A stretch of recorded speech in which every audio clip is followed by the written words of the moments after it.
On Earth, everyone is racing against the future, vying for power and wealth, but Luli is the opposite. He is an ordinary teacher living in a modern city, not interested in anything. But no one knows that deep in his subconscious lies a sealed memory, a great cultivator who once shook the 9 heavens and 10 earths, who stood above all others. With hundreds of thousands of disciples. One day, while working part-time at a small tutoring center, a spark of light flashed, causing the fragmented memory to begin to fluctuate. Not the entire thing, but just enough for Luli to vaguely recall his abilities. And so, with everything he remembered, he took in 3 female students with 3 different areas of expertise, one proficient in medicine, one in martial arts, and the other very knowledgeable in business.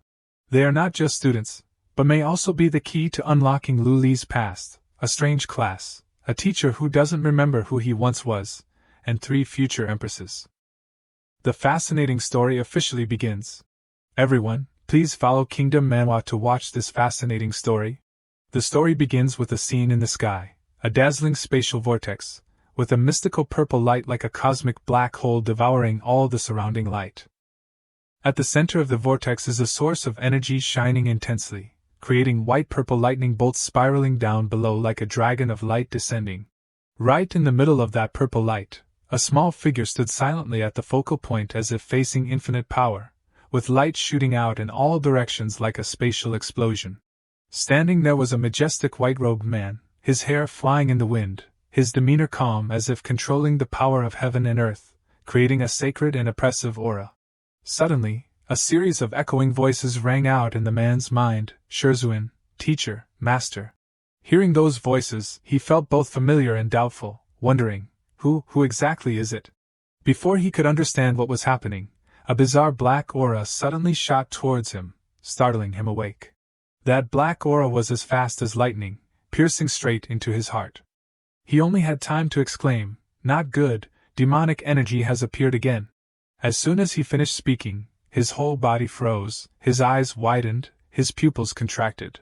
His body seemed to explode, his entire body immersed in a blazing sea of fire, the dazzling light tearing apart the surrounding space, his face showing pain, but his eyes still shining with determination to overcome the final limit. More and more dark streaks twisted like the claws of demons, trying to submerge him, but they could not approach. In the blink of an eye, the scene exploded, creating a massive energy burst, the center of which was a dazzling white halo spreading out streams of energy that swept away everything around, blowing away all the bizarre black aura. Suddenly at this moment, in another world, a man's eyes unexpectedly snapped open as if waking from an endless dream. His face was full of panic, sweat-drenched as he sat up in bed thinking to himself, again this hateful dream, tribulation of demonic energy, what exactly is this strange thing? While muttering, he turned his head to look behind him, blaming it for startling him awake every day, preventing him from sleeping well. And then when he saw the numbers displayed on the clock, his mouth dropped open in disbelief, exclaiming, "Damn it, it's 9 o'clock already?" Without hesitation, he rushed straight out of the house, not forgetting to grab his jacket. "I'm done for, I'm done for, I'm done for, I'm going to be late again." He is not some great figure. His name is Luli, an ordinary teacher. And today, he will be docked another day for being late. Luli rushed like a gust of wind shouting, my job, my salary." At the same time, at a bank, the police were surrounding it on all sides, shouting through loudspeakers, "The person inside, listen up, you are surrounded, don't hurt anyone." It turned out that a brazen robbery was taking place inside. The robber even captured a hostage who was standing there on guard. The police officer repeated, "Immediately drop your weapon and surrender." But the robber naturally refused to listen. He held a knife close to the neck of a pregnant woman, replying, "Stop talking nonsense, find me a car so I can leave safely. Otherwise I'll strike, 1 knife, 2 lives." The woman fell into panic, tears streaming down her face, her whole body trembling. "My stomach hurts so much, my stomach hurts so much." Seeing this, the captain of the Special Forces team exclaimed, "Not good, the hostage is too frightened, she might give birth prematurely." He quickly spoke into the walkie-talkie, "Sniper, have you found an opportunity yet?"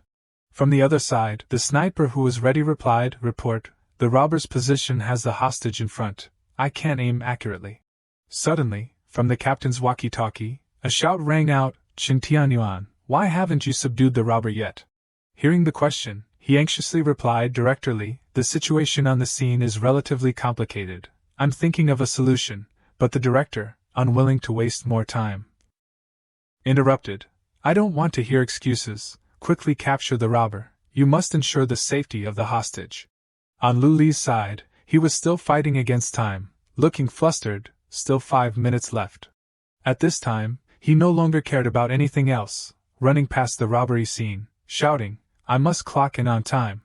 But before he could take a few more steps, the commotion caught his attention and he stopped, exclaiming, "Huh?" Luli did not hesitate to turn back to where the crowd was gathering, thinking to himself, "What's going on?"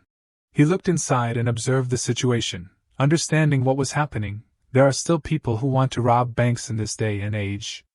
It's really rare to see. The robber felt more and more uneasy, and he angrily shouted, "Where's the car? If you don't let me go, I'll kill her."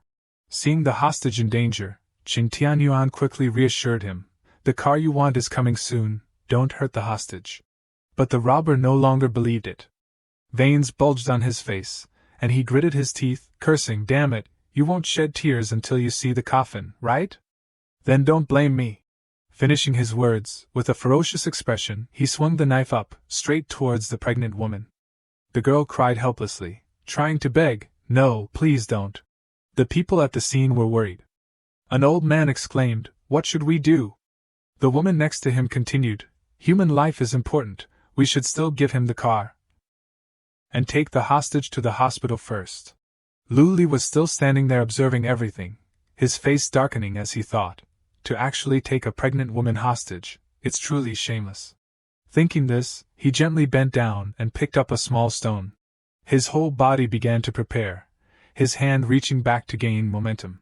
Luli's eyes slowly closed as if sensing the power within him. Suddenly, a familiar figure that he often saw in his dreams appeared, a man in pure white clothes with long hair flying, carrying the aura of a high-level immortal cultivator. Surrounded by dazzling light, spiritual energy surging like a tsunami, from his palm a powerful energy was erupting, forming a dazzling golden halo. Immediately after that, Luli opened his eyes wide, and so did the man.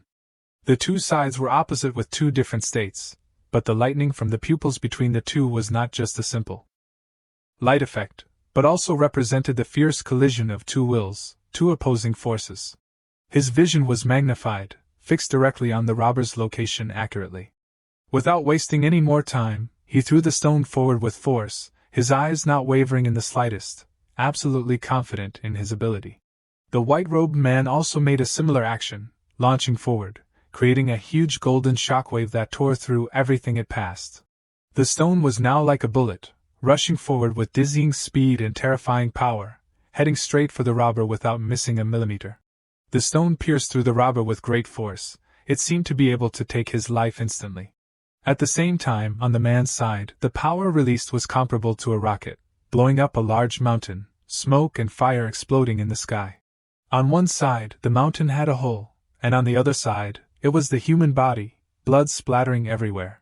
Before the robber could understand what was happening, one of his arms was severed and fell to the ground. The knife also plunged straight down, blood gushing out profusely.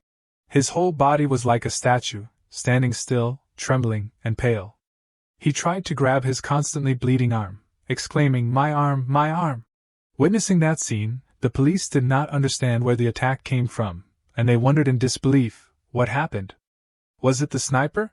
Without hesitation, Qin Tianyuan ordered the other special forces, "Good opportunity, subdue him." The group of people simultaneously raised their guns and advanced towards the robber. Replying, "Roger." Very quickly, the robber was restrained and collapsed to the ground crying and moaning. A special forces officer reminded, "Be honest, don't move." Seeing the robber's arm was gone, the woman could not help but shudder and scream, "Ugh, that looks so painful." Several police officers quickly helped her and took her to the hospital. "Quick, ambulance!" Waiting for the situation to stabilize and there was no danger, Qin Tianyuan took out the walkie-talkie to call and report, directly, "The hostage has been successfully rescued." Everyone who watched the scene just now was happy and praised, "That's great, we saved them." The sniper is really amazing, I remember back then. But they did not know that the sniper had not taken action, and the person who launched that attack was Luli. He did not want to show off, turned around and left silently, with a relieved expression after saving a life. A moment later, at the simulation tutoring center, Luli tiptoed in, scratching his head awkwardly. Sorry, headmaster, I encountered some things on the way, so I'm late. As soon as the headmaster saw him, his expression immediately changed, his pupils flashing as he replied, It's okay, Teacher Lu, you're fired anyway. Hearing this, he was stunned and did not understand what was happening, his whole body stiffening as he asked, Fired? I.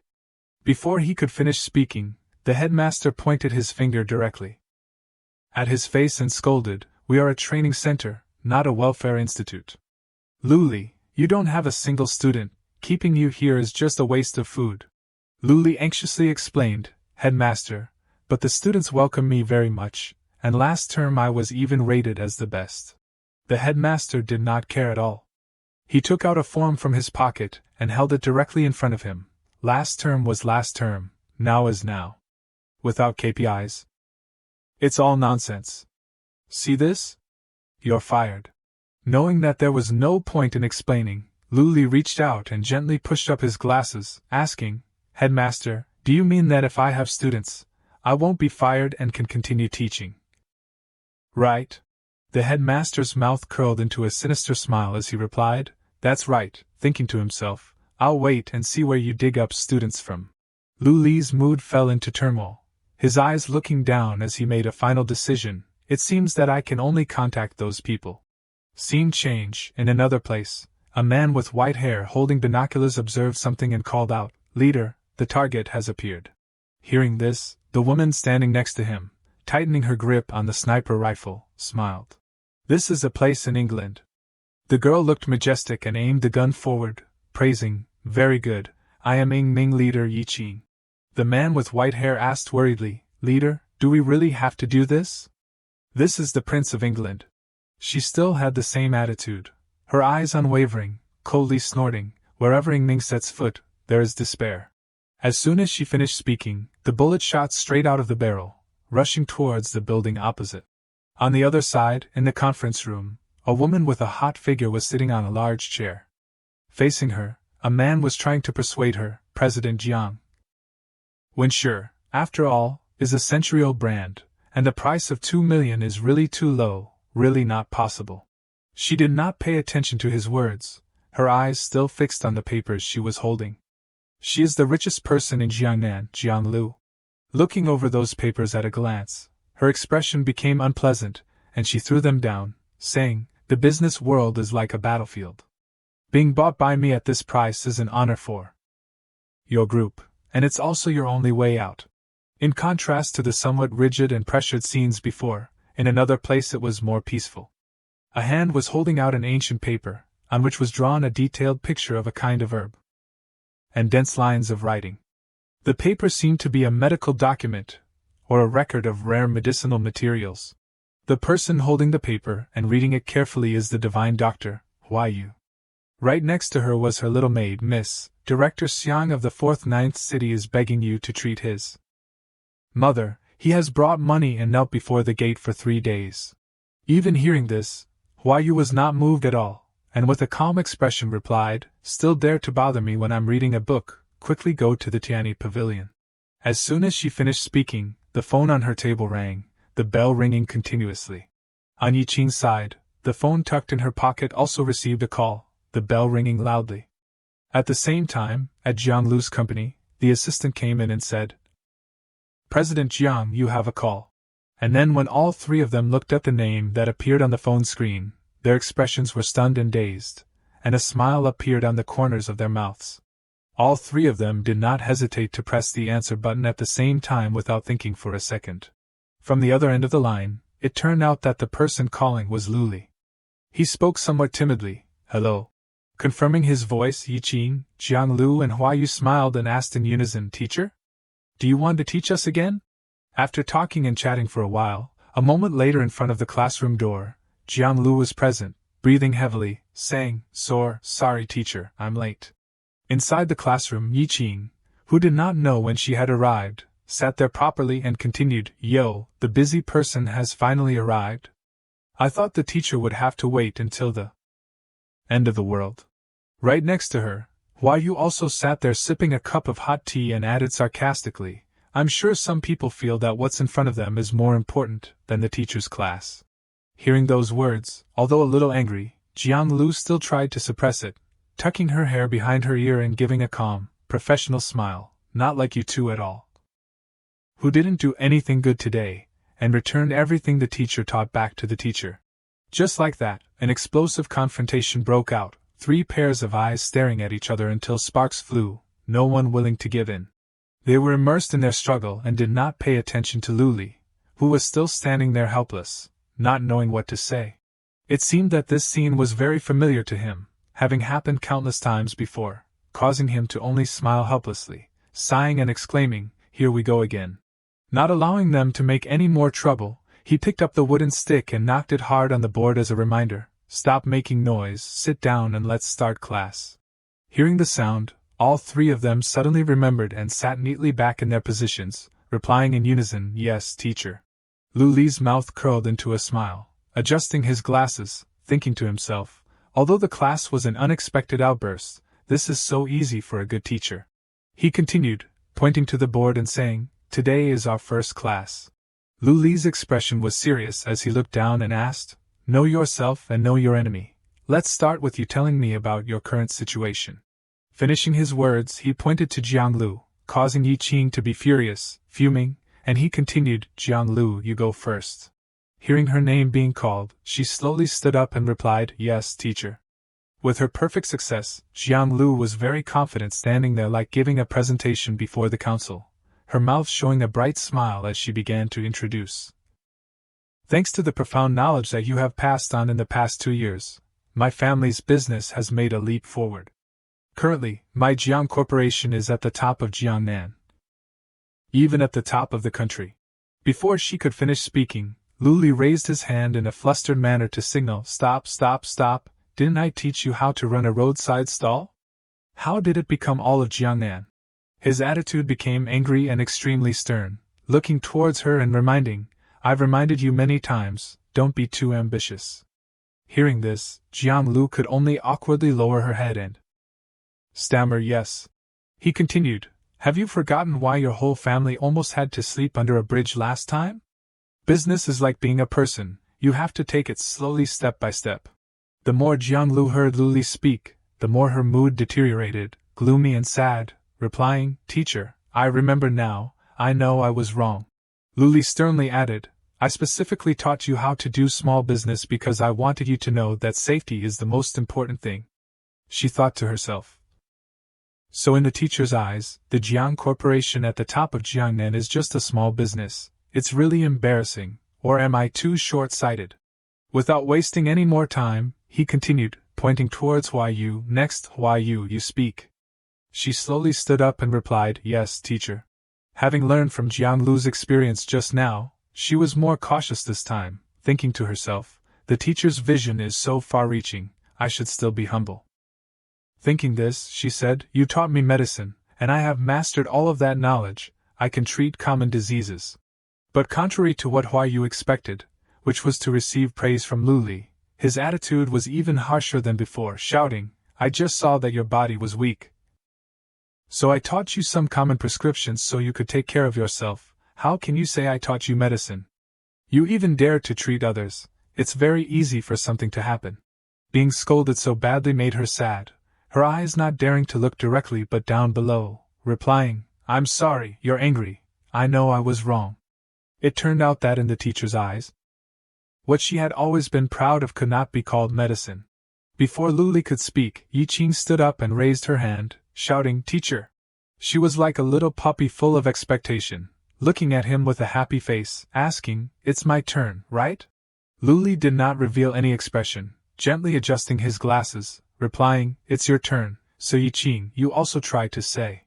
Only waiting for this sentence, Yi Qing immediately stood up and ran to in front of him, waving her hands and feet, making a series of powerful punches. "You taught me martial arts. I have mastered everything, and now my martial arts have reached the peak. Due to being too excited, she even kicked the desk hard with her foot, causing Luli to freeze and stand motionless. Looking around the world, besides you, there is no one who is my opponent. After saying everything she wanted to say, she finally stopped, smiling and turning her head to look behind. He stood there, his hand trembling, holding his weak and fragile heart that was almost broken by the student, waving his hands again and again. Okay. You sit down. Seeing this, she asked in confusion, Teacher, why don't you warn me anything? Saying that what you taught is just normal self-defense, don't go out and cause trouble.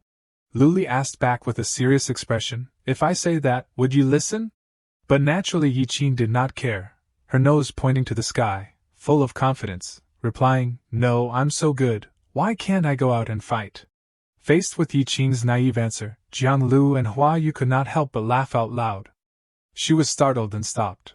The most helpless person at this time was probably Luli. His face darkened, his hand clenching his fist and trembling. It's okay, now is a developed society. Not many people will hit girls. Endure it, can't let her break any more tables. Destroying public property has to be paid for. To not waste any more time on useless things, he turned to remind her, You sit down first, let's continue learning. Ying sat down at the table, but her mood was still anxious, saying, You always say that we only know how to wave our arms and legs, and three-legged cat kung fu. So why don't you teach us something more powerful? Hayou also added, Ying is right, you teach us something more powerful. Jianglu nodded in agreement, that's right. Hayou asked with a somewhat confused expression, Teacher, you always say that the foundation we learn is the simplest thing, so what is called profound? Hearing this question from her, Luli was somewhat startled, his whole body freezing, not knowing how to answer. His mind was like surging waves, with only one question in his head, what is called profound? His 3 female students were all very talented people, one was proficient in medicine, one was proficient in martial arts, and the other was very knowledgeable in business. Luli wondered with a headache, could it be that they only know the superficial things? No, it doesn't seem like that. The things he taught them were simple but were the basis of everything. They were already the best people in the world. To want to be even better, there was only. Just thinking of this, something suddenly came over him, making his brain dizzy, and the fragments of memory became broken. A series of chaotic scenes and the figure of the man in white clothes constantly appeared in Luli's mind. Before he could understand what was happening, those memories shattered into small pieces and disappeared.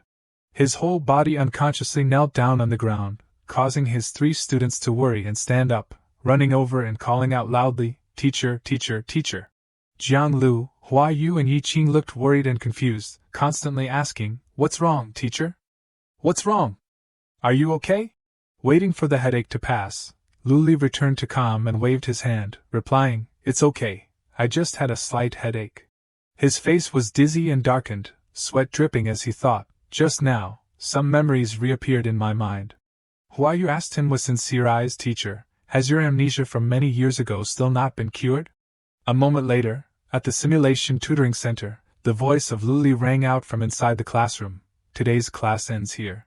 Inside the classroom, before everyone left, he continued, Before we dismiss, I want to announce something. He seriously raised his hand and said, The directions of the 3 of you are different, it is very difficult to support each other. When I teach one person, the other 2 can only sit blankly. Therefore, Luli made a decision, so from now on, you will have private lessons. Hearing this, all 3 girls used shocked and astonished eyes to ask back, Private lessons? He still had the same expression and asked, Do you have any objections? Jianglu, Hayou, and Ying put their heads together, exchanged glances, and nodded as if they had discussed something, replying in unison, Yeah. Jianglu smiled and spoke first, If the teacher has said so, we naturally have no objections. Hayou raised a finger and added, However, we have a condition. Ying also agreed, That's right, we hope the teacher will consider it a welcome gift, and agree to it. Luli didn't understand what they were thinking, and asked back with a bewildered expression, What condition? Just waiting for that sentence, all 3 girls immediately replied in unison, We want to go to the teacher's house. He still had the same puzzled attitude and exclaimed in doubt, to the teacher's house? The 3 girls continued in unison for a meal. After thinking for a while, knowing that there was no other way, Luli could only sigh and accept. Okay, I agree to it. He reminded, just this once, there won't be a next time. Ying happily clapped her hands and shouted, yay. In the late afternoon, as the sun was slowly setting, in the Hutong residential area, a shouting voice rang out, damn it, I can't even find a bird with a broken wing. Below, a group of people were frantically digging through the piles of garbage and dry leaves beside them. The bald head shouted and urged, find it for me quickly, it's very valuable. He became more and more impatient, spitting on the ground, if I can't find it, damn it, it's going to be troublesome. Just then, a pair of long, straight legs wearing black tights walked over.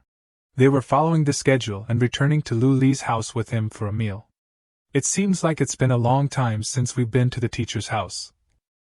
Right. It's been almost 2 years. Who told the teacher to be so heartless, cutting off contact as soon as we graduated, not even replying to WeChat messages? He frankly replied, as the saying goes, men and women should keep a distance.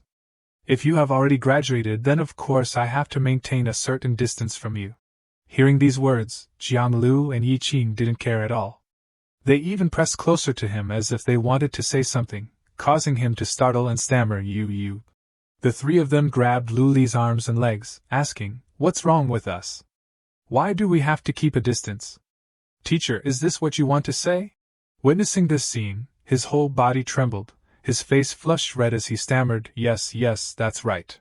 Before he could finish speaking, from in front of them under the large ancient tree, an old woman sitting there spoke, Teacher Lu is back. Hearing the question, he immediately raised the 2 bags in his hands and smiled, yes, Grandma Wu, I just got off work. I'm bringing some of my students home for a meal today. Grandma Wu observed the 3 girls for a while and asked, these 3 little ones are the 3 students in the photos at your house, right? Oh my, the real people are even prettier than in the photos. Luli quickly introduced, this is Grandma Wu, the oldest person in the courtyard. She is a very warm person, and usually helps me with a lot of things. Jianglu, Ying, and Hayou smiled and spoke in unison, hello, Grandma Wu. Luli then continued to ask, Grandma Wu, has Xiaobai gotten better after taking the medicine? Hearing the question, she was helpless, and with a calm expression replied, Teacher Lu, your cat can even chase and beat dogs, so why would it need to take medicine? He explained, Xiaobai is a stray cat, it may look active, but I see it's incubating a disease, it's better to take medicine for treatment. Suddenly Grandma Wu remembered something. Her eyes widened and exclaimed, that's right, your cat, it caught a small red bird today. From behind her, a sigh rang out, and then asked, Grandma, is the bird you're talking about a bit round, with red feathers all over, and a few yellow hairs on its head? Grandma smiled and replied, yes, quite beautiful. After finishing her words, she suddenly paused when she saw the bald head with a ferocious expression approaching behind her. She asked in confusion, how do you know? The bald head pointed at his face and declared aggressively, yes, because that is my bird. The bald head, with a very uncomfortable expression, pointed at Luli and shouted, boy, give me that bird, or you'll pay the price one day. Seeing him so anxious, he smiled soothingly and raised his hand, replying, everyone, calm down, I need to go home and check. If I have it, I will definitely return it to you intact. While he was turning back to the house to check, the bald head's subordinate leaned into his ear and whispered, Brother Hu, look behind that kid. It turned out that their attention was now focused on Jianglu, Hayou, and Ying. All 3 girls were incredibly beautiful and captivating. As soon as he saw them, the bald head revealed a perverted look and exclaimed, pretty little girls, quite impressive. Immediately, he reached out and grabbed Luli's shoulder, pulling him back, calling, kid, stop for me. Hearing this, he looked at him in confusion and asked, what's wrong? He immediately pointed to himself and replied, let the 3 beauties play with our brothers for a day. And I won't bother about your cat being a thief anymore. Faced with his unreasonable condition, Luli would never agree, and with a serious expression, he interrupted, first, my cat is not necessarily a thief, second. These 2 things have nothing to do with each other, nothing to do with them. Finally, I don't like your tone. Seeing Luli's serious and unyielding attitude caused the group of people to stand still, not knowing what to say. Immediately after, the bald head and his subordinates burst out laughing, full of ridicule. Oh my, I'm dying of laughter, he said he doesn't like my tone, don't pretend to be cultured in front of me, I'm scared. He pressed closer to where Luli was standing and asked, I'm just saying, what are you going to do, want to fight? But of course he didn't want to make a big deal out of this or fight with anyone. His attitude was calm as he reached out and adjusted his glasses, replying, I am a law-abiding citizen. Naturally I won't participate in fighting, but I can still review knowledge for my students. Finishing his words, he looked towards Hayou and asked, Hayou, among the 36 acupoints, which acupoint, when hit with the Feng Yen method, can cause people to become paralyzed and lose sensation? Hearing the question, she startled and replied, Suchi acupoint. Immediately Luli used 2 fingers together, and poked hard at the bald head's forearm, causing him to be unable to resist. He felt that his hand, no matter how he waved it, no longer had any sensation, and exclaimed in fear, Huh? He became more and more frightened, his eyes almost falling out of their sockets, his mouth gaping as he asked, What did you do? What's wrong with my hand? He didn't answer him, his mouth smiling as he continued to ask, using the Hu Shao method, which acupoint can cause people to become delirious, feel confused and dizzy? Hayou remembered and immediately replied, Shinko acupoint. And then, before the bald head could understand what was happening, Luli had again poked his chest straight with 2 fingers. His body became stiff, his whole body trembling, his eyes were white, his mouth was twisted, and he was dizzy. Immediately after, the bald head fell flat on the ground, his mouth frothing white and unconscious. His subordinates, seeing this, did not understand what was happening and exclaimed in confusion, Brother Hu, what's wrong with you? One of them angrily looked towards Luli and asked, What did you do? What did you do to Brother Hu? He smiled and replied, Nothing, just pointed out a few acupoints on his body. They immediately seemed to go crazy, their eyes showing fierceness, their hands clenching their fists as they rushed towards where he was standing, acupuncture points. Do you think we are 3-year-old children? Let's go, kill him. Faced with the ferocious people rushing towards him, Luli was not afraid at all, and did not move at all, just standing there. Many strong young men surrounded one person and accompanied by threats to their lives. While speaking, he raised his hand and gently blocked an attack from them.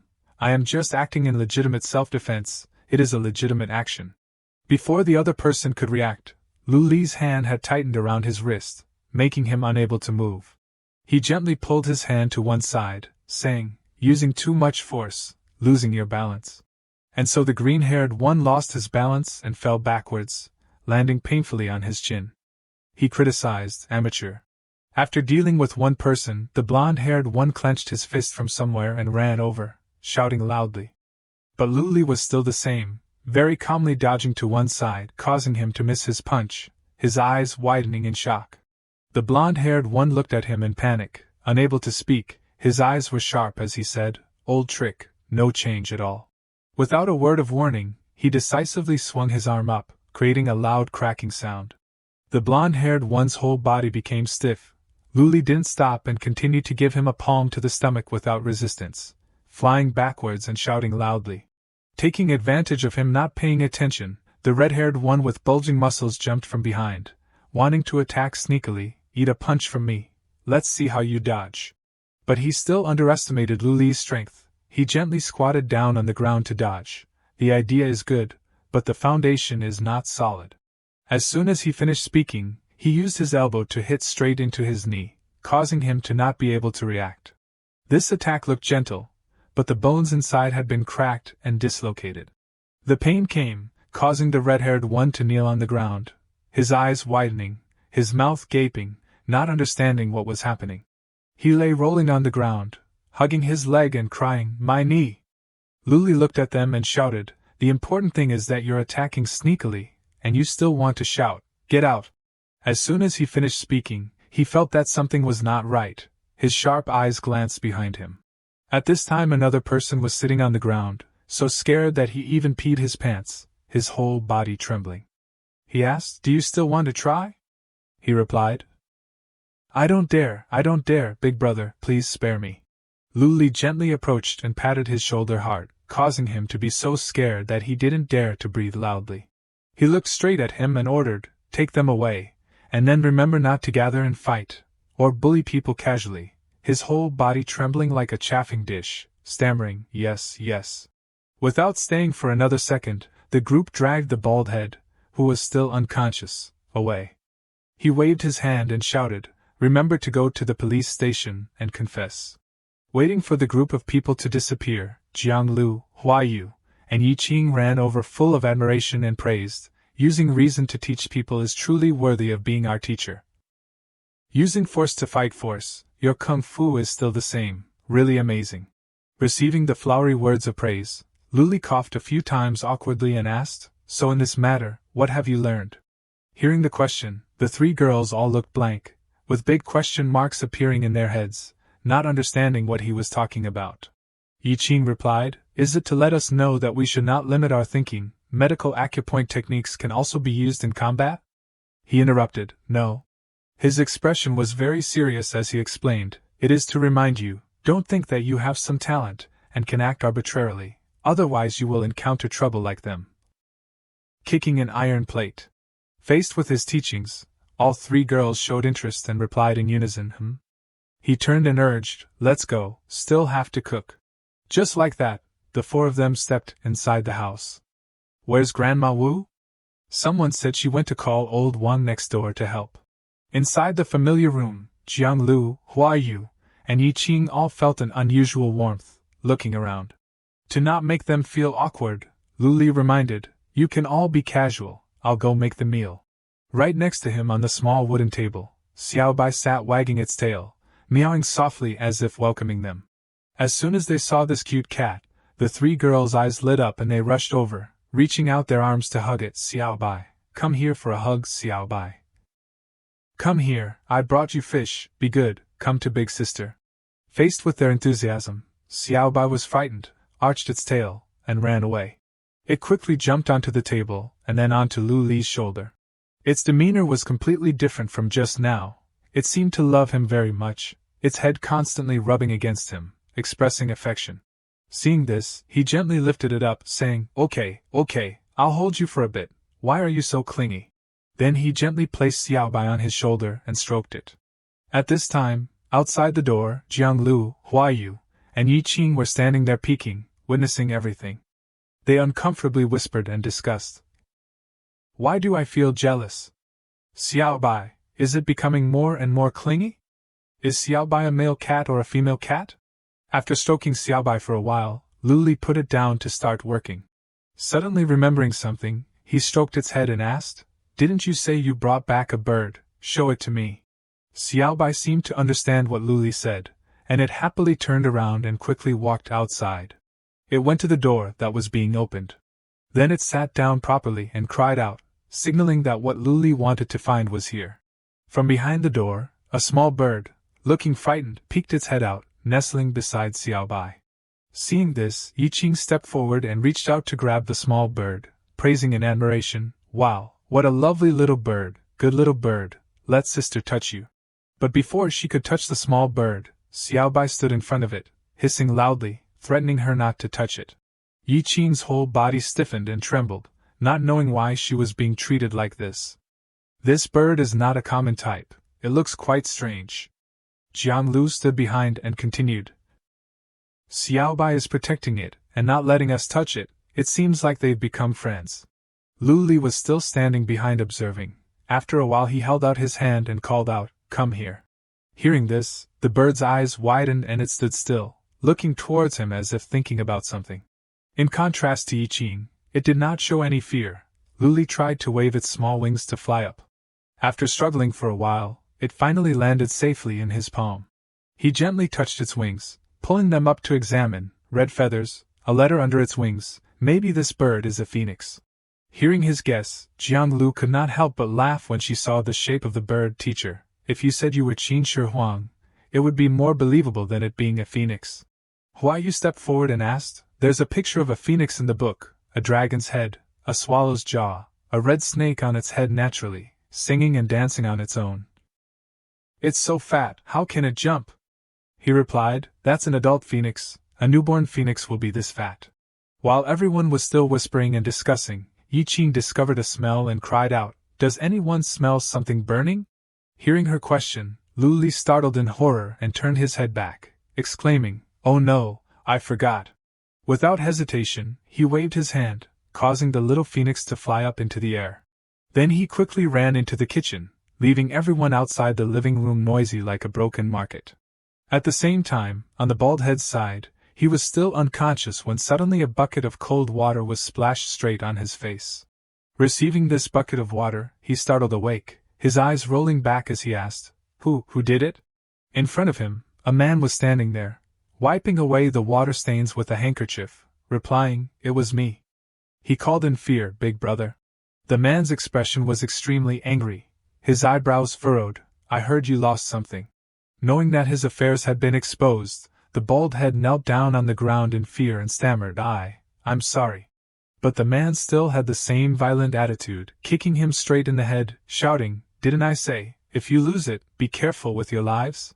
Receiving several painful kicks to the head, but the bald head couldn't refute. He could only beg, "Please give me another chance. I will definitely find it back." Hearing this, the man stopped using violence and turned to ask another subordinate, "So have you found out the identity of that person?" The other person replied, "Found it. That person is Luli, a tutor." These words caused him to be somewhat surprised, not believing his ears, and he turned his head back to ask, "Huh?" And so his rage erupted once again, his eyes turning red, his feet kicking the bald head's head, shouting, "You are getting more and more useless. You can't even deal with a small teacher.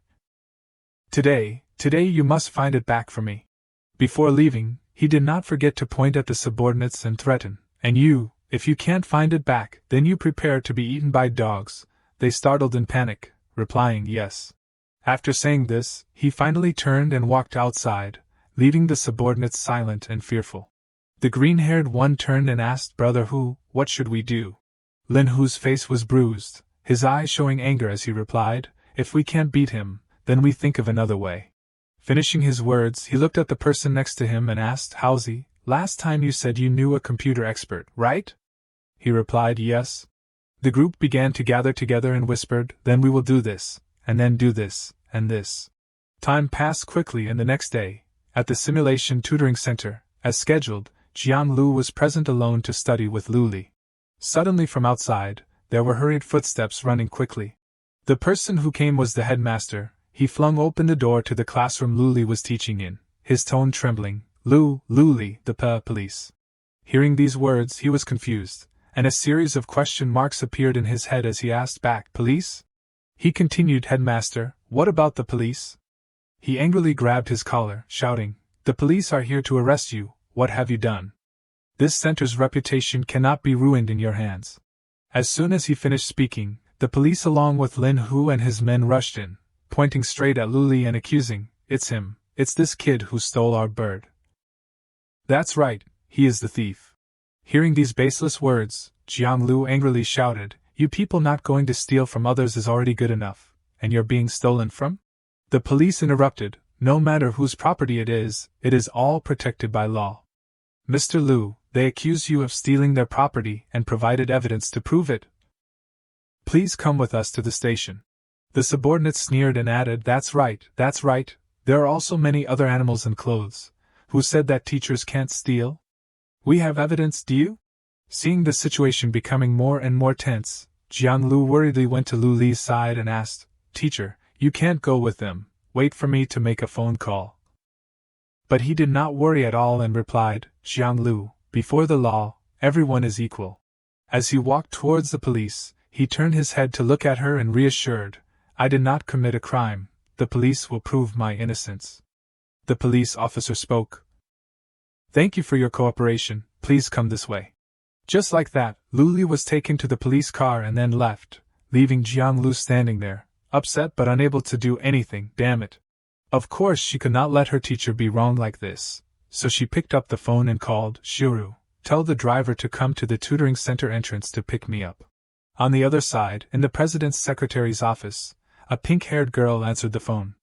Jiang Lu continued, "Then I want the contact information of the police and high-ranking leaders in the city's public security bureau." Xiaoru asked back, "President Jiang, can you tell us the specific situation, to facilitate finding the information of a suitable person?" "She is Li Nu, the president's chief secretary.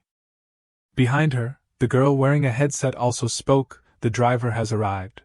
Jiang Lu, who was now sitting in the car, explained the whole situation. My teacher was framed by someone, and was taken away by the police. I don't care who you find. If he is not released within half an hour, then you don't need to come to work anymore.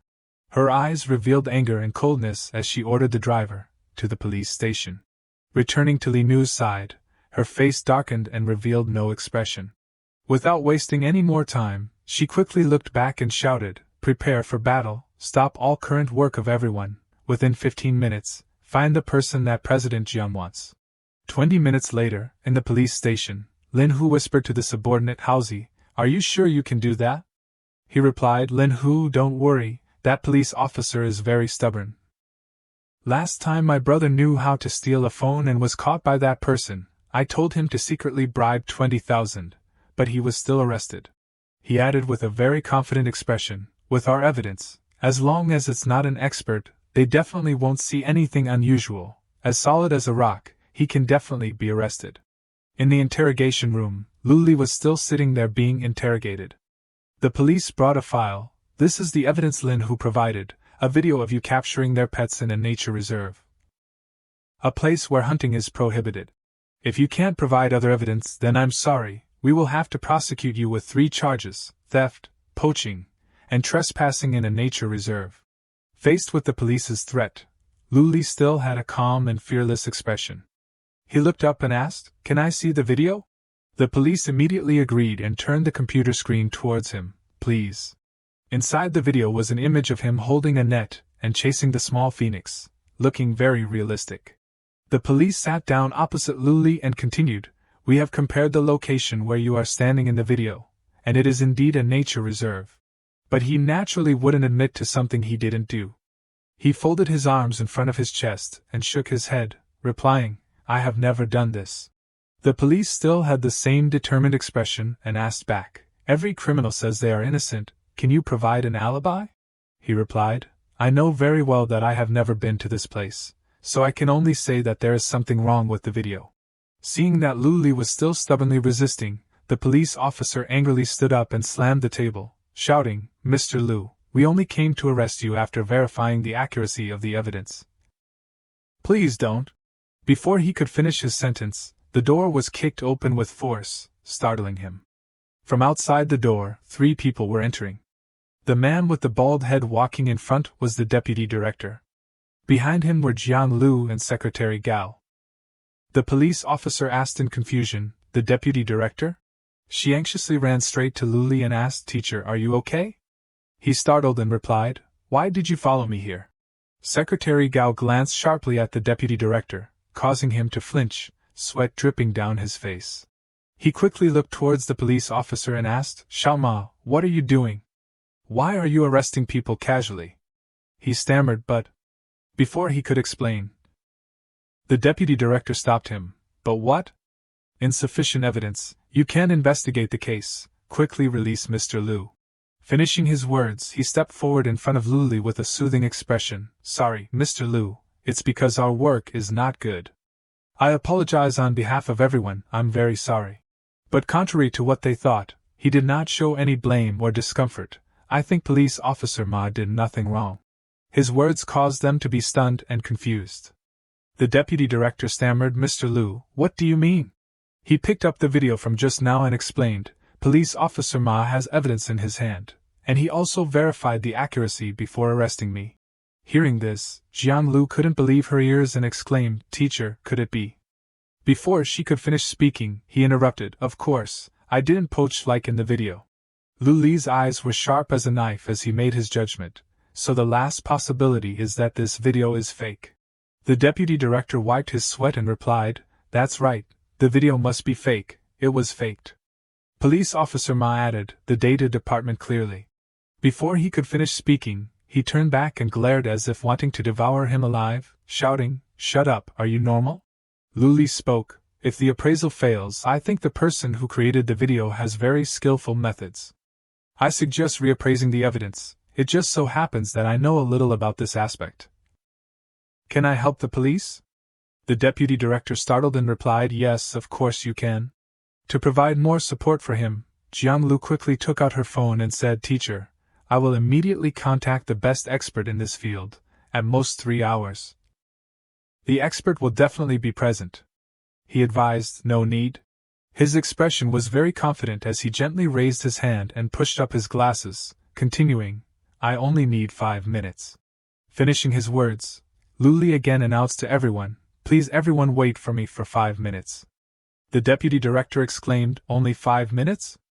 Police officer Ma couldn't believe it and asked, "Back, how is that possible? Even the best people in the appraisal department need several hours." While speaking, he suddenly remembered something. "Oh, that's right." Luli pointed to the outside of the door. "The plaintiff must also be present. After 5 minutes they will become the subject of law enforcement." At this time, outside the door, Lin Hu and 2 subordinates were standing there peeking and observing everything. As soon as they heard that he was pointing to them, they were immediately startled, their faces pale and full of fear, thinking to themselves, "We're done for." Right at this moment, a police officer suddenly appeared and walked over, saying loudly, Who said that the video I appraised had a problem?" He pointed straight at Luli's face, questioning, "It's you, right? I have used all the usual methods, and I haven't found any signs of audio or video being cut or spliced." Lin Hu, seeing that there was protection, also confidently and smugly smiled, saying, "Did you hear that? He used all the best methods. What are you relying on to say that our video has a problem?" Faced with this question, he did not hesitate to point to his eyes and reply, "Using my eyes." These words caused the police officer to freeze in place, his eyes widening as he exclaimed, "Huh?" As for Lin Hu and his gang, they had a good laugh. He said he was looking with his eyes. "Can you see with your eyes that the video is fake? It's really killing me with laughter." Seeing Luli being pushed into a difficult situation, Jiang Lu worriedly turned to look at him and called softly, "Teacher." He smiled soothingly, "It's okay." Finishing his words, he again pointed to the computer screen and continued, "Just now, I discovered the first problem." Luli suggested that everyone focus on observing the video being replayed. "Let's watch together." The police officer and Lin Hu's group quickly sat down and watched it again, their eyes focused. In the scene that appeared, it was an image of Luli chasing the small phoenix with a net. He spoke, "In this part of the video, I turned my head to chase the bird. Then when it switched to the next scene, he pointed and continued, but it became a frontal view." Lin Hu listened but still did not understand, asking, "What's the problem with this?" The police also asked in confusion, "Isn't this very normal?" He smiled and asked them back, "Can't you see it?" Finishing his words, he quickly clicked on the keyboard, "Then I'll zoom in a bit." Immediately, another face flickered and appeared intermittently behind Luli's face. At that moment, the real owner of the video will appear. When he looked closely at that scene, the police officer exclaimed in surprise, Isn't this face?" He looked up towards Lin Hu and continued, "This guy?" Even at this point, he still refused to admit it, pointing at Luli and shouting, "Impossible, absolutely impossible, impossible, it must be that you tampered with it." Hearing him say this, he immediately retorted with a sentence that left him speechless. "This is a video that you submitted, how could I have tampered with it?" The police officer couldn't believe the truth that was happening before his eyes, his hand trembling as he wondered, so there really was a problem? "I clearly appraised it very carefully."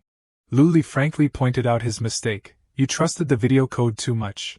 The person who created the video knew very well that you would use the code method to appraise it. So he deliberately concealed it." He smiled and patted his shoulder, reminding, "Better to believe in books than to believe in no books, you must remember this truth." Hearing the words that Luli had just said, the police officer's eyes widened. In front of him, Luli seemed to radiate a brilliant halo, I seemed to see it. "It's the spiritual energy of a god." He immediately clasped his hands together and exclaimed, "Yes, teacher, I will definitely remember it." Without wasting any more time, Luli looked towards Lin Hu's group and asked, "This video was edited from a real video of you poaching, right?" Hearing this, he angrily pointed at him and shouted, You're talking nonsense." Before he could finish speaking, he added a sentence that made him speechless. "Everything was brought into the nature reserve, so that bird is also not yours." He exclaimed, "Huh?" So there was nothing left to doubt. The police began to surround them, causing the two subordinates to panic and call, "Who, brother, who? What do we do now?" After being silent for a moment, the corners of Lin Hu's mouth curled up, showing a strange smile, snorting coldly. He knelt down on the ground, kowtowing and admitting everything. "It was me, I made the fake video. I also poached the bird, take me away," thinking to himself. "I can't get the bird back, I'll have to die anyway, it's better to be in jail." Witnessing the scene that was unfolding before his eyes, the blonde-haired one exclaimed in surprise, "Who, brother, who?" Hayou did not understand what was happening, but still felt lucky that he had escaped. "Who, brother, who?" Before being handcuffed by the police, Lin Hu turned his head to look at his subordinates, smiling brightly, saying, "Brother Hu, I'll go in first and pave the way for you." Hearing those words, the two were moved, tears streaming down their faces as they hugged each other tightly. "Brother Hu, thank goodness." A moment later, after everything was settled, Police Officer Ma stood there. Watching the back of Lin Hu being taken away, he sighed wearily, his heart filled with chaotic thoughts. Standing right next to him, the appraising police officer happily looked at Luli and asked, "I have a problem I want to ask Teacher Lu. How did you discover the problematic part in the video?" He replied, "Didn't I say, I used my eyes to see it." He still had the same panicked attitude and exclaimed, "The resolution of the eyes is 30 SFD, and the resolution of the video is 60 SFD. Have your eyes undergone transformation?" Hearing this, he smiled and simply raised his hand, replying, "From the moment I was born." The police officer was left speechless, his mouth gaping, thinking to himself, directly using the naked eye to find the bugs in the video. Is this still a human being? At the same time, on the other side, Jiang Lu was standing and talking with Secretary Gao. "Secretary Gao, thank you for the trouble this time." He smiled and replied, "Miss Jiang is a leading entrepreneur in the province, what trouble is there?" She glanced at the deputy director and asked, "If the other party has already confessed, then can we leave?" He sweated profusely and replied, "Yes, yes." Saying this, he suddenly remembered something. A thought flashed through his mind. The deputy director quickly pulled the appraising police officer and police officer Ma to in front of Luli. "You two made serious mistakes in your duties. Hurry up and apologize to Teacher Lu." Hearing this, both of them quickly bowed 90 degrees and shouted, "Sorry." The deputy director stepped to his side and stammered, "I'm very sorry, Teacher Lu, because of our mistakes, we caused you trouble." He didn't care too much and smiled, replying, "It's okay, no matter how careful you are, it's difficult not to have mistakes." He looked towards Police Officer Ma, who was standing there trembling, and praised, "Police Officer Ma is truly a model police officer for the people." With no more business here, Luli and Jiang Lu also turned back, and the deputy director and his people stood behind, waving their hands and saying loudly, "Thank you, Teacher Lu, we are truly sorry this time, General Jiang." "Teacher Lu, have a safe trip." Just as both of them stepped outside, Yi Qing unexpectedly appeared from somewhere, jumping out to tease them. This was outside the police station, and no one responded to her joke, causing her face to freeze. Luli asked in surprise, "Why are you two here?" Hayou replied, "We heard that you were framed, so we came here quickly." He continued, turning to pat Yi Qing on the head and comfort her, "Everything has been resolved, I've made you worry." Hearing this, Hayou made a suggestion that Yi Qing strongly agreed with, then to compensate, "Please treat us to dinner." This time he did not refuse at all, smiling brightly and replying, "I really can't do anything with you." Just like that, the four of them left. He called softly, "Let's go." Scene changed to a dark and gloomy secret room. A person with long hair, his face unclear, looked down and asked, "I heard that your people have failed?" Lin Hu's boss anxiously begged, "Immortal Master, it's because my people are useless, this time I'll go myself." While speaking, he kowtowed begging, "I hope the Immortal Master will give me another chance." Hearing this, the other person smiled strangely and maliciously, asking back, "A chance?" He held his head and tried to suppress his anger, continuing, "The Immortal Master's great birthday is coming soon. Without a gift, what do you say I should do?" The boss pleaded, "Immortal Master, I guarantee, next time I will definitely." But before he could finish speaking, the long-haired person interrupted, his pupils as red as blood, "There is no next time, Hong Sai, eat him." Hearing the call, a wolf immediately appeared, a burst of bright red energy radiating around it, its pupils flashing sharply as if wanting to devour the prey in front of it. Echoing in the space was a mournful cry. Seeing the bizarre creature approaching him, the boss was too scared to move, his whole body out of control, trembling. Before he could react, the wolf had already pounced, directly sending him offline. A desperate scream rang out, blood splattering everywhere. The long-haired person now curled his lips and smiled expectantly, wondering to himself, I want to see, who dares to be so bold, dare to snatch the phoenix from me. Back at Luli's house, at this time everyone had finished having dinner together. Ying stood up and stretched, exclaiming, I'm so full. Suddenly Hayou, sitting next to her, sipping a cup of hot tea, said something that caused her to stiffen. You eat so much every day, you'll get fat sooner or later. She pouted and questioned back, Isn't it because the teacher's cooking is too delicious? Didn't you eat a lot too? Just as she said this, Ying suddenly paused, her eyes looking around as if she had discovered something. To confirm her judgment, she immediately stood up and walked outside without saying a word. Seeing this, Hayou asked curiously, Where are you going? She replied, Going out for a walk to digest. A moment later, on the outside, the scene was only illuminated by the faint lights emitted from the lanterns hanging in front of the gate. Everyone was at their own homes. Only Ying stood there, towering, waiting. Her eyes sharply glanced behind her and said, Come out, don't hide anymore. When she clearly saw behind her, she was startled to discover that a figure was standing on a high branch nearby, looking down. That immortal master had finally arrived, he asked in surprise, So you can discover my existence. Who are you? Ying's eyebrows furrowed as she replied, Such heavy killing intent, even if you're 10 miles away, I can still detect it. Just as she said this, the immortal master pounced at her, his mouth wide open, smiling, saying, Your mouth is really fierce, I hope it's still as firm when you die. He used his sharp claws to attack Ying, but luckily she dodged in time. Then she jumped back, keeping a safe distance from him. Seeing the moves that the immortal master had just made, Ying could feel that this guy was not someone to be trifled with. His attacks are too vicious, I can't fall into a passive position. Thinking this, she did not hesitate and rushed straight towards him. I must take the initiative to attack. In a flash, her figure disappeared from its original position, causing him to be startled and stunned in place. While the immortal master was still looking around, not knowing where Ying was, she had quickly appeared suddenly next to him. Then she swung her elbow, giving him a direct hit to the throat, which he could not resist. Not stopping there, Ying also kicked him in the stomach, causing him to cry out in pain. Finally, she clenched her fists, her teeth clenched, her eyes angry as she shouted, It's over. But what seemed like the end of everything was not the case. The immortal master had been hiding his skills all along. He raised his hand in front of him and easily blocked Ying's punch without any difficulty. He looked at her with a strange smile, his pupils flashing red, and said expectantly, The end? This is just the beginning. Hearing the words he said, she still didn't understand what was happening. Her eyes widened as she exclaimed softly, Huh?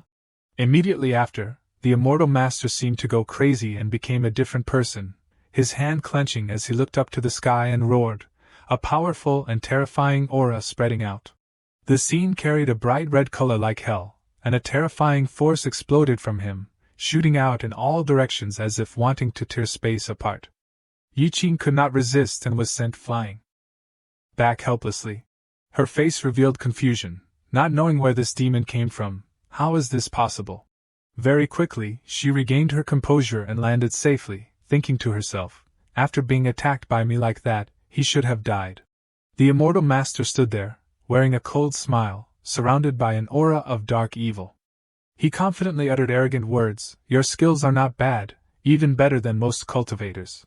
The storm became more and more violent, he continued, But if you're not an immortal cultivator then you're just an ant. Ying really couldn't understand what this incredible power was. She broke into a cold sweat and wondered, Who exactly is he? While she was still in a chaotic train of thought, the immortal master had already acted, rushing to in front of her, causing her to startle and exclaim, Too fast. He punched straight towards her, and she couldn't resist, only able to instinctively raise her arms to block in front of her. I can't keep up. Ying's hand was now entangled by his eerie demonic energy. She breathed gaspingly, wondering to herself, How can there be such a strong attack? What is wrapping around my hand? The immortal master had no intention of letting her rest for even a moment. He continued to raise his fist and attack, but luckily she dodged back in time, saving her life. Seeing that his punch had failed, he continued to kick, wanting to kick Ying, but she still managed to sit down and dodge. Each time he attacked, he became more and more crazy, as if wanting to devour her on the spot, causing her to only be able to retreat, keeping a safe distance. But dodging all the time was not a solution, and misfortune also happened when she was forced to the end by the immortal master. "I'm done for, it's a dead end." In front of her, he stood there smiling triumphantly, his whole body covered in bright red evil energy, asking, "Out of places to run?" Hearing this, Ying fell into fear. Her pupils contracted, her eyes widened, unable to speak. Without wasting any more time, the immortal master directly rushed up, his hand swinging his sharp claws. "Are you still looking for a way to run at this point?" As soon as he finished speaking, before he could carry out his intention, suddenly a hand from somewhere tightly grabbed his arm, holding him back. The person who appeared in time to rescue Ying was none other than Luli. He spoke, "What are you two doing?" He showed discomfort and continued, "It's not allowed to make noise in public places in the middle of the night, and furthermore, destroying public property is also a violation of the law." Seeing him appear here, the immortal master did not understand what was happening. He glanced back and asked, "Who are you?" Ying, on the other hand, looked extremely panicked and shouted, "Teacher, run quickly!" Hearing the words she had just said, he also understood the situation, asking back, "Teacher? So you are the one who robbed me of the phoenix?" Luli calmly replied, "Phoenix? Isn't that the little bird in the nature reserve?" Before he could say another word, he had already started acting, clenching his fist and punching straight towards him, shouting, "Too much talk, die!" But for Luli, his martial arts moves were just a cat scratch, not worth his concern. He gently raised his hand and was able to block his punch without any difficulty. Witnessing this scene, the immortal master's whole body froze. He felt his arms stiff, unable to move at all, and wondered to himself, "What, so he can easily block my attack?" Luli spoke, "Also maliciously attacking people, intentionally causing injury is also a violation of the law." He still refused to give in, continuing to use his other hand, creating a bizarre red aura to attack. "Stop talking so much, get out of my way." But just like before, Luli calmly blocked his attack, holding both of his hands tightly, causing him to be terrified, unable to speak. The immortal master wanted to pull his hands out, but he could not move at all. Luli's body was like a large rock, pressing heavily on him, causing him to stiffen in place, gritting his teeth. He was extremely frustrated, thinking to himself, "This little brat is really strong, I can't pull them out." With no other way, he angrily roared, "Let go!" But he still did not let him go so easily, the corners of his mouth showing a provocative smile, making a condition. "You have to agree with me first, speak properly, don't act violently, then I'll let you go." Seeing that speaking with words was useless, the immortal master grudgingly trembled and snorted coldly, "You won't let go, right?" Finishing his words, he controlled his eerie demonic energy, sending it straight towards Luli, shouting, "Demonic energy invasion!" Immediately, his whole body stiffened, a current seemed to run through his head, causing him to be sore, his eyes widening. He couldn't help but hold his head and moan. Seeing this, he smiled delightedly, saying, "Now you have been invaded by demonic energy. You will surely die within 10 minutes. The pain became more and more intense. Luli held his head in pain, thinking to himself, "My head hurts so much, is this the effect of demonic energy? Why are these strange memories appearing in my head?" Just as he thought of this, in the blink of an eye, the scene completely changed. This place was like a fairyland. He wondered, "This place, where is it?" Not only that, but also appearing faintly before his eyes was a figure that he had seen many times, this person. That man slowly turned his head to look at Luli, a gentle smile on his face. He exclaimed, "Who is it?" He stood in the middle of the flat water surface, surrounded by a hazy landscape with green mountains and swirling mist. His eyes revealed confusion, his hands clenched as if trying to calm himself. Wondering, "Where is this place?" He raised his hand in front of him, the faint light reflecting on his skin, making the scene blurred, a feeling of familiarity and strangeness rising in his heart. A stream of thoughts crept into his mind as if some distant memory was about to awaken from the depths. Why is it so familiar? Suddenly Luli's eyes flashed as he raised his head and looked back, and also, before his eyes, a figure was floating in the air. It was a long-haired man, dressed in white, with an extraordinary temperament as if stepping out of a legend. His black hair flying in the wind. The person's eyes, although not clear, exuded a strange majesty and familiarity. He asked with a trembling voice, "Who are you?" "Why?" Before he could finish speaking, the man looked at him and smiled kindly, replying, "Why is it exactly like you, right?" "Because I am you." These words made Luli even more confused, his eyes doubtful as he exclaimed, "You are me?" The man was still sitting majestically on the floating rock, his demeanor as if he had existed here for thousands of years, golden butterflies circling around. A gentle breeze carrying a sacred and mysterious breath. His deep voice rang out, "To be precise, I am the self that you have forgotten." He recalled the past, starting to tell the story. Under the ancient peach tree, glowing with a brilliant red light, the scene was like a heavenly place. "I once sat with other Taoists discussing the Tao. I am Luli. I have discussed the Tao with Hongjun. Not only that, but he was also a witness to the most glorious moments in history." On the high cliff, Luli stood silently, his eyes looking at the tens of thousands of soldiers lined up in a magnificent formation, the sound of war drums echoing through the heavens and the earth. That memory was like being engraved in his soul. "I once witnessed the Yellow Emperor's expedition against Hayou." After mentioning the shocking expedition, the next memory turned to a completely different scene, where spiritual energy was dense and dim light covered the tranquil space. Luli sat high above, his hand placed on the shining alchemy furnace, spiritual power swirling into the shape of a transforming pill flying in the air. In front of him, a stunning woman knelt respectfully, her eyes full of trust and admiration. "I once told Chang'e about the elixir." His memories continued to open like the endless stream of a great life. After the years of discussing the Tao, healing wounds, and witnessing eras, Luli was still wearing a white robe. Flying between the sea of thunder and violent spiritual energy. Facing him was a huge monster with murderous intent filling the sky, but in his eyes there was not the slightest hesitation. Only the coldness of someone who had won hundreds of battles. "I also once eliminated evil." With just a slash as fast as lightning, he was able to take down the demon dragon, causing its head to be separated from its neck. Through each piece of memory gradually appearing, the image of Luli in his past life became more radiant than the sun and moon. The holy light radiated from his body. As if gathering the aura of the heavenly realm, they said, "I am the head of all immortals." Everyone had to kneel at his feet and call him by the respectful name, Limitless Immortal Venerable. Telling the story to this point, the man looked at Luli again, asking, Have you remembered?" He held his head, which was aching like it was being hammered, replying, I remember. "So why did I abolish my cultivation and turn into the way I am now?" Hearing the question, he pointed to the sky, urging, "Look for yourself." In front of Luli, a scene appeared, himself floating in the air preparing for a new glorious milestone.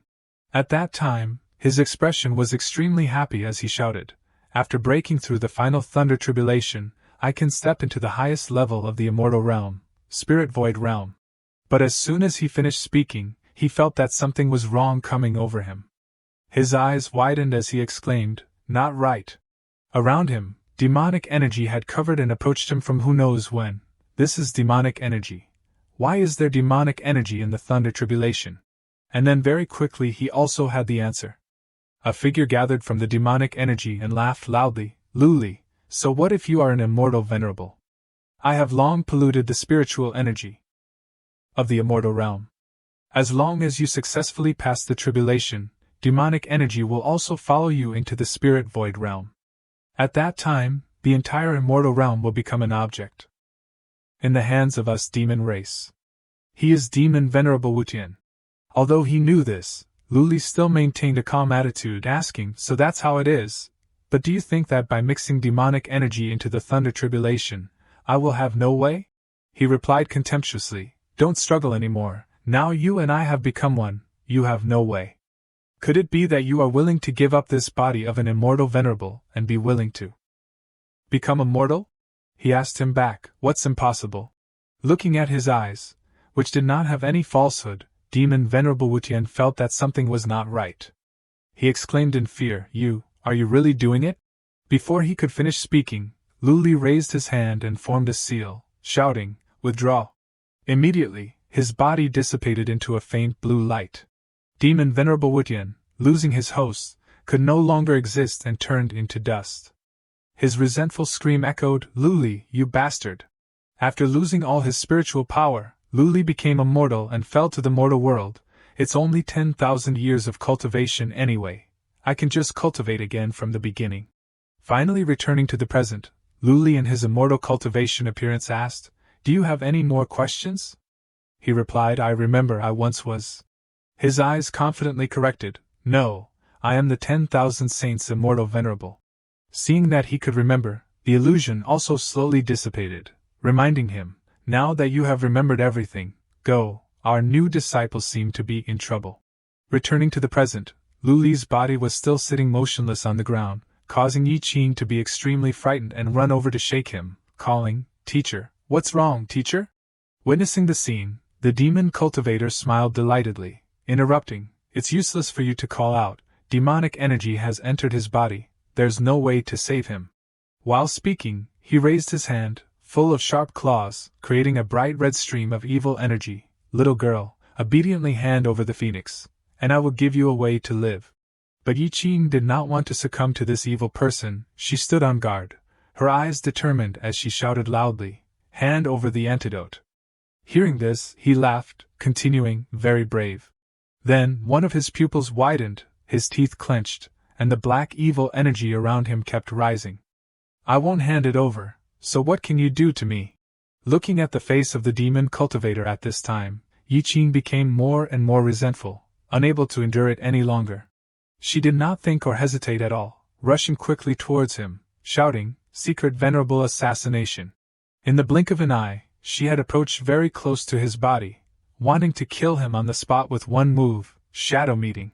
But when the dagger in her hand was about to touch his neck, there was an invisible wall in front of him, protecting him, not letting her touch it. Her face revealed horror. Her hand could not help but tremble out of control, cursing, "Damn it, I'm being blocked by something, I can't stab through." No matter how much Yi Qing tried to press the dagger into his neck, that wall was as solid as stone, not shaking in the slightest. The demon cultivator smirked provocatively. "Its protective chi, swords and knives can't penetrate it." At this time, she startled and looked down, discovering that his hand was clenching a fist, preparing to swing an attack towards her. That punch was full of demonic energy. Just eating one punch could make it difficult for her to keep her life. Unable to react in time, she ate that punch, her whole body being strongly pushed backwards, her eyes widening as she cried out in pain. The punch seemed to have a huge force, causing Yi Qing to slam straight into the wall, causing the stone wall to crack into many pieces, dust flying everywhere. The demon cultivator saw that she was suffering this pain and enjoyed it very much, smirking from ear to ear, his pupils shining brightly. Yi Qing's body was helpless, with no more strength to fight back. She slumped down below. Right at this moment, Jiang Lu and Hayou heard the loud noise from inside the house and ran out, calling out anxiously, "Yi Qing." The two ran to her side, pulling her to lean against the wall. Yi Qing trembled and asked, "Why are you two here?" Jiang Lu replied, "We waited for a long time and didn't see you and the teacher come back." Hayou took her pulse, continuing, "You have internal injuries, don't talk anymore." The demon cultivator saw the scene before him and felt extremely envious, thinking to himself, "So there are still two people with jade bones, both with wonderful figures." While thinking, he glanced at Luli, who was still sitting unconscious next to him. "This kid has a good eye." Without wasting any more time, he approached in front of the three, calling, "Three little beauties." He looked extremely perverted at this time, wanting to catch all three of Jiang Lu, Yi Qing and Hayou. "You girls with jade bones, you really make me lose my mind. Be obedient and become my furnace and demon servants. This immortal master will definitely take care of you." Hearing the disgusting words coming from his mouth, Jiang Lu could not help but feel a chill and angrily shouted, "How dare you! What you're doing is against the law. Don't disregard the consequences." Of course, the demon cultivator did not care about that at all. He laughed loudly, asking back, I am a person from another world, what does the law here have to do with me? While still in the midst of mocking happily, suddenly a voice rang out, causing him to freeze, his face full of surprise. Is it just some unreasonable things, and you're calling it another world? He startled and turned his head, looking around, asking, who is it? Who is talking? It turned out that while he was standing there teasing Yi Qing's group, Luli had also woken up. He stood up, looking at him with sharp eyes, asking back, what? Did you forget after just attacking me? Seeing that he was unharmed and could even stand up as if nothing had happened caused the demon cultivator to be extremely shocked, his whole body standing still. Jiang Lu, Hayou, and Yi Qing, seeing this, were also completely surprised, exclaiming in unison, Teacher, you're okay. He looked at the group of them and smiled, replying, yeah, sorry I've made you worry. The demon cultivator's eyes almost fell out, his mouth gaping as he shouted, how is that possible? You were clearly invaded by demonic energy. How can you be okay? He gently curled the corners of his mouth and replied with a sentence that left him speechless. With your poor cultivation, it's normal for demonic energy to dissipate before it can even enter. Hearing these mocking words, he trembled with anger, grinding his teeth as he asked, you are just a mortal, what qualifications do you have to evaluate me? Luli was no longer afraid of him, his face clearly serious as he raised 3 fingers and interrupted, a frog in a well, as far as I know, in the matter of a mortal killing an immortal cultivator. There are 3 out of 100. While speaking, his eyes slowly closed, taking off his glasses. Let's do this. Luli's eyes seemed to completely transform into a different person, his head held high as if looking at something lowly, continuing, today, I'll let you meet one of those people. As soon as he finished speaking, the surrounding space immediately became transformed. Spiritual light filled everything. He stood towering on the giant lotus flower that was slowly blooming. The faint blue light emitted from the petals seemed to blend with the spiritual energy of heaven and earth, covering his body. Each step he took began to move, touching down. The jade lotus flower bloomed under his clean and noble heel, like a divine object from the 9th heaven, jade lotus step. Luli step by step touched his feet to the highest lotus peak as if opening the door to another world. His eyes half closed, his hands in his pockets, his state calm, ascension pavilion.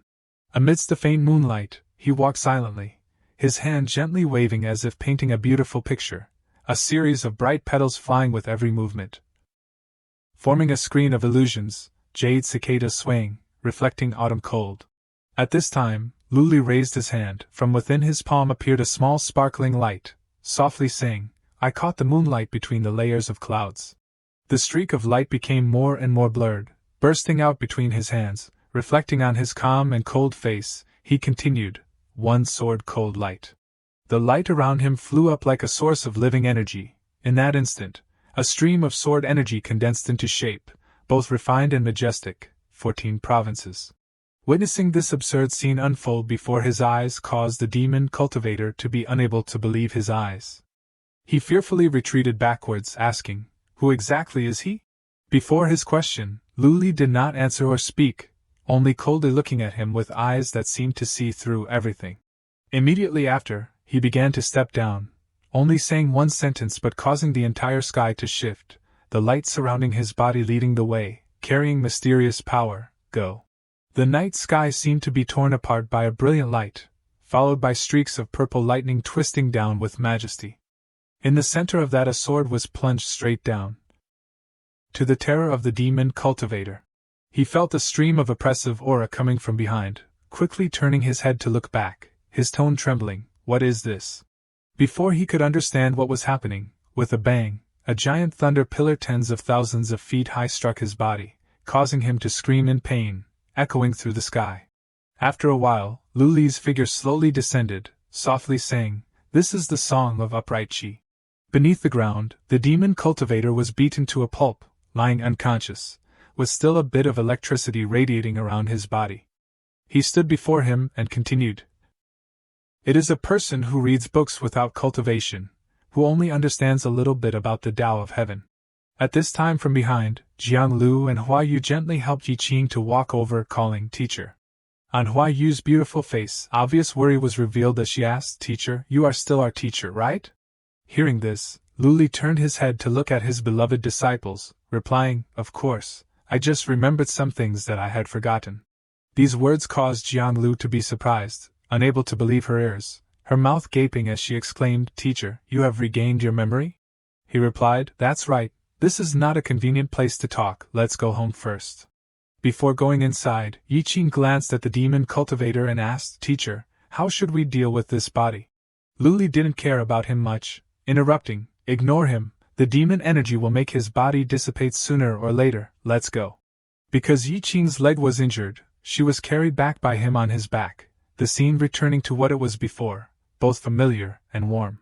A moment later, after entering the house, Jianglu carefully poured a cup of hot tea and brought it to Luli. "Teacher, please drink some tea." Sitting opposite on the small wooden table, Yiqing was also having Hayou take her pulse to check the internal injuries inside her body. After carefully examining for a while, she sighed in relief, saying, "The pulse is stable now, there is nothing unusual anymore." Yiqing calmly replied, "I said I was fine. You don't need to worry too much." Just as she said this, she suddenly remembered what had happened just now. Her face flustered as she looked towards Luli, asking, "Teacher, tell me quickly, what was that about just now?" Hearing the question, he looked puzzled, holding the cup of hot tea, exclaiming, What matter?" They immediately rushed to in front of him, competing to speak, "Your identity.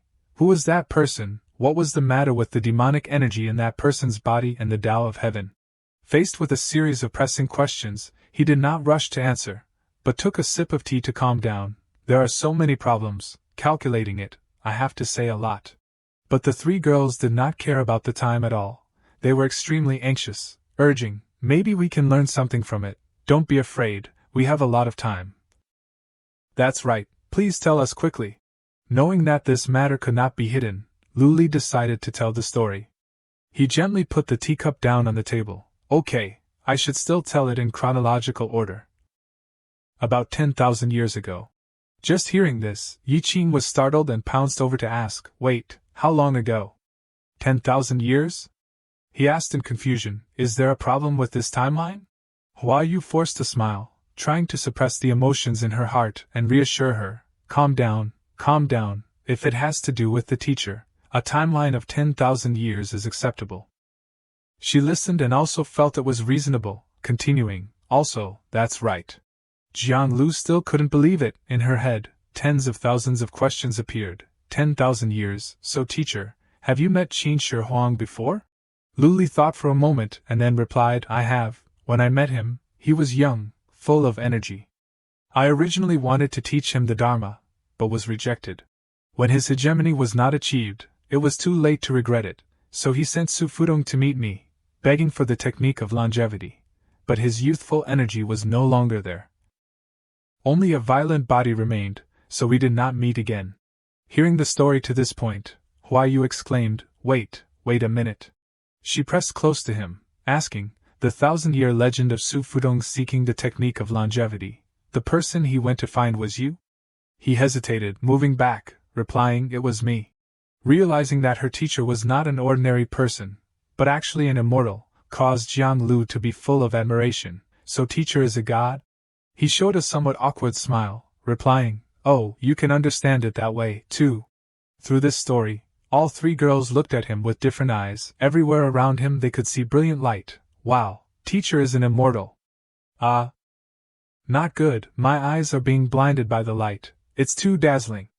Luli interrupted, "You two are overacting a bit." At this time, Jianglu was still very curious, so she asked, "So why did you lose your memory?" Her question touched the right spot. He slowly closed his eyes and recalled this matter. Luli's expression suddenly flashed with sadness, his pupils sinking, continuing, "It's because of that year." He remembered the scene when he was about to complete everything. But something unfortunate happened, the time when he was enduring the final thunder tribulation. In front of him, everything looked desolate and dilapidated, as if it had just gone through an extremely fierce battle. At this time, the immortal realm was almost destroyed. The ancient demon Venerable and the demonic bloodline within his body caused the heavens and the earth to gradually be infected with demonic energy.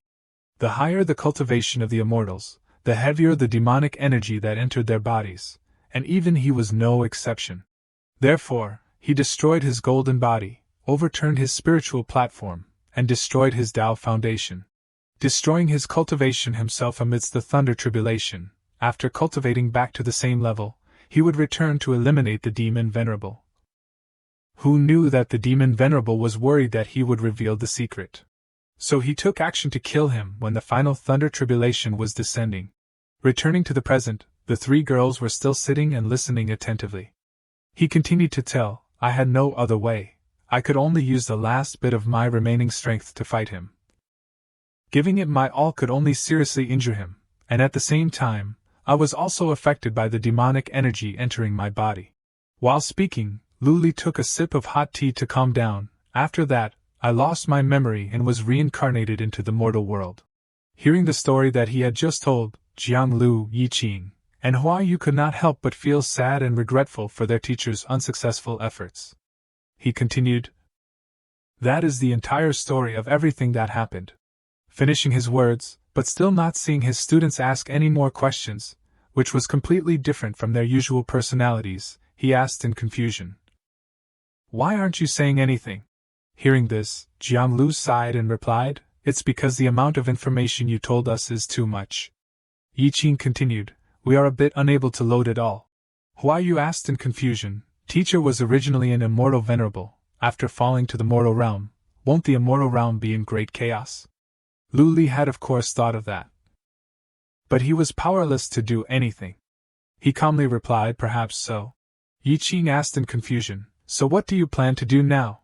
Faced with this question, his expression clearly showed a determination to never give up, replying, Cultivate again from the beginning, return to the immortal realm and eliminate the demon venerable. I want to purify the demonic energy in the immortal realm, and return a clean and healthy immortal realm. These words were said to make all three girls freeze in place, as if thinking about something. After a moment of regaining her composure, Yiqing spoke cautiously, calling, Teacher. She suddenly shouted loudly, startling Luli, Can we go with you? We want to cultivate with you to eliminate the demon world. Hayou continued, That's right, you can't leave us behind. Hearing this request from his three female disciples, Luli temporarily did not know how to answer. He could not believe that they could be willing to rush into dangerous places to fight alongside him. In the end, he still could not bear to leave them behind. He smiled and replied, Of course you can. Saying this, he again reached out to stroke his chin, thinking for a while, But I need some time to plan a cultivation plan for you. Hayou worriedly asked, Will it take a long time? Will it hinder your cultivation? Luli immediately raised one finger, causing her to ask back in surprise, 1 month? Seeing that he did not answer, Jianglu also raised one finger and asked, 1 year? He shook his head, replying, How is that possible? Suddenly, Yiqing made an even more shocking statement, I know, it's 100 years. He was speechless, exclaiming helplessly, It's getting more and more outrageous. Not letting them guess anymore, Luli said, Okay, don't guess anymore. For an excellent teacher like me, it only takes 1 night. Saying this, he began to stand up, urging everyone, It's not early anymore. Before returning to the room, he did not forget to remind, Rest well tonight, tomorrow morning I will officially teach you how to cultivate. Yiqing obediently agreed, replying yes. True to the schedule, early the next morning, Jianglu woke up and walked outside with a weary mood, yawning due to not getting enough sleep at night. She glanced with her still sleepy eyes, turning to ask, Aren't you too sleepy? At the courtyard at this time, it was unknown when Yiqing and Hayou had woken up and were standing there warming up. She replied, This is later than the usual time I wake up to practice martial arts by a lot.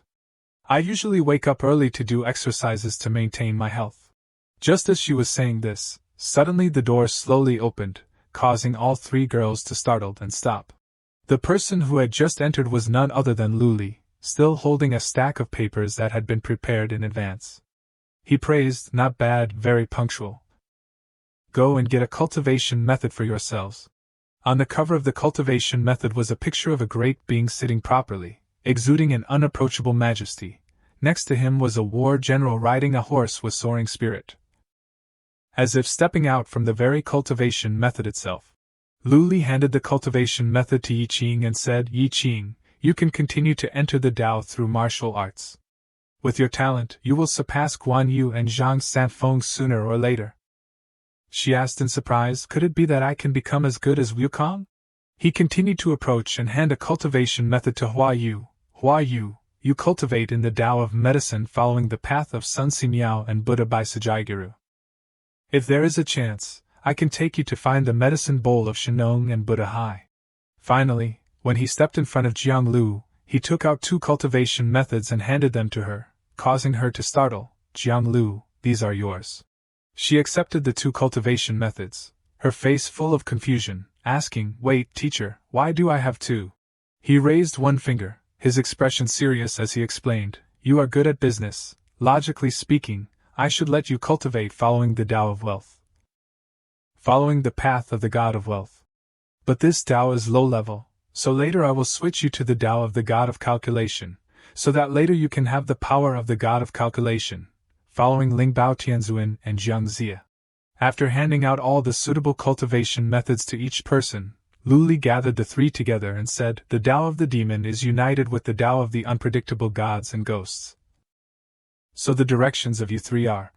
According to what he felt was reasonable and instructed, Jiang Lu would be in the direction of heavenly calculation, and Yi Qing in the direction of martial venerable. Finally, Hayou, who was good at medical skills, would follow the direction of medicine immortal. Hearing his instructions, all 3 girls showed radiant smiles, their eyes sparkling with excitement as they replied in unison, okay. Luli did not forget to remind them, however, those things can be calculated later, proving the Tao of heaven is a matter for the future. The first thing you have to do now is. Saying this, his face showed seriousness, and he stood akimbo, shouting, refined qi. Jiang Lu, Yi Qing, and Hayou had bewildered and confused expressions, their heads filled with hazy question marks, not understanding what he was talking about. Seeing that the 3 girls seemed not to understand, Luli explained, when people are born, the qi in their bodies will gradually disappear. Over time, the spiritual sense will gradually become blocked, and finally they will not be able to feel the existence of spiritual power anymore. While speaking, his expression became serious. Refining qi is to clear the blockage of the spiritual sense, and to gradually feel the spiritual power. As soon as he finished speaking, Yi Qing enthusiastically raised her hand to speak. May I ask, teacher, how do we refine qi? He smiled and replied, don't worry, I have adjusted a way to refine qi specifically for you. Next, let you start practicing. A moment later, the training began. Jiang Lu, with a difficult posture, her body trembling, breathing heavily. Beside her, Hayou was not much different, her whole body trembling with every intermittent breath. In contrast to the 2 of them, because Yi Qing had practiced martial arts before, her body had greater endurance. These exercises were not much to her at all. After holding the pose for a while, Jiang Lu could no longer bear it and cried out, I can't do it anymore, I'm exhausted. Her beautiful face was covered with sweat, her eyes pleadingly looking at Luli, asking, teacher, I want to rest, can I? But of course he did not agree, his eyes unwavering as he replied, no, Jiang Lu, your physical strength is very poor, your body has been infected with a lot of impurities. You are the one who needs to practice the most among the 3.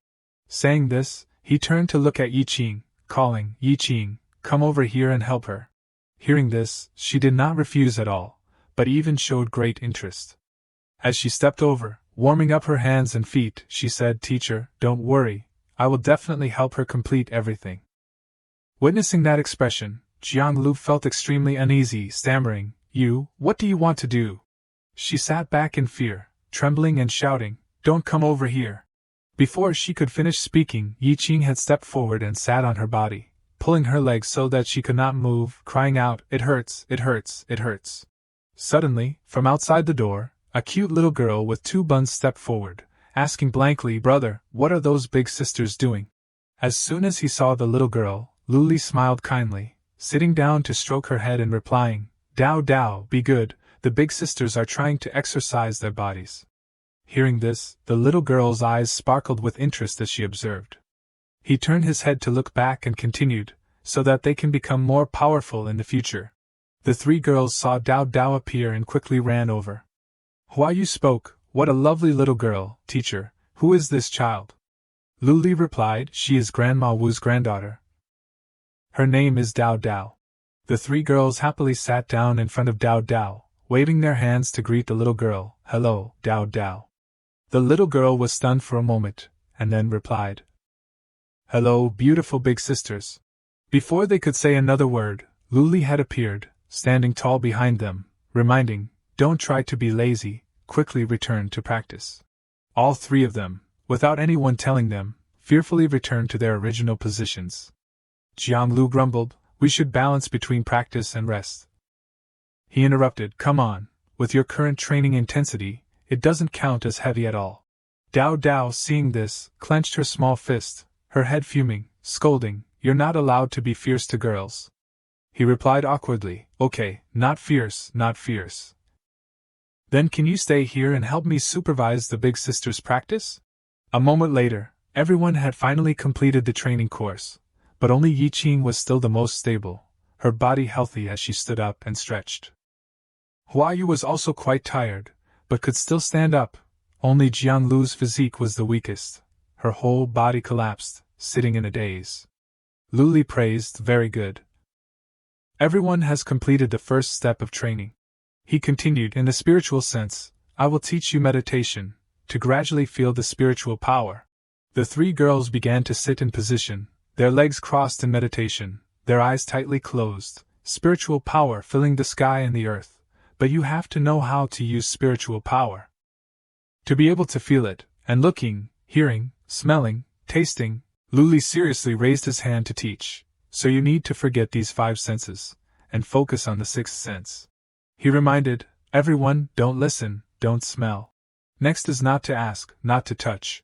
From the middle of Yi Qing's abdomen, a ball of light appeared, surrounded by an aura of faint green. Luli added, If we don't see mountains and rivers, then we can see the essence of heaven and earth. He delved deep inside Yi Qing's subconscious, pointing to the inner spirit, asking, Have you felt it? Hearing this, her eyes were still closed, a smile on her face as she replied, Teacher, I can feel it. He continued to turn his head to look at Huayu and Jianglu, asking, What about you two? Both smiled and replied in unison, We can also feel it. Seeing that everyone had been able to absorb and feel the spiritual power, he said, Okay, open your eyes. The surrounding atmosphere was mixed with faint streams of spiritual power flying everywhere. Yi Qing could feel and see them. She excitedly raised her hand to gently touch, praising, So this is what spiritual power is like. Huayu also touched lightly. Continuing, It's like the wind, but it feels completely different. In contrast to the two of them, Jianglu tried to sniff with her nose, and indeed there was no smell at all. Indeed, it's odorless and tasteless. Just as she said this, she suddenly discovered something, her eyes widening in surprise as she exclaimed, Huh? She stepped forward and touched Huayu, asking, Huayu, what's on your body? What was sticking to Jianglu's hand was colorless and transparent. It was thick like jelly, sticky. What is this thing? Suddenly, a hand reached out from somewhere and gently touched Jianglu's neck, calling, You also have it. The person who had just touched her was Luli. He bent down and said, The cultivation method I taught you has the effect of purifying the marrow and replacing the bones. These are all the impurities being pushed out of your bodies. She exclaimed with some embarrassment and surprise, Huh? Not stopping there, he even reached out, intending to touch Yi Qing. You probably also have it on your body. Suddenly, a series of red warnings appeared, causing Yi Qing's attitude to make a 180-degree turn. Her eyes widened uncomfortably as she dodged back. She uncontrollably swung her hand up and slapped hard on Luli's hand, shouting, Don't touch me. Unable to retract his hand in time, his finger was slapped red, trembling. He asked in confusion, Why? All three girls sat close to each other, their hands shielding their bodies, replying shyly, It's a girl's privacy. Do you understand? Privacy, quickly go away. In general, you're not allowed to touch us. Hearing this, he explained speechlessly, These are all normal things. What is there that you can't touch? All three girls did not know what they were thinking, looking at each other, giving a silent signal, their hands clenching. In the blink of an eye, they had all rushed straight into the room and slammed the door shut, to the bewilderment of Luli, who was still standing there. He really couldn't understand, wondering to himself, I've seen these things thousands of times, what is there that I can't? The cultivation is going in the right direction now, next we have to eliminate the demonic energy. As soon as he finished speaking, suddenly a voice rang out, causing him to pause. What is demonic energy? He looked down and discovered that the person who had just spoken was Dao Dao. Oh, Dao Dao, why are you still here? At the same time, at Grandma Wu's house, she was still anxiously looking around, not seeing her granddaughter. It's time to eat. Why hasn't that girl Dao Dao come home for a meal yet? 3 days later, in the early morning, the sun was bright and the gentle breeze brushed past, making everything comfortable. Inside Luli's courtyard, he was sitting cross-legged, meditating, his eyes closed, a powerful spiritual aura radiating around him, the spiritual energy fluctuating strongly. Not far away, Hayou was standing silently, observing him, thinking to herself, I'm afraid that the spiritual energy within a few kilometers around here has been led here by the teacher. What caught her attention more than anything else was Luli's bright face at this time, looking extremely dashing, filled with the aura of an immortal. Her cheeks flushed slightly, her eyes sparkling. Moreover, the teacher is really handsome. How can he be so handsome? Just looking at him is not enough. While immersed in those thoughts, Hayou uncontrollably stepped in front of Luli, and her hand reached up, thinking to herself, I really want to touch him a little. Right at the moment when she was about to touch him, he suddenly opened his eyes and looked up, causing her to be startled and retract her hand. He asked, What's wrong? Are you encountering difficulties in cultivation? Hayou fell into a bewildered situation, quickly waving her hand, stammering, teacher, just now I didn't. Before she could finish speaking, she was so embarrassed that she couldn't utter a word and turned around to run away. Damn it, let's pretend nothing happened. After hiding inside the room for a while, Hayou returned outside with a small wooden box in her hand, carrying it to Luli. She looked at him, smiling gently, saying, Teacher, the medicine you need is ready. Hearing this, he accepted the wooden box and then opened it. From inside, a stream of golden light shone straight out. He praised, Very good, we can start refining the demon pill now. She slowly stepped forward and asked, Are you only using these common medicinal herbs? Can it really work? Luli replied, You are just starting to cultivate, the spiritual energy in your bodies is very little, and there is even less energy to remove the demonic energy. Moreover, this is just supporting medicine, using the heavenly fragrant water lotus is already very precious. Hearing him say this, Hayou still could not imagine what that thing looked like. She was extremely curious, thinking to herself, Heavenly fragrant water lotus. I've only seen this medicinal herb in medical books. Where can I find this rare medicinal herb that is difficult to find in 100 years? Just as she thought of this, suddenly a loud shout rang out, causing her to startle and turn her head back. Good news! The person who had just run in was Jianglu, her face radiant, holding a piece of paper, waving it. We've found information about the heavenly fragrant water lotus. She stepped forward, holding out the paper, urging, Take a look, teacher. With this invitation letter, the heavenly fragrant water lotus can be within our reach. Hearing this, although Luli was also very happy, he tried to suppress it and reassure them, No need to rush, speak slowly. Jianglu began to explain, The old master of the Bai family in Wuqing is seriously ill, sending out hero invitations everywhere. Inviting all the hidden heroes to come and treat the old master of the Bai family, saying that whoever can cure the old master's illness can choose any item from the Bai family's heirloom treasures. Hayou happily asked, Is there a heavenly fragrant water lotus among these heirloom treasures? Jianglu smiled and replied, Yes. She continued, We have Jiangnan's #1 divine doctor, how can we not get this item? Suddenly she remembered something. Hayou's face darkened, her hand stroking her chin, thinking, I once heard that the Bai family's old master's illness is not serious. But he keeps sleeping and doesn't wake up, this condition is very rare. The famous doctors the Bai family invited were all at a loss. I'm afraid even if I go, I won't be able to cure him. Just as she said this, a hand from behind gently reached out and touched her shoulder. Luli comforted, Don't worry, if you can't cure him, I still have the soul retrieval technique. Finishing his words, he stepped to where Jianglu was and asked, When is the Bai family's consultation this time? She then replied, Tomorrow night.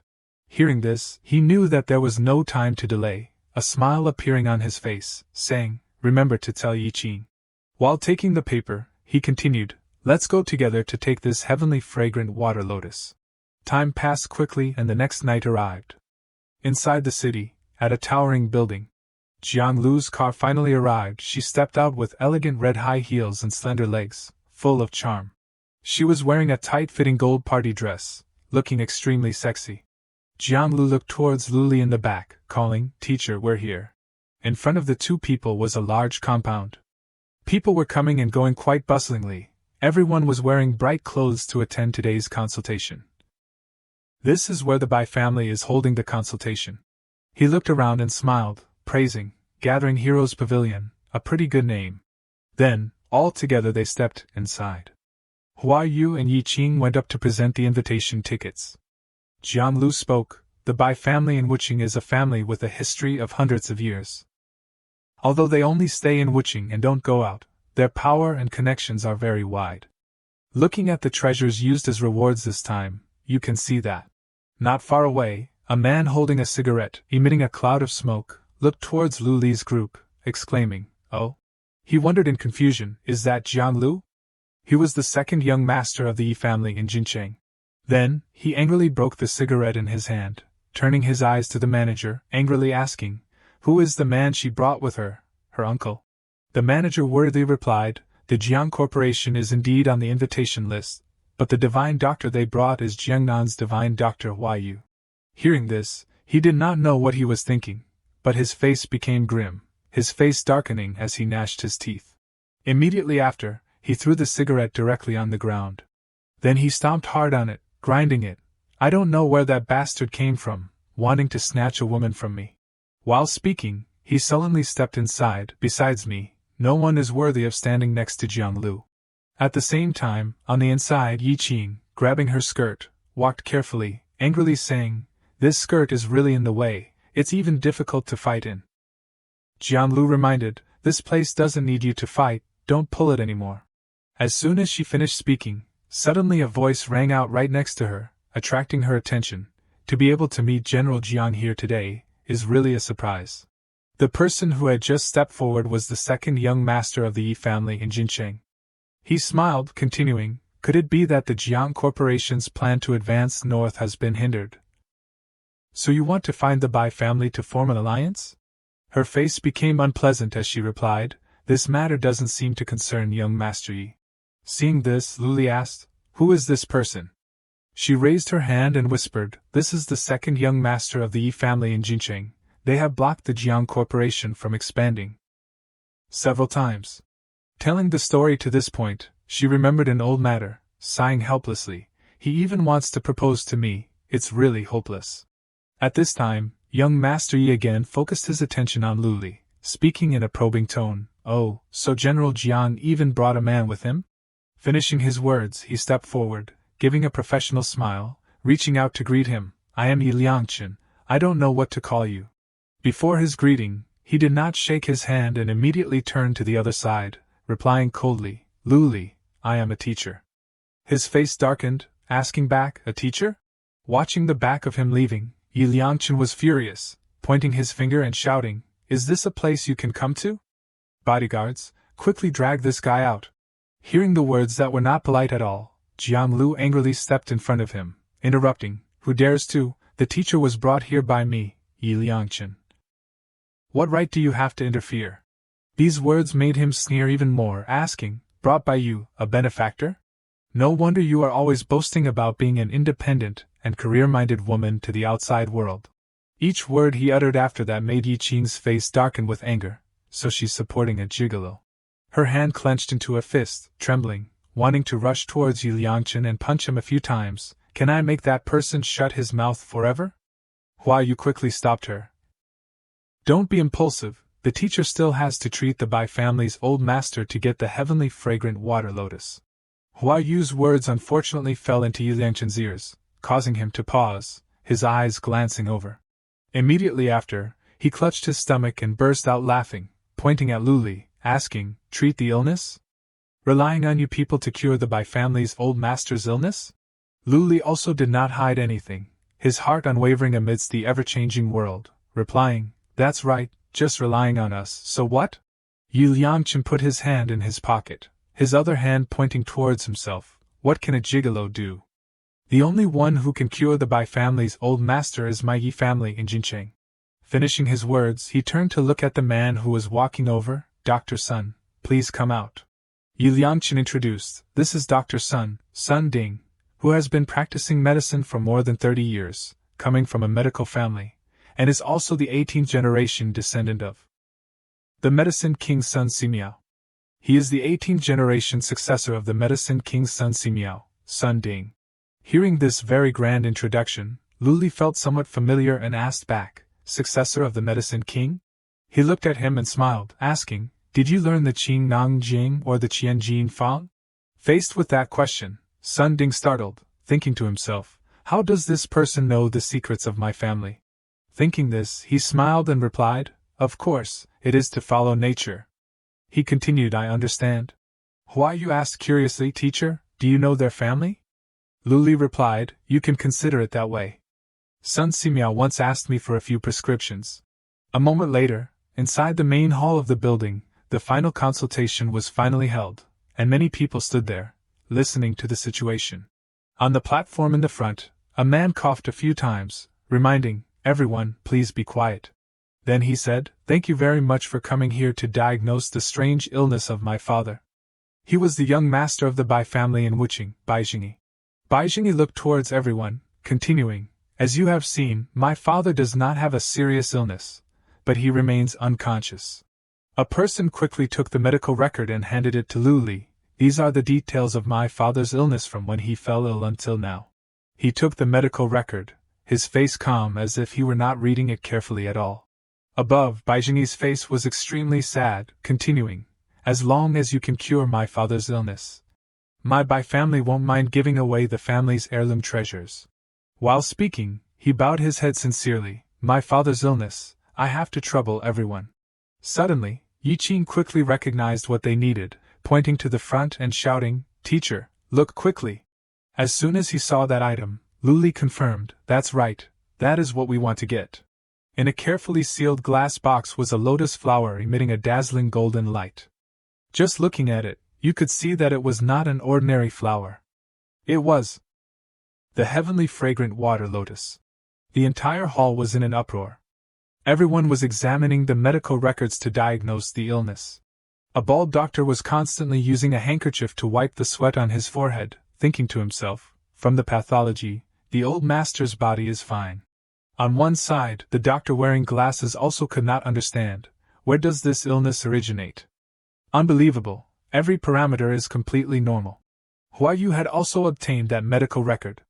She stood there, reading it over and over again, thinking, it's just that he remains unconscious. Just as she thought of this, Yi Qing cheerfully ran over, smiling and asking, how is it, can you see what the illness is? Her face darkened as she replied, the Bai family is acting like this, showing that the Bai old man's illness is extremely difficult to understand, but looking at the pathology, I also have no way. At this time, Bai old man was still lying on the bed, being measured for his body parameters by the doctors. She continued, the important thing lies in the next diagnosis. After waiting for a very long time, Bai Jingyi anxiously spoke, has anyone seen anything unusual? Everyone, hearing this, turned to whisper to each other, their expressions extremely unsightly. One of them replied, Mr. Bai, looking at the pathology, we really can't see anything. He made a suggestion, I hope you can arrange for us to feel his pulse for a diagnosis. Waiting for a while longer to arrange, a waiter holding 2 glasses of wine stepped in front of Hayou and Jianglu, saying, Dr. Hua, please wait a moment. We will arrange a consultation for you immediately. She replied, thank you. As soon as she finished speaking, suddenly a voice rang out, causing Jianglu to startle and turn her head back, General Jiang. Bai Jingyi happily stepped forward and shook her hand, saying, I am truly grateful to you for being able to invite the head of the Tianyi Pavilion to come here to treat my father. She smiled and replied, a good doctor is like a loving mother, Chief Hua will not just look on and do nothing. Hayou shook Bai Jingyi's hand, adding, Mr. Bai, rest assured, I will definitely try my best to cure your father's illness. He sighed, thank you, Chief Hua, my father has been in a coma for a long time, countless famous doctors have examined him, but there is no way to treat him. Today, I can only look forward to Chief Hua and the Sun family. While speaking, he raised his hand to his chest, bowing slightly. General Jiang, this matter depends on you and Chief Hua. I still have some matters to attend to. Please excuse me. Jiang Lu replied, please rest assured, Chief Bai. When Bai Jingyi had just left, Yu Liangchen came forward, asking sarcastically, you people actually dare to go and examine the illness? He laughed contemptuously, continuing, when the time comes, if you can't find out the illness, aren't you afraid of losing face? Looking at his attitude, Jiang Lu felt extremely uncomfortable, folding her arms in front of her chest, interrupting, I don't need your concern, young master, you should save your energy and concern yourself with your own people. But Yu Liangchen did not care at all, on the contrary, he replied very confidently, that's unnecessary, could it be that we can't find out the illness? Sun Ding, standing behind him, spoke, if the Sun family's successor of the Medicine King can't cure it, then no one else can. Hearing those arrogant words, Luli could not help but step forward. Even when Sun Simiao was alive, he did not dare to say such words. He looked towards him and continued, good for a descendant of the Medicine King. I don't know how much medical skill you have learned, but your tone is much greater than your ancestors. Sun Ding glanced at him uncomfortably, replying, what my ancestors are like is not for a junior like you to judge. According to what Luli knew, this Sun Simiao was a person with a gentle and humble nature, with noble medical ethics. Throughout his life, Sun Simiao pursued what he called effective medicine and stone medicine. Towards the end of his life, he still acknowledged that his medical skills were not thorough and intelligent, and that he could not cure all diseases for patients. Each word that he spoke made Sun Ding choke, his teeth clenched. Who would have thought that the descendants would rely on the words Medicine King to polish their names, arrogant and conceited. He became more and more angry, pointing straight at him, shouting, you're talking nonsense. His face angry, looking directly at him, saying, doctors talk with medical skills. You won't know who's losing face until the illness is not cured. Luli did not give in, his eyes full of determination, replying without flinching, although I only understand a little about medical skill, I'm still better than you anyway. While still in a very tense situation, Bai Jingyi had returned. He quickly raised his hand to stop them. Calm down, you two, calm down. Mr. Sun is a descendant of the Medicine King, and Chief Hua, who has been the head of the Tianyi Pavilion for many years, also has the title of Holy Hand. My father's illness still needs the two of you to treat it, you shouldn't lose harmony. Hearing this, but the anger was still rising in each person's heart. Jiang Lu and Yi Liangchen, their eyes met, sparking fire, snorting coldly. She turned away, saying, I don't want to argue about these things with you. If you're good, then use medical skills to compare. He also turned away, replying, our Yi family will definitely cure the Bai old master's illness. Seeing the two of them constantly arguing with each other without stopping, Bai Jingyi could only sigh helplessly, wiping the sweat on his forehead. Immediately after, he pointed towards the room inside. The sick room is over here, please follow me. Just like that, the two groups of Luli and Yi Liangchen followed Bai Jingyi inside, preparing to compete their skills. When they arrived in front of a large room, the door was slowly opened. Lying inside was the Bai old master, unconscious and without any movement. He looked towards the group and said, doctors can enter, others please wait outside for a while. Hayou turned her head to Luli and asked for permission. Teacher, I'll go in first, okay?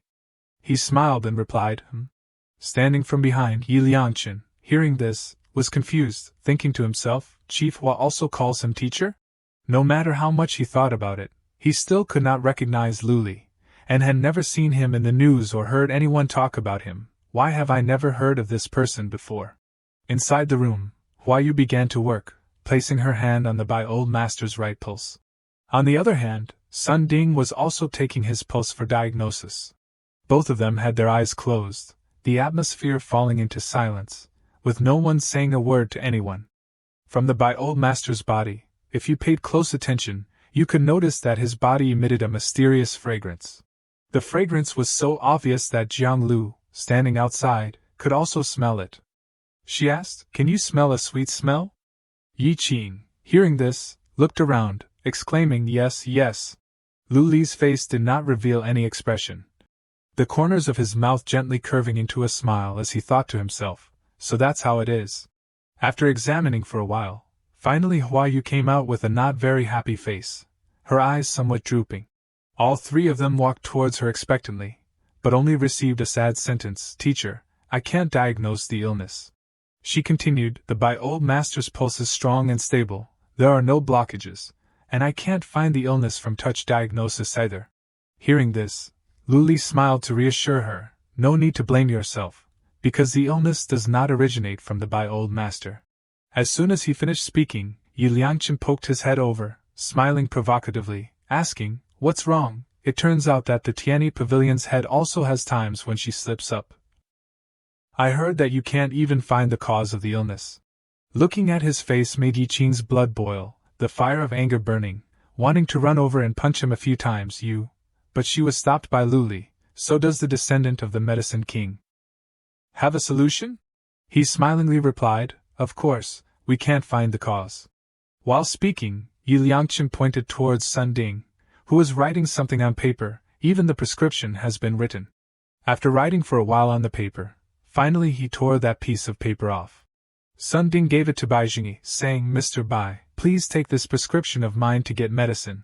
His expression was very confident, guaranteeing, as long as it's half a day, the old master can wake up. Hearing this, Bai Jingyi could not help but be surprised, looking at the paper and reading the names of those medicines: Angelica de Hurica 1 Qian, Heavenward Light 2 Qian, Mysterious Powder 1 Qian, Sengjua Tractalodes 1 Qian. Suddenly, Luli, his face darkening, interrupted, Atractalodes Lancea 2 Qian, Rubus Ideas 1 Qian, use dying charcoal to decoct the medicine, boil 3 bowls of water until there is 1 bowl left. He looked at him, asking, Am I right, Dr. Sun? Faced with the prescription that Luli had just given, Sun Ding could not believe his ears. His face darkened, sweat dripping like rain. He exclaimed in horror, pointing straight at him, shouting, You, how do you know our Sun family's secret formula? He gently replied, I only know that this formula, the Ming Qing soul guiding absolute, is not good medicine. It is more like a formula with a very strong effect of promoting blood circulation. A formula that helps the patient return to their former glory. Luli stood in the midst of the brilliant green light, his face full of anger, his eyes sharp as if wanting to burn the opponent. Behind him was an illusion of a mysterious green dragon twisting, making the aura oppressive. He spoke in a loud voice, Where did you get the guts to write it? Around Luli's figure, the green dragon twisted, his aura extremely imposing. He pointed straight at Sun Ding, shouting, After 7 days, the medicine will lose its effect, and the patient will die suddenly. What you're doing is equivalent to murder. Each word he spoke was extremely correct, without any mistakes, causing him to be terrified, sweat dripping profusely, unable to refute. He continued, If I knew that the descendants of Sun Simiao would do something like this, that day, I would have allowed the lineage of the medicine king to be wiped out. Those words were like being poured straight into Sun Ding's face, causing him to slip and fall to the ground with a scream. Seeing this, Yi Liangchen ran over to help him, asking anxiously, Dr. Sun, what's wrong, Dr. Sun? Seeing Sun Ding's frightened expression, he also felt that something was not right, so he did not dare to raise his voice anymore, but only gritted his teeth, glaring. Faced with the staring eyes of Luli, Yi Liangchen did not dare to face him, but turned his head away, shouting, Talking nonsense, what is Ming Qing soul guiding? We didn't know that thing in the first place. He did not bother to argue with him, but directly turned to speak to Sun Ding. Dr. Sun, do you still want to pretend to be stupid? His face at this time was pale, as if he had lost his strength, his face drooping as he stammered, I don't know what you call the Ming Qing soul guiding, I just prescribed medicine according to the patient's condition. Faced with these shameless words of a doctor who claimed to be saving people, Luli gave him a round of applause. His eyes were still as sharp as knives, as if they could penetrate his thoughts, praising sarcastically, Good for a good prescription. While speaking, he pointed straight at Sun Ding, asking, Then please, Dr. Sun, explain, what disease does my old master have, and what does your medicine cure? He was worried and thought to himself, as long as I stubbornly say that Ming Qing soul guiding can save my old master, then what can he do even if he knows the effect of the medicine? Thinking this, he glanced towards Bai Jingyi, who was very expectant. The Bai family trusts me, So what is there to be afraid of? After reassuring himself, Sun Ding regained his composure and slowly stood up, saying, "This prescription is a 1,000-year-old secret of my family." He confidently pointed up, smiling and continuing, "Used to treat an old illness, lethargy. Not only that, but he also calmly pretended not to know anything, dismissing Luli's announcement just now. As for what you said, Ming Qing soul guiding or something, I have never heard of it." Seeing this appearance of Sun Ding, Luli was also speechless, replying, "When you wrote this prescription, I knew that you had no so-called medical ethics.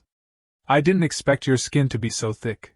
His words made him stiffen, sweat falling as he did not respond. But his next sentence made him startled in horror. "If it's a 1,000-year-old secret of your family, then please try the medicine yourself." At this time, Sun Ding could no longer pretend. Hearing that he himself had to be used as a scapegoat to test the medicine, his face turned pale, his body shrinking back. Stammering, Why do I have to test the medicine?" Luli's face did not reveal any emotion as he explained everything. "You don't dare to drink it, because you know that 7 days after drinking it, this medicine will be like a hungry wolf, devouring all the strength in your body." Seeing that he could correctly state the effect of that medicine, the family's secret medicine that he had said with his own mouth, caused him to gape, his eyes widening in shock. Perhaps the most frightened person at this time was still Baijingyi, because if it was just a little later, and he had given it to his father to drink, then Bai old master might have lost his life. This matter.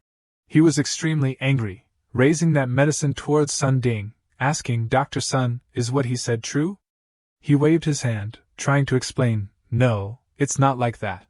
Reaching this point, but he still refused to admit it, Luli decided to expose his entire face for everyone to know. "So what are you relying on to say that this is lethargy?" He continued to ask, "Did your ancestors pass down what acupuncture and medicine is needed for this condition?" Sun Ding's whole body trembled like a chafing dish, his face turning purple as he stammered, the book." After thinking for a moment, he gave an excuse, "It's very old, I don't remember anymore."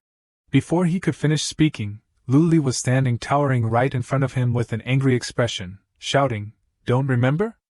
I see you haven't thought of it yet." He continued, "Because the lethargy that you are talking about does not exist in the first place. If I hadn't recognized it early, then another life would have been lost at your hands." These words of his were like a thunderbolt, causing Baijingyi and Yi Liangchen to gape in shock. All three of them exclaimed in unison, "What?" Baijingyi worriedly looked at Luli, asking, "This little immortal master, could it be that you have seen what illness my father has?" He bowed his head, his expression unclear as he replied, "Bai old master is not ill." Through his discerning eyes he could see that Bai old master's entire body was covered by a thick purple aura. Holding his chest was a spinning vortex of energy, shining like the heart meridian was being affected. From those things, he could diagnose the origin of everything. "He has been afflicted with goo." Hearing these words, Huayu's face immediately changed, exclaiming worriedly, "Afflicted with goo? In that ball were 3 living goo worms," he explained. "That's right, this goo is called enchanting soul. The person afflicted with goo will have a healthy body, but will sleep forever without waking up." Luli used his power, raising his hand to gather the strange purple spiritual energy, saying, "If you smell carefully, everyone will smell a sweet fragrance from this goo." As soon as these words were spoken, they caused Baijingyi to remember something, his mouth gaping, his eyes wide in shock. He pointed to the front, shuddering and recounting, "Ever since my father fell into a coma, there has been a sweet and unusual fragrance. At first I thought it was a hallucination. So there was nothing left to doubt." He hurriedly ran over and grabbed Luli's shoulders, begging, "Immortal master, do you have a way to cure my father?" In contrast to Baijingyi's anxious appearance, he replied very calmly, "Of course I do." Receiving this answer, he was endlessly happy, urging, "Good, then that's good, we will prepare the operating room for you, immortal master." He gently interrupted, "No need, I can cure him right here in the sick room." Before starting to work, Luli looked towards Huayu, calling, "Huayu, you follow me." She replied, "Okay, teacher." Saying this, both of them strode proudly inside the Bai old master's room. Luli gently helped him sit up, saying, "First we will help the old master sit up." Huayu quickly listened and replied yes. After having him sit up, his eyes also slowly closed, abundant spiritual energy erupting around him. From those streams of spiritual power, illusions transformed into a giant green dragon, soaring up, its mouth roaring with majesty. At this time, Luli was focusing all his strength to expel the goo worm from Bai Old Master's body. Witnessing this scene, Hayou could not imagine that he would actually use this method. She wondered, so he's actually using spiritual energy to remove goo? More and more, the spiritual energy surged up powerfully, covering Luli and Bai Old Master. No wonder the teacher said my medical skills were just a feather and a piece of garlic. So a true master can make hearts connect. Very quickly, the goo worm could no longer hold on. They were beaten by his spiritual energy until they were reduced to dust and smoke. When that goo worm was just destroyed, Bai Old Master immediately spat out a mouthful of fresh blood. He continuously coughed, expelling all the toxins. Hayou took a basin and held it in front of him. Suddenly, when she looked closely at what was in the basin, she was terrified, unable to utter a word, her face pale green. It turned out that in the basin at this time were the corpses of the 3 goo worms that had been vomited out by Bai Old Master. She exclaimed, "He forced the goo worms out." Hearing a loud noise, Bai Jingyi anxiously pushed the door and rushed inside. "Father, are you awake?" He worriedly ran over to ask, "How are you feeling now?" He weakly replied, "I feel a bit tired." Bai Old Master, sweating profusely, asked with difficulty, "Jingyi, what happened to me?" Before he could answer, Luli, standing from behind, spoke, "The goo worm has been removed, the body will naturally recover slowly. But you have been sleeping for too long. It's normal for the blood and qi not to flow. Try to recuperate." Not far away, Yi Liangchen and Sun Ding also anxiously ran inside to check the situation. Seeing Bai Old Master had woken up, he exclaimed in horror, unable to believe his eyes. Sweat dripping, stammering, how is this possible?" Having carefully resolved the matter of Bai Old Master, at this time Luli turned his eyes to look at him, calculating the matter from before. Seeing those sharp eyes staring at him, Sun Ding flinched, his face purple as he exclaimed, "Huh?" He spoke, "Good for the Sun family's medicine king, using your mouth to treat illness." He approached, his face grim with murderous intent, pressing towards him, asking, "Lethargy, why is he vomiting worms?" At this time he realized that he was nothing, his eyes not daring to meet his, trembling, it turns out. While speaking, his whole body softened, unconsciously collapsing to the ground. It turns out it really was goo worms. Luli was still standing there with a majestic appearance, looking down, reminding, those who practice medicine must put the word virtue first. He glared threateningly, "If you still have the intention to harm people, I will not show mercy." Not letting Sun Ding say another word, he shouted, causing him to be terrified, "Get out!" Yi Liangchen, although extremely angry, still had to suppress his anger because this was the person he had brought. He ran over to help Sun Ding up, scolding, "Damn it, quickly stand up for this young master, don't lose face here anymore." Saying this, the two of them helped each other outside. Bai Old Master had also stabilized and stood up, walking towards Luli, calling, "Immortal Master." He supported himself with a cane, his health weak, but still trying to bow to him. "Thank you for saving my life, Immortal Master." Seeing this, he startled and helped him up, replying, "You have been on the sickbed for so long, don't make strong movements." Bai Jingyi, extremely worried, looked towards him with endless gratitude. "Thank you so much, otherwise my father would have been in mortal danger."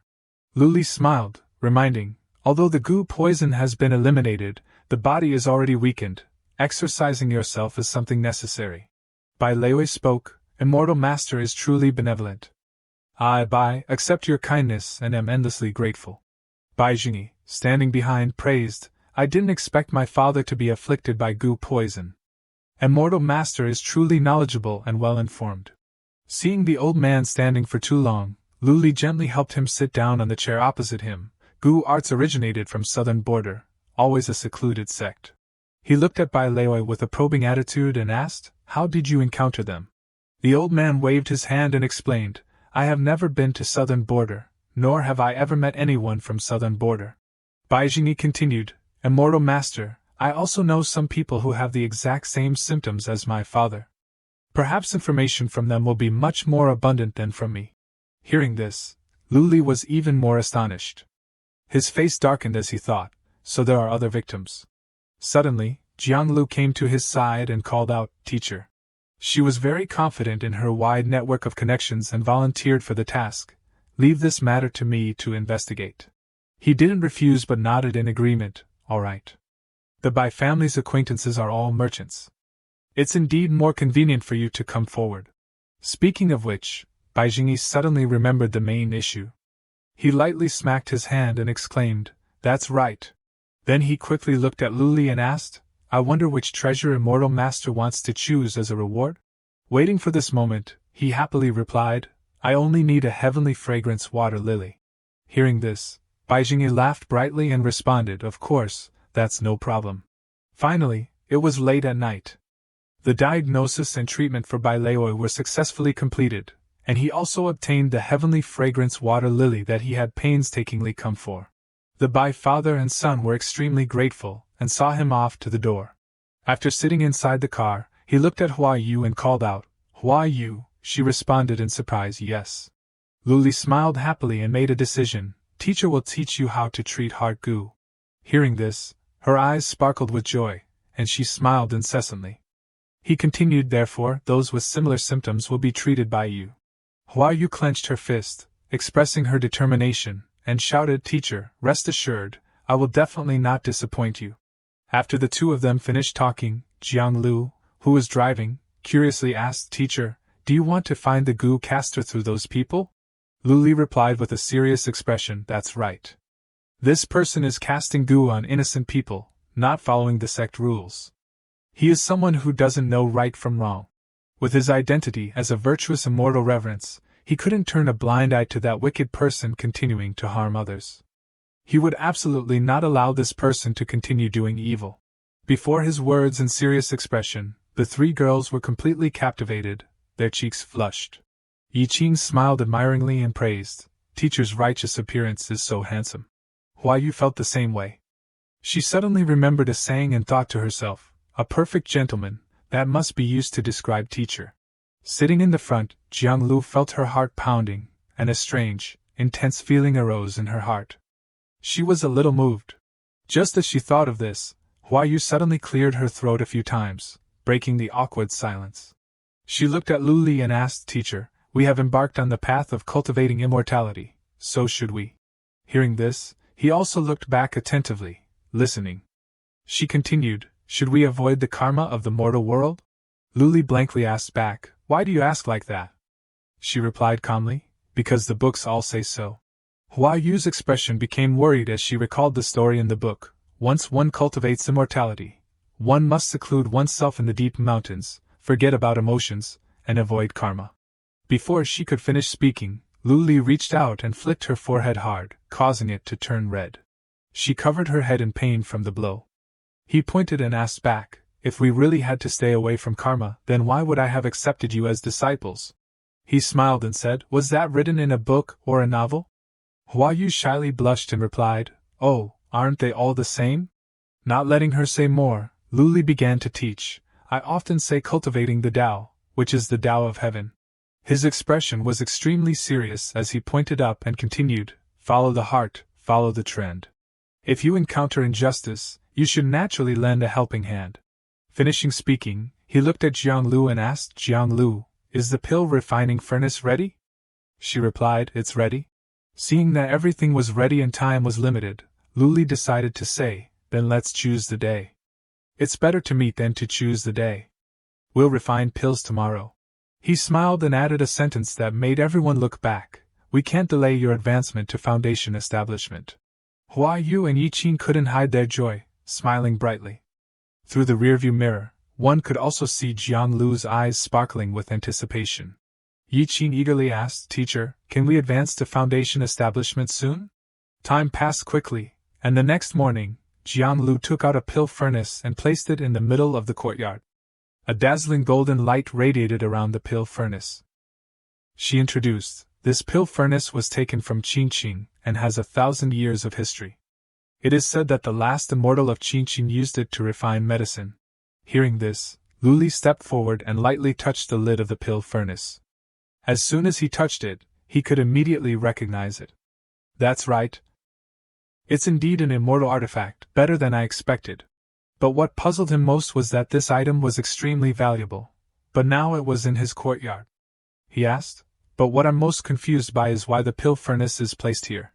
Jianglu crossed her arms in front of her chest and confidently smiled. "Because I casually bought a courtyard near your place. It's convenient for you to refine medicine by leaving the pill furnace here." Luli thought to himself in confusion, the medicine refined must be filled with the smell of money. Hayou looked at the pill furnace with a curious expression for a while and asked, "Teacher, how should such a big pill refining furnace be used? Using firewood to burn it doesn't seem right." Hearing her naive words, he laughed and replied, "How can ordinary fire burn immortal artifacts? Don't worry, just watch, teacher." He slowly began to walk around the pill furnace. Every footprint he took left a bright streak, flashing with a dazzling golden light, full of mystery. A soft incantation rang out, borrowing the essence of the sun and moon and the 5 elements. Finally, when a circular blue light appeared around the base of the pill furnace, Luli shouted, "Activate the formation." He stood in the middle of the formation, which was glowing with blue light. Around him were constantly moving, luminous runes. He raised his hand, and the light gathered at his fingertips, as if he held the laws of heaven and earth in his grasp. Extreme yang is heaven, extreme yin is earth. As soon as he finished speaking, the formation under the pill furnace lit up brightly. Spiritual energy converged into golden streamers of fire, pouring down from the sky like a divine blessing. The ancient pill furnace stood silently in the center of the formation, and the raised patterns shone with a mysterious golden color.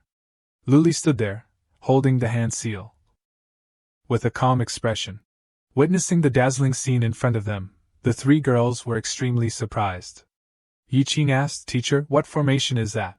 Hearing the question, he didn't rush to answer, still holding his hand in place, forming a stream of converging spiritual light. "This formation is called." As he spoke, he used 2 fingers to point straight to the sky, 9ly transformation fire formation, which can borrow the sunlight and transform it into golden crow fire. After creating the fire, Luli pointed the flame directly towards the pill furnace, and the flame burst out brightly. The light reflected on his stern face. He lowered his head and formed a hand seal, transmitting his aura. The incantation rang out decisively, "Heavenly born golden crow, 9 transformations, 3 flavors." Waiting for the fire to reach a certain state, he began to remind his disciples to bring precious herbs and the picked leaves and put them in. "The fire formation is complete. Now you can put in the medicine." After a while, all the precious medicines were put inside the pill furnace. He stood there, wiping the sweat from his face, and breathed a sigh of relief. Hayou curiously asked, "Is it okay just to put it in?" Luli replied, "Of course not. You also need spiritual power to control the heat, but you don't need to worry about that." He reminded everyone, "Sit down and meditate. Adjust your state well.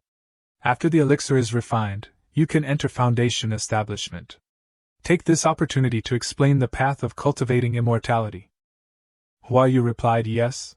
According to the levels, there are Qi condensation realm, profound understanding realm, bittersea realm, spirit platform realm, reversal of emptiness realm, transformation god realm, heavenly Tao realm. The path of cultivating immortality is divided into 9 realms, called the 9 tribulations. The 9 levels are divided from low to high as follows: Qi refining realm, foundation establishment realm, Qi condensation realm, profound understanding realm, bittersea realm, spirit platform realm.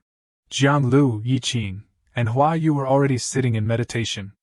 Luli continued, reversal of emptiness realm, transformation god realm, heavenly Tao realm. Today we will talk about the first 3 realms. First, the Qi refining realm is your current realm, awakening the spiritual sense, purifying the body, and absorbing spiritual energy for use. The second realm is called foundation establishment.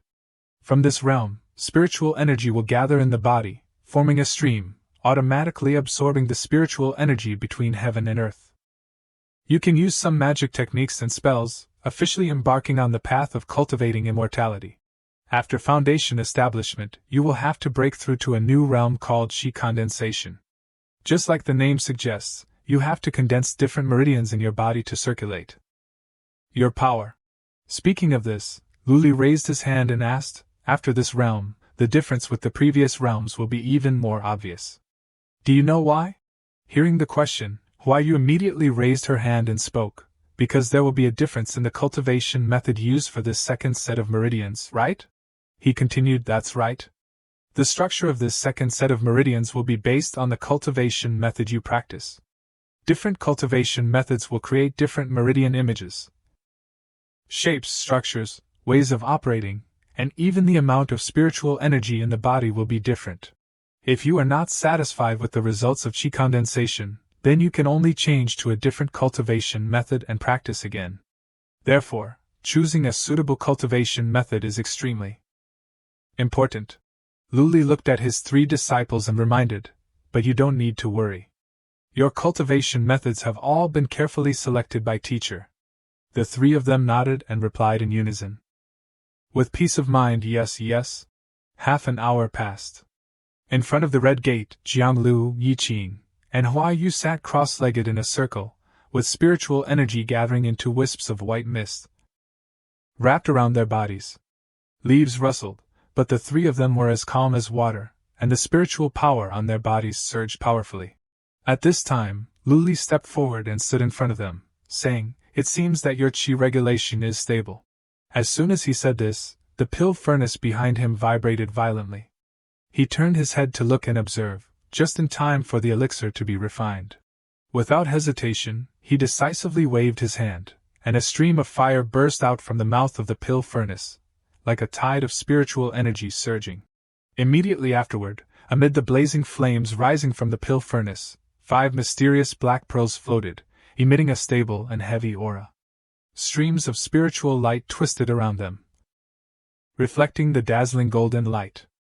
Under the guidance of the formation, they were not just ordinary, but the pinnacle of the refining process. Luli took the 5 elixirs and showed them to his 3 female disciples for them to observe.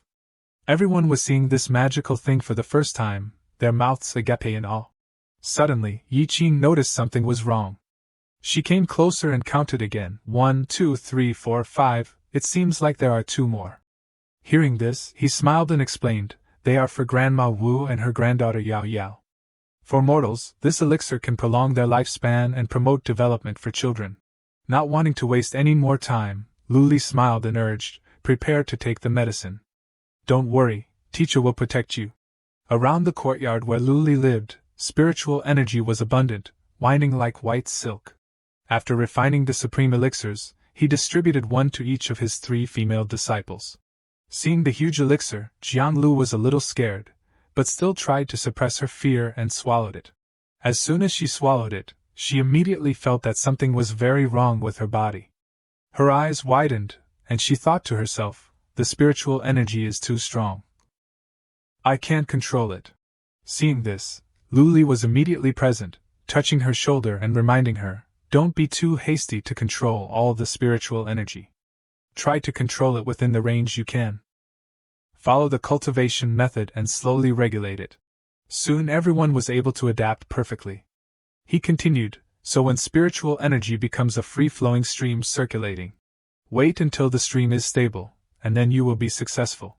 At first, when each person absorbed the stream, there were still fluctuations, but now it was completely different. The stream became more regular and stable. Hayou, Yiqing, and Jianglu slowly opened their eyes, and a violent wind rose, with their hands still holding the hand seals in front of their chests. From around where the 3 of them were sitting, streams of golden spiritual energy shone brightly, covering everything. Witnessing this scene, Luli knew that everything had been successfully completed. He smiled with satisfaction, proud of his excellent students. The 3 girls looked at him with joyful eyes and shouted, "Teacher, we..." Luli clapped his hands in satisfaction and praised, "Congratulations on successfully breaking through to foundation establishment." Yiqing couldn't help but excitedly run over and hug him, shouting, "Teacher, we succeeded." But before she could realize her intention, he raised his hand and stopped her. "I know," he said. She exclaimed disappointedly, "Oh." Before everyone could be happy for long, Jianglu suddenly felt a stream of strange black aura rising around her body. She exclaimed in horror, "What is this?" Not only her, but Hayou and Yiqing were also covered by the black aura, taking their hands and feet. I have it on my hands too, I have it on my feet too, what is this after all? Luli was still in the same calm state as he explained, this is demonic energy.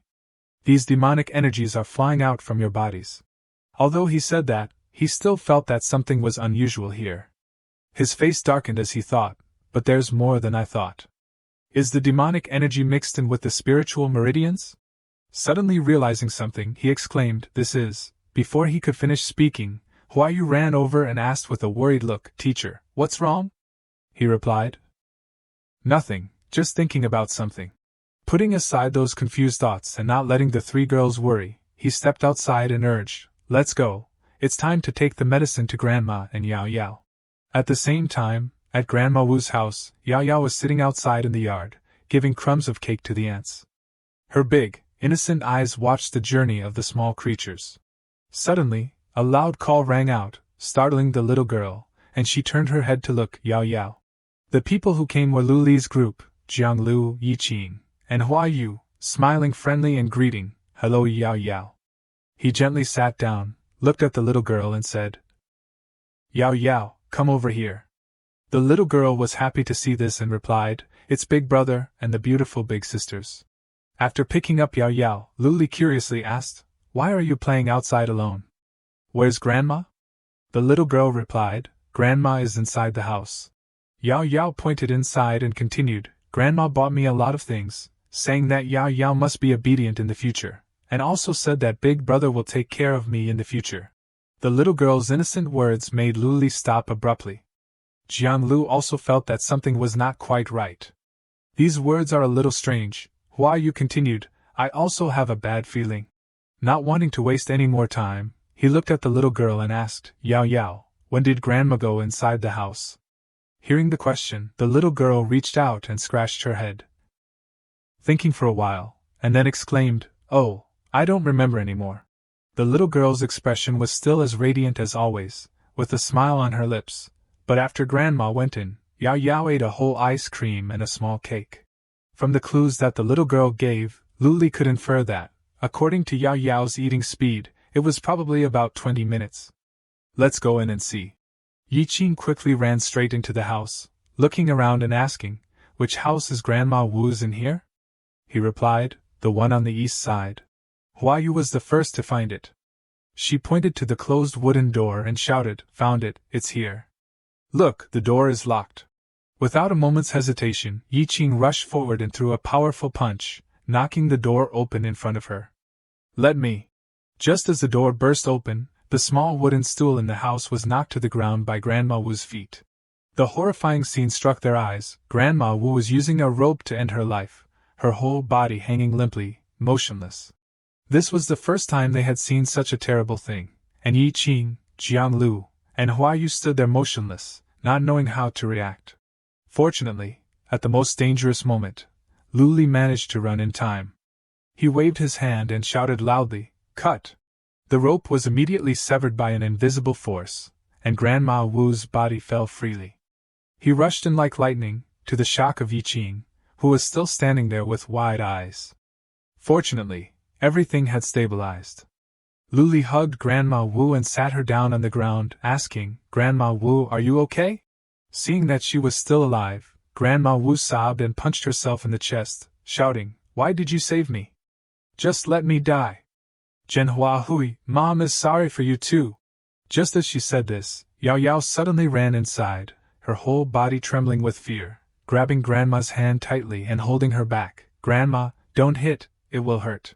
Seeing her small granddaughter, who was still young, her heart ached, and tears involuntarily welled up in her eyes, softly calling, Yao Yao.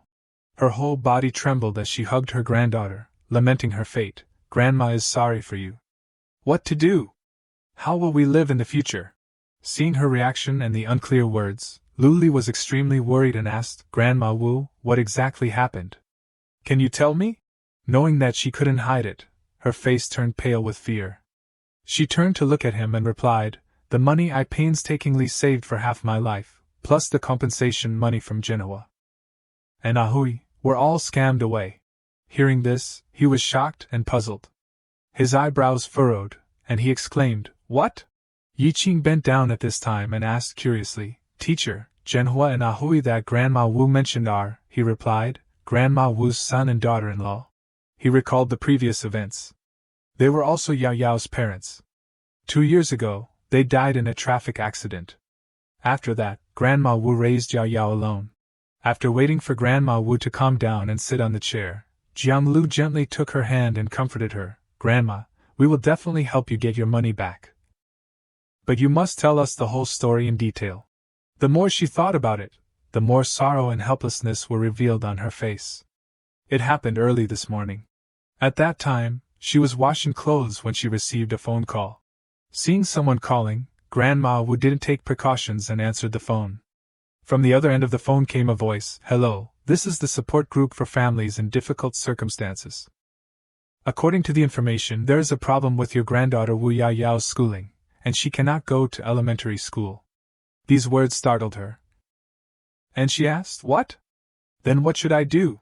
In another place, in an office with many people working on computers, a man in a suit replied politely, Don't worry, I called to help you. Moreover, I have also helped you and Wu Yao Yao apply for support, and the money has been sent. Please check your account. Following the words of the strange man, Grandma Wu naively checked her phone and found that she had indeed received the money. I received it. The special fund to support families in difficult circumstances. Actually received 20,000 yuan. Waiting for this moment, the man began to continue his next plan. He pretended to be worried and exclaimed, Oh no, Grandma Wu, I transferred the wrong amount of money. I transferred the wrong amount to 20,000 yuan. If the leader fires me, who will help Yao Yao go to school? His words struck Grandma Wu's psychology, making her flustered and not knowing what to do, stammering and asking, How can I transfer the money back to you? Waiting for this, he smiled smugly and reached out to signal his accomplice. It's very simple, Grandma Wu, just tell me your bank password. He grinned and continued, While I haven't been noticed by the leader, transfer the money back. Grandma Wu replied worriedly, I don't need the money, as long as Yao Yao can go to school. Back in the present, listening to this, Jianglu's face changed because she was in business, so she knew these scams very well, but old people like Grandma Wu didn't know anything. She asked with a trembling voice, Then did you tell them your bank password? Hearing the question, she covered her face and cried, Yes, the money in the account is gone, Zhenhua, Mom is sorry for you. This is the money that you two exchanged for your lives. She continued to ask, Did you call the police? She replied, I called. The police said that the phone number was a garbage number, saying that this was a scam group, and there was no clue at all. Letting Hayou and Yao Yao sit inside to comfort Grandma Wu, Jianglu went outside and looked at Luli and said, Teacher, how much money was Grandma Wu scammed? He thought for a while and replied, The compensation money from Wu Zhenhua and his wife plus Grandma Wu's savings for half her life, adding up to a total of nearly 1 million. Hearing this, Jianglu offered an idea. I can transfer 2 million to Grandma Wu first, saying that the criminals have been caught. But Luli shook his head, disagreeing with this idea at all. No, it's not just a matter of money. You can deceive Grandma Wu, but can you deceive yourself? He explained, This method is not the best. If you don't catch the scammers, it will leave a knot in her heart. If your heart is not at peace, it will be difficult to improve your cultivation. Hearing this, both Jianglu and Yiqing understood his intentions and said in unison, Teacher, I understand what you mean. Looking at Grandma Wu's current situation, she looked extremely miserable. She felt more hatred than ever for those scammers, scamming money from the elderly with no one to rely on. Truly despicable. Luli's face darkened, his eyes as sharp as knives, expressing his determination. He wanted to bring all of them to light for the law to handle. Evildoers must pay for their actions. But another tricky problem arose. Jianglu stammered, But the police don't. Before she could finish speaking, he smiled and interrupted. Whatever comes and goes will leave traces, won't it? As he spoke, he held up 3 fingers, account, SIM card, money laundering location. No matter how well they hide, they will need these things. Luli's thorough judgment and calculations surprised Jianglu and Yiqing. Their eyes widened in admiration. Without hesitation, Jianglu picked up the phone and called Li Ro, Xiao Ro, tell the company to investigate all bank accounts with unusual money flows in the past 6 months. Ying also picked up the phone and called, Luli, I want information on the biggest underworld gangs in Jiangnan. Seeing his disciples being so understanding and caring, Luli, as a teacher, was very satisfied and beaming. The two girls kept calling to urge everyone, anything related will definitely have traces. As long as we can find the traces of activity, it will be enough. A moment later, Hayou came outside after comforting Grandma Wu, and she closed the small wooden door. Seeing everyone standing there talking, she asked curiously, Teacher, what's wrong? He replied, These days, Teacher will take Ying out to investigate the scammers who scammed Grandma Wu. Hayou will be responsible for treating those afflicted with goo poison. Jiang Lu, please send someone to take care of Grandma Wu and Yao Yao. Receiving his instructions, they didn't disobey at all. Hayou replied, Just rest assured and leave it to me, Teacher. Jiang Lu also added, You two can rest assured and set off. Rest assured and leave everything behind to us. Hearing this, he smiled in satisfaction and replied, Thank you, everyone. Suddenly, Ying leaned closer to Jiang Lu and Hayou and whispered, Do you feel that Teacher is a little angry this time? She thought for a moment, and then stammered, It seems so. Luli heard all their whispers. He was speechless and helplessly explained, Because Teacher is similar to Grandma Wu, both are old people. They didn't care about what he said and still gathered in groups to whisper, Tens of thousands of years old, it counts like that. Just as she said this, Ying suddenly received a text message on her phone. She held it up and shouted, Teacher, I got the location of the underworld gangs who sell junk SIM cards. Her face showed worry as she looked at the phone and continued, All the junk SIM cards in the entire Jiangnan city are coming from this place. If we go there, we will definitely have new clues. Luli's face darkened, but you could clearly see the anger in his eyes. He spoke to assign the tasks. Ying, we will go get them. Jiang Lu, you continue to follow up on finding the accounts. We must stay in touch, both replied. Okay, yes, Teacher. He was now more frustrated than ever and wanted to cut them into pieces. All right, it's time to let these arrogant young people know what the fury of an old man is like. According to the clues they had, by dusk, the two had arrived at a large building that was still brightly lit. He looked inside and asked, Is this the place? Ying replied, Yes. She took out a picture and added, Jin Yanping, 44 years old, nicknamed Black Dragon, illicitly controls junk SIM cards in Jiangnan, trading information and stolen goods. With nothing more to hesitate, he continued, Then let's go find this Mr. G and have a talk. She quickly threw away the information sheet and smiled, replying yes. At the same time, inside the main building, everything was decorated in a very grand and magnificent manner with luxurious crystal chandeliers.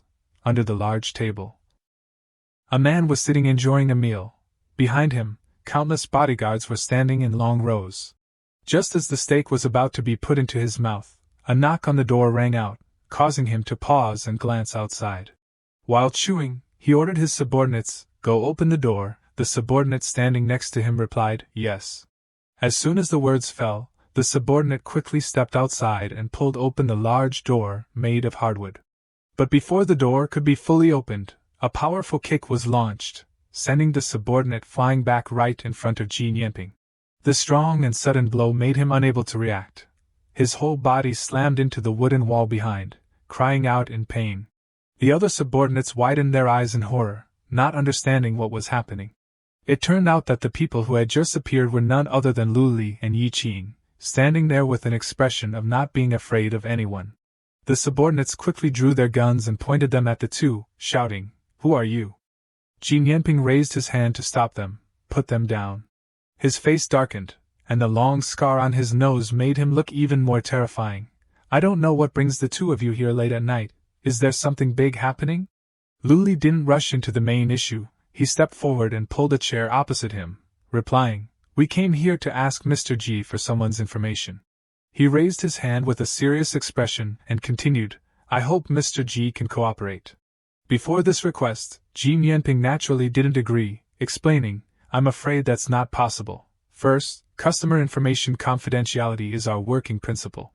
Speaking of this, he angrily glared at him and shouted, Second, who are you? With Jin Yanping's attitude, Luli knew that it was impossible to talk calmly, asking back, No negotiation? He grinned and replied, No negotiation. Then, he stood up, slammed the table, pointed directly at the two, and ordered his subordinates, catch them. The subordinates quickly rushed towards Luli and Ying, replying, understood. One of them clenched his fist, looked at Ying provocatively, little girl, let me give you a taste of my fist, but he didn't know that she wasn't an ordinary weak girl. Her eyes were as cold as knives, interrupting, stop talking nonsense. She began to counterattack, punching her opponent directly in the face, making him unable to resist. Not stopping there, she continued to launch another decisive and accurate blow, causing him to fall to the ground with a scream. Finally, Ying gave him a knockout blow from under his chin, and several teeth bid farewell to their owner, flying in the wind. Another subordinate rushed over and was kicked by her, spinning around, his eyes wide with confusion, not understanding what was happening. The remaining few suffered the same fate, being beaten to a pulp, unrecognizable by their parents. In just a blink of an eye, Ying had dealt with all of them without much difficulty. She stood there proudly and asked, how is it? How does my fist taste? Suddenly remembering something, her eyes quickly darted back, as if wanting to pierce through her opponent. Ying jumped and appeared on the table in front of Jin Yanping, startling him in panic. She had somehow obtained a fork that was lying nearby. Then Ying swung her hand back, her eyes sharp, a silent smile clear on her lips, like a predator hunting. Before Jin Yanping could understand what was happening, the fork had been stabbed straight towards his neck. Just as the head of the fork touched the skin on his neck, accompanied by 3 red dots, she stopped in time. He was panicked, his breathing heavy, sweat soaked his face, flowing down below. At this time, Luli was still sitting quietly in his original position, casually asking, still decided not to negotiate?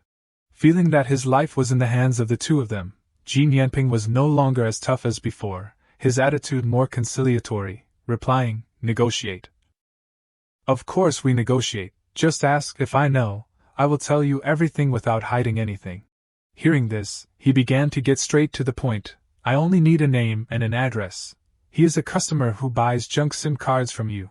The first time he bought a SIM card was probably about half a year ago. He bought a lot of them. After a period of time, he would find you to buy hundreds of SIM cards. What about it? Do you have any impression? Before this question, Jin Yanping's face turned pale, trying to remember, half a year ago, a large amount. After thinking for a while, he finally remembered and blurted out, I remember now, there is indeed such a person. That person said his name was Wenjio, the delivery address is number 176 Yushu Road.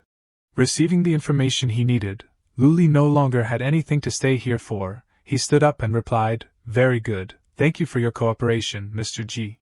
Ying also quickly jumped down and followed behind him, then we won't bother you any longer.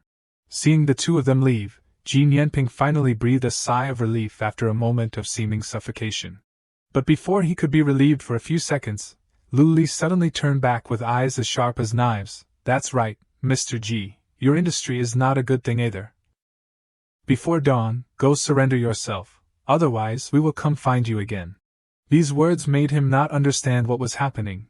His whole body stiffened, his eyes widened, and he exclaimed, huh? Seeing that he was still hesitant to escape, Ying, without saying a word, launched the fork towards him, shouting, answer me. The fork flew at the speed of light, passing across his face and slamming into the wooden pillar behind him, causing the wooden pillar to crack open. He was frightened and quickly replied, yes, yes. At the same time, at the Jiang private mansion, this was a large and impressive corporation. Inside the company, Jiang Lu was staring intently at the computer screen, observing something with a very tense expression. Suddenly, she shouted happily, yes. Hearing this, Hayou pushed the door open and asked, what's so happy? She turned the screen over and replied, this is the GPS system I adjusted for the 4 of us. The screen showed 2 green dots moving close to each other. Jiang Lu explained, these 2 green dots show that the 2 people on teacher's side are still safe. And they have successfully solved the first hurdle. Hayou was very happy to hear that, but she was also tired from treating patients all day. That's good, this method of solving heart goo is really complicated. Perhaps it's also a way for teacher to train me. Suddenly, a message came through. Jiang Lu exclaimed, that's right, I also have new clues on my side. Her expression was serious as she pointed to the screen and continued, look, including Grand Elder Bai, all the patients are heads of large companies. Their recent activities all coincide with a company called Qingxing Pharmaceuticals. After the patients fell into a coma, the company's stock price continued to bottom out. But Qingxing Pharmaceuticals has always been very developed. Hearing this, Hayou also felt that there was something strange about this company. You mean Qingxing Pharmaceuticals hired someone to cast goo, and that boss is taking care of each of his opponents? One by one, she replied. For now, this is the most likely possibility. The situation was becoming more and more critical, causing Hayou to worry and urge, then we must start investigating Qingxing Pharmaceuticals. Jiang Lu interrupted, no need. My last patient is the CEO of Dajiang Taohua Biologicals. Before he got sick, he agreed to seal off this news with me and cooperate with us to act out a play. After I cure him, I will arrange for him to participate in live activities, disrupting the enemy's situation. Hearing this, Hayou asked, how can you catch tiger cubs without entering the tiger's den? To make Qingxing Pharmaceuticals feel that there is something wrong with the goo casting. Forcing the other party to come forward. Jiang Lu also agreed with this view. That's right. I don't know when teacher will be back. I'm very eager to tell teacher about this plan.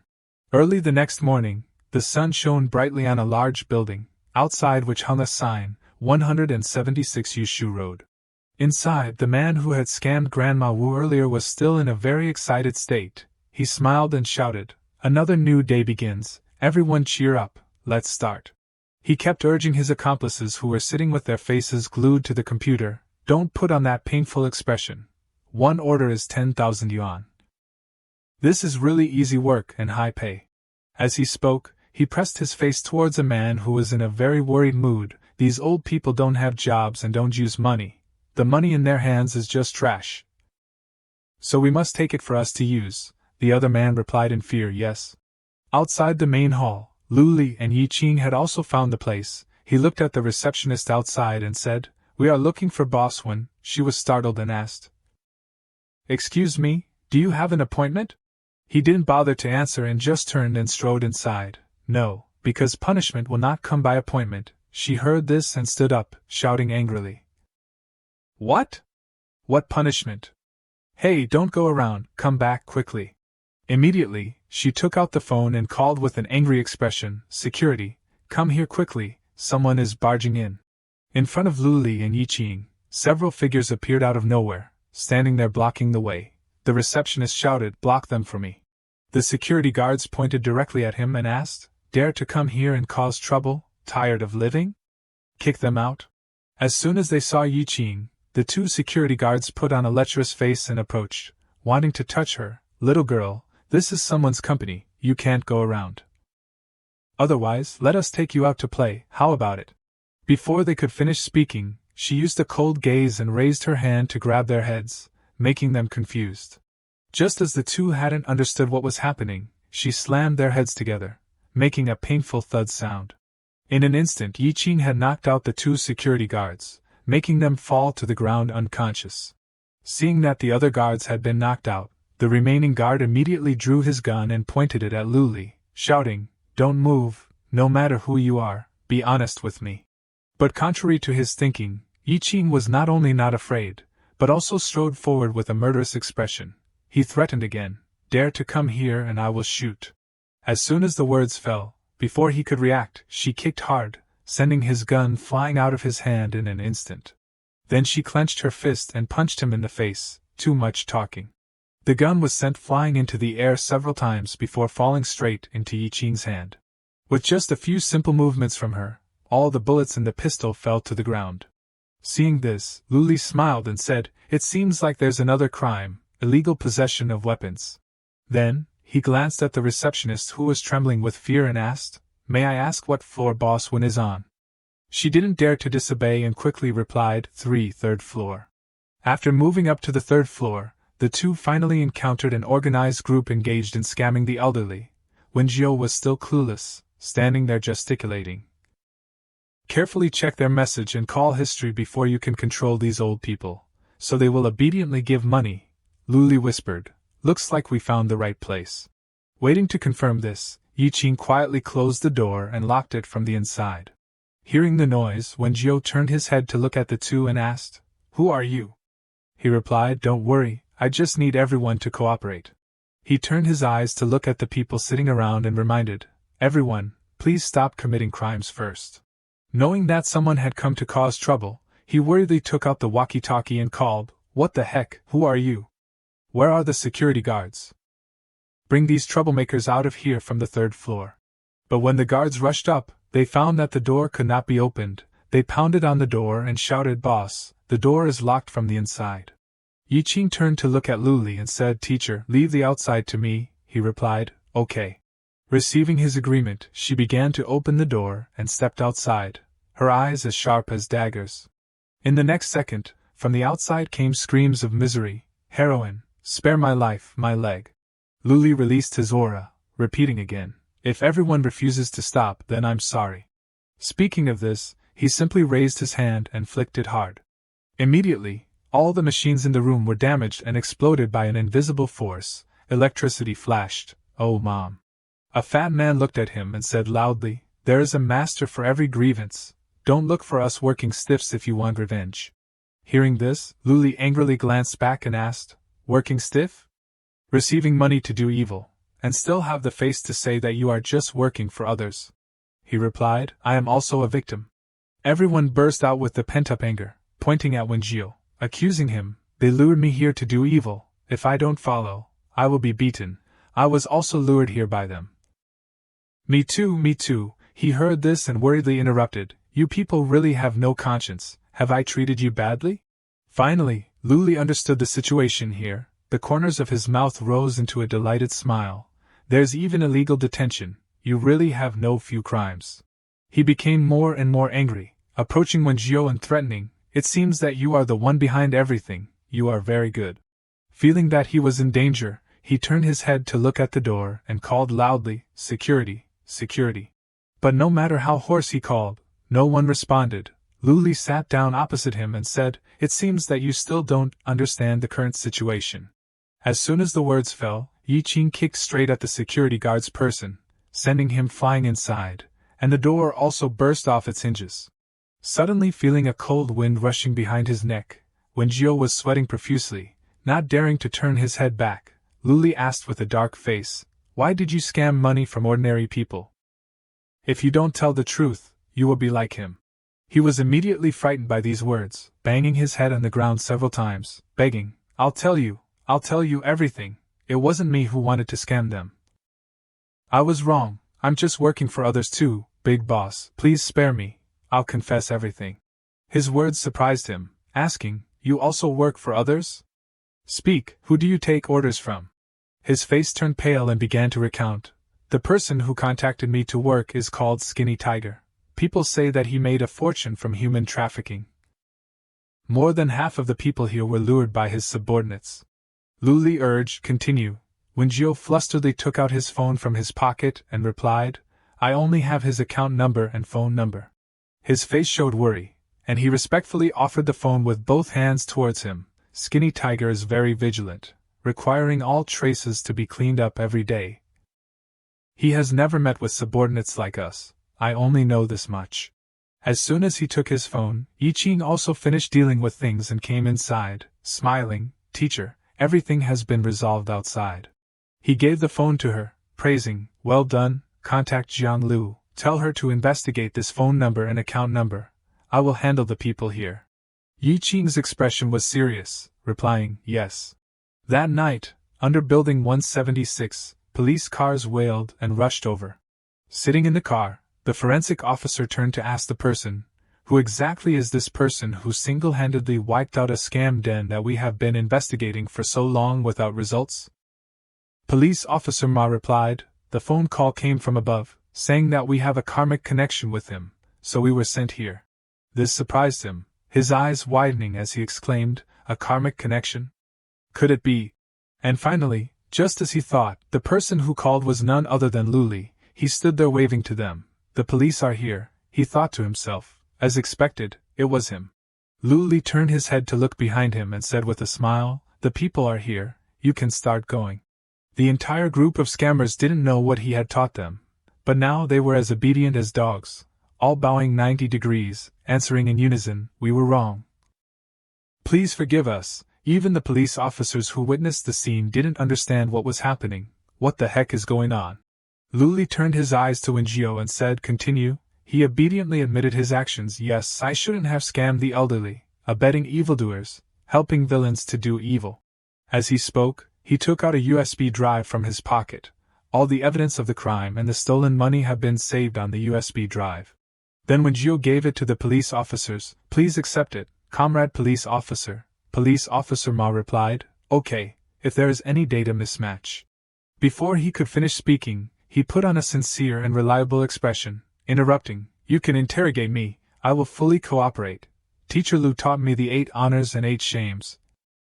I am willing to use my whole life to atone for this mistake." The forensic officer heard this and wondered to himself, "What's going on? A scammer is turning over a new leaf." Waiting for everything to be settled, Luli turned to look at Police Officer Ma and said, "Leave these people to you too. The task is a bit heavy," he replied. "Not at all. We should also thank you for your contribution to stabilizing society." Not wasting any more time, Police Officer Ma ordered his teammates, "Escort them to the car and take them back to the station." The two answered loudly, "Understood." A moment later, finally the scam gang had all been escorted into the car to serve the investigation. He watched, his heart full of relief, waving goodbye to them. Night fell, the moon high above the head at a large high-rise building. Luli had now returned. He quickly picked up the phone and called, "Jiang Lu, today teacher had Yiqing send you a phone number and a bank account number. Did you find anything on your side?" At the other end of the line, she immediately replied, "Teacher, we found a large number of account numbers with abnormal money flow. After checking, we found that most of their identities are fake." Although it was late, her office was bustling with people coming and going, investigating without missing any clues. "We have clarified the scope of these abnormal IPs. Plus the phone number that teacher sent, we can quickly track down the location of that skinny." Hearing this, he was very satisfied and praised, "Well done." As soon as the words fell, Jiang Lu discovered another new piece of information and reported, "The positioning report of the other party is at the Yunnan border." Her eyes showed worry as she continued, "Teacher, the account that Wenjio provided has many overseas money transfer transactions. This is a transnational criminal group. Once it involves international matters, many things are beyond my ability to control." Luli replied, "Then let's do it step by step. First find Skinny Tiger's location." Jiang Lu stood up and walked out of the office, replying, "Yes, my side is ready to track his location. Next, you just need to use the communication device that I prepared for you to call Skinny Tiger." In front of her, a very modern system was set up, along with 2 people sitting there waiting for the phone call to be made so they could track the location immediately. "Within a minute, we can pinpoint his location." Cut to a KTV private room. Flashing lights and lively music created a vibrant atmosphere. At this time a man wearing a leopard print leather jacket was hugging 2 women. Smiling, Brother Tiger is really amazing. While he was in the midst of happiness, he suddenly heard a phone ringing. His expression puzzled. "Huh?" The girl next to him stopped him. "Brother Tiger, don't answer the phone." Before she could finish speaking, he pressed her head down, causing her to cry out in pain. "Ouch, it hurts." "Brother Tiger, I was wrong," he asked irritably. "Who is it?" The person who called was none other than Luli. He calmly spoke. "Let me introduce myself. Luli, a teacher, also an enthusiastic citizen who eliminates evil." Waiting for just this moment, on Jiang Lu's office side, the tracking process began. "Start tracking the location." On the screen, the entire area had been marked. The scanner was constantly scanning. Time remaining, 40 seconds. Before Luli's phone call, Skinny Tiger shouted in confusion, "Who would listen to your words? Where did you get my phone number?" He replied, "Of course from Mr. Wenjio." As soon as he heard this, he angrily stood up and cursed, "Wenjio, is that guy tired of living? Give the phone to him." The female employees behind him were pressed down, crying out, "Ah, Brother Tiger." But he didn't know that Wenjio had been arrested. Luli didn't intend to hide it, and directly revealed to him, "I'm afraid that's not possible. He just got into the police car." He had an earpiece on, provided by Jiang Lu. The person on her side informed, "Positioning successful. The target is in Shuli Street, Tiandian Province." He smiled and continued, "This phone call is to remind you, it's your turn soon. See you in Shuli." Skinny Tiger was furious. He clenched his fist and shouted, "Dare to catch me? Impossible, I'm telling you. I will find you first and beat you to death. Before he could finish speaking, there were beeping sounds from the other end of the line, making him even angrier, throwing the phone at the opposite wall. Damn it, dare to hang up on me. Then he looked at the female employees and cursed, get out of here now. While the female employees were running away in panic, Skinny Tiger shouted, Galei, where is Galei? Hearing the call, the blonde-haired man pushed the door open and ran inside, replying, here. His expression was confused, asking, Boss, are you looking for me? Skinny Tiger seriously ordered, take people to warn all the hotels. As long as someone named Luli checks in, call me and report it in the shortest time. Galei stood up straight and replied, yes, I'll go immediately. After finishing, he felt relieved and cracked his knuckles, humming coldly. His eyes blazed with fire, grinding his teeth, wondering to himself, dare to come to my territory, I'll let you come, but not leave alive. Early the next morning, Luli was on a plane heading to the location found. The announcement sounded, dear customers, the plane has safely landed in Shuli. Below, the figures were bustling and crowded. Perhaps this place was also known as the top city for entertainment. After getting off the plane, Ying looked at Luli and asked, Teacher, where do we get information to find Skinny Tiger? He seemed to understand all his thoughts and smiled, replying, no need, just find a hotel to stay in. He continued, if he's not stupid, he will definitely come to our door. And indeed, just as Luli predicted, when entering the hotel to rent a room, the receptionist looked panicked, stammering and asking, Sir, are you named Luli? He still had that calm attitude, without any worry, smiling, that's right. Hearing this, the receptionist's attitude changed 180 degrees, hurriedly waving his hand, picking up the phone to call, hey, we found that the single room you booked is out of stock. Please wait a moment, we will contact the manager to help you book a room. Then she leaned down and whispered, it's him. That's right, understood. Ying could tell the situation at a glance. She turned to Luli and asked in a low voice, she's reporting the news, but how did they know teacher's information? The whole thing was in his calculations, there's no need to go looking, just let him come to us. When I called Skinny Tiger, I introduced myself. Hearing this, she exclaimed in admiration, continuing, the bait was set during that phone call. After calling to inform, the receptionist pointed to the chair opposite, your room needs the boss to arrange it personally. Please wait for a while, he smiled. Thinking, not bad, the fish has taken the bait. Without hesitation, he stepped forward and replied, okay. Suddenly, Ying's whole body stood still, her sharp eyes quickly darting outside. Seeing her like that, Luli also looked out curiously, asking, what's wrong? She replied, there's a car coming from a distance. According to what she felt, at least 4, all heavy-duty vehicles, all heading here. Before this description from Ying, Luli had nothing more to doubt, grinning, then that's right. He still had that calm attitude, not afraid at all, stepping outside, let's go, let's meet the old tiger. At this time, outside the hotel entrance, a series of pickup trucks had arrived, stopping abruptly in place. Inside the car, Galei looked at Skinny Tiger and asked, Brother Tiger, aren't you going to see for yourself, old tiger? But he didn't want to personally come forward, just sitting in the car and ordering his subordinates. When Gio is just a bag of grass, anyone can kill him, just send someone to test that guy. See if he's really good or just a paper tiger. Receiving the order, the car behind immediately opened, and a series of burly thugs got out of the car, holding weapons. Today, just chop off his 2 legs, 20,000 yuan each. Not even needing them to look for them, Luli and Ying were already standing there waiting. Seeing their large number, Ying was also a little apprehensive, her eyes surprised. It's them, the thugs shouted. Without hesitation, one of them pointed directly at him, calling to the others, the boss ordered to catch him alive, rush up, deal with him. But to Luli, they were just a group of shrimps, not worthy of his attention. His eyes turned cold, sweeping across them. Immediately, a fierce energy erupted, forming an image of a blazing blue dragon, its eyes bright like burning flames, its mouth wide open, roaring loudly. The phantom of the dragon stood in front of Luli, its whole body twisting around him, its momentum overwhelming everyone. All the thugs, before they could rush up, felt a cold air coming from somewhere, making them numb. Before they could understand what was happening, a huge force had arrived, knocking them all backwards without being able to resist. The people standing behind, watching a series of unconscious comrades lying on the ground, began to panic. What happened? One of them trembled, his eyes showing fear, his mouth agape, shouting, "It's magic, this is magic." While he was still trembling with fear, a bullier man stepped forward and pushed him aside. "Get out of here." This man with a muscular body was holding a sharp knife. He ran quickly towards Luli without any hesitation. "What magic?" As he jumped up, slashing hard at him, he said confidently, "I just need to chop once to break it." But before he could show off for long, Luli had only used 2 fingers to clamp his knife tightly, holding it in place. His eyes were as sharp as piercing his heart. He softly said, "No understanding of heaven and earth, therefore useless."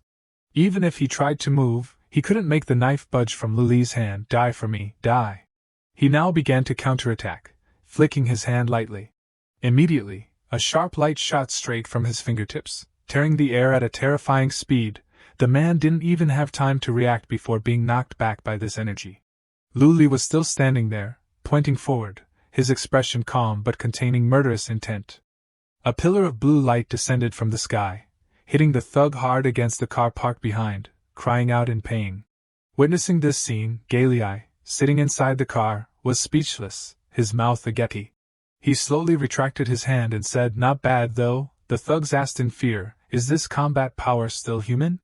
Seeing that the gentle method of catching him alive didn't work, all of Skinny Tiger's subordinates took out their guns and pointed them at him. Shoot him to death." Hearing this, Luli's eyebrows furrowed, his eyes displeased with this stubborn ignorance. Before they could react, a strong aura came slashing, making them cry out in horror, "Ah, my hand." The thugs looked at the gun that had been blown to pieces, asking each other in confusion, why did the gun explode? Ying thought darkly, the spiritual energy is too strong. The control is really accurate. She focused her eyes on Luli. I didn't expect this medicine to be able to recover 9 parts of his magic power. Inside Skinny Tiger's car, he knew he couldn't fight back, so he hurriedly urged the driver, drive quickly." The driver replied, "Yes, yes." The engine revved, turned around, and ran away. Ying quickly heard the noise and noticed it, calling out. Her whole body was boiling with anger, chasing after, shouting, "Stop!" Skinny Tiger was so scared that he almost wet his pants, ordering, "Run, step on the gas." Because human power couldn't compare with the power of the engine, Ying had to stand helplessly in place. Luli now grabbed a man and interrogated. He begged hurriedly, Don't kill me, I'll confess everything." She approached him and said, "Teacher, are we letting him run?" In his hand, streams of eerie black gas appeared out of nowhere, surrounding him. He grinned and replied, "It's okay, I can feel something quite interesting on these subordinates." Following this stream of black gas, it didn't come from the thugs lying on the ground, but from Skinny Tiger's car moving away. Around his car, the eerie black gas was densely covered. Looking extremely scary, he continued, "It just so happens that it can lead the way." It turned out that the ghost energy emanated from the small bag that Skinny Tiger carried with him. Inside the small green bag contained something evil, emitting a faint red light. But he couldn't see that at all. At this time he just wanted to escape from Luli as quickly as possible. "Hurry up, go find the Taoist master." Skinny Tiger's face showed fear, grinding his teeth, shouting, "Only the Taoist master can defeat him." A moment later, at a magnificent mansion, gold-plated, looking luxurious and dazzling. Inside there was a figure sitting in meditation, his eyes closed tightly. Suddenly, a loud call rang out, "Taoist master." A series of sounds came, startling him. His eyes opened wide, glancing over. "Taoist master, save me." At this time, outside, Skinny Tiger ran inside in a flustered and hurried manner, begging, "Taoist master, you must save me this time." Hearing this, the Taoist master angrily shouted, "Audacious, dare to disturb my cultivation, do you want to become the Kumanthong's food?" Skinny Tiger bowed respectfully and explained, "I deserve to die 10,000 times, but Taoist master." He worriedly recounted, "This time a cultivator came to my door. All my weapons turned into magic power. For all the years that I have brought people to you to make cauldrons to raise goo, please save me." After listening, the Taoist master glared and asked, "A cultivator? What cultivation? Why did you provoke him?" Skinny Tiger recalled, his face pale. He claimed to be a teacher, he didn't mention where he graduated from. The Taoist master, without worrying, calmly interrupted, "Forget it, I'll go meet him myself. Relying on the face of the Xianyin sect, he will definitely let you go." These words calmed his fearful mood.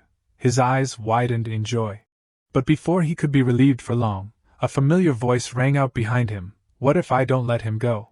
Hearing this voice, the Taoist master and Skinny Tiger were both startled, turning their heads to look back.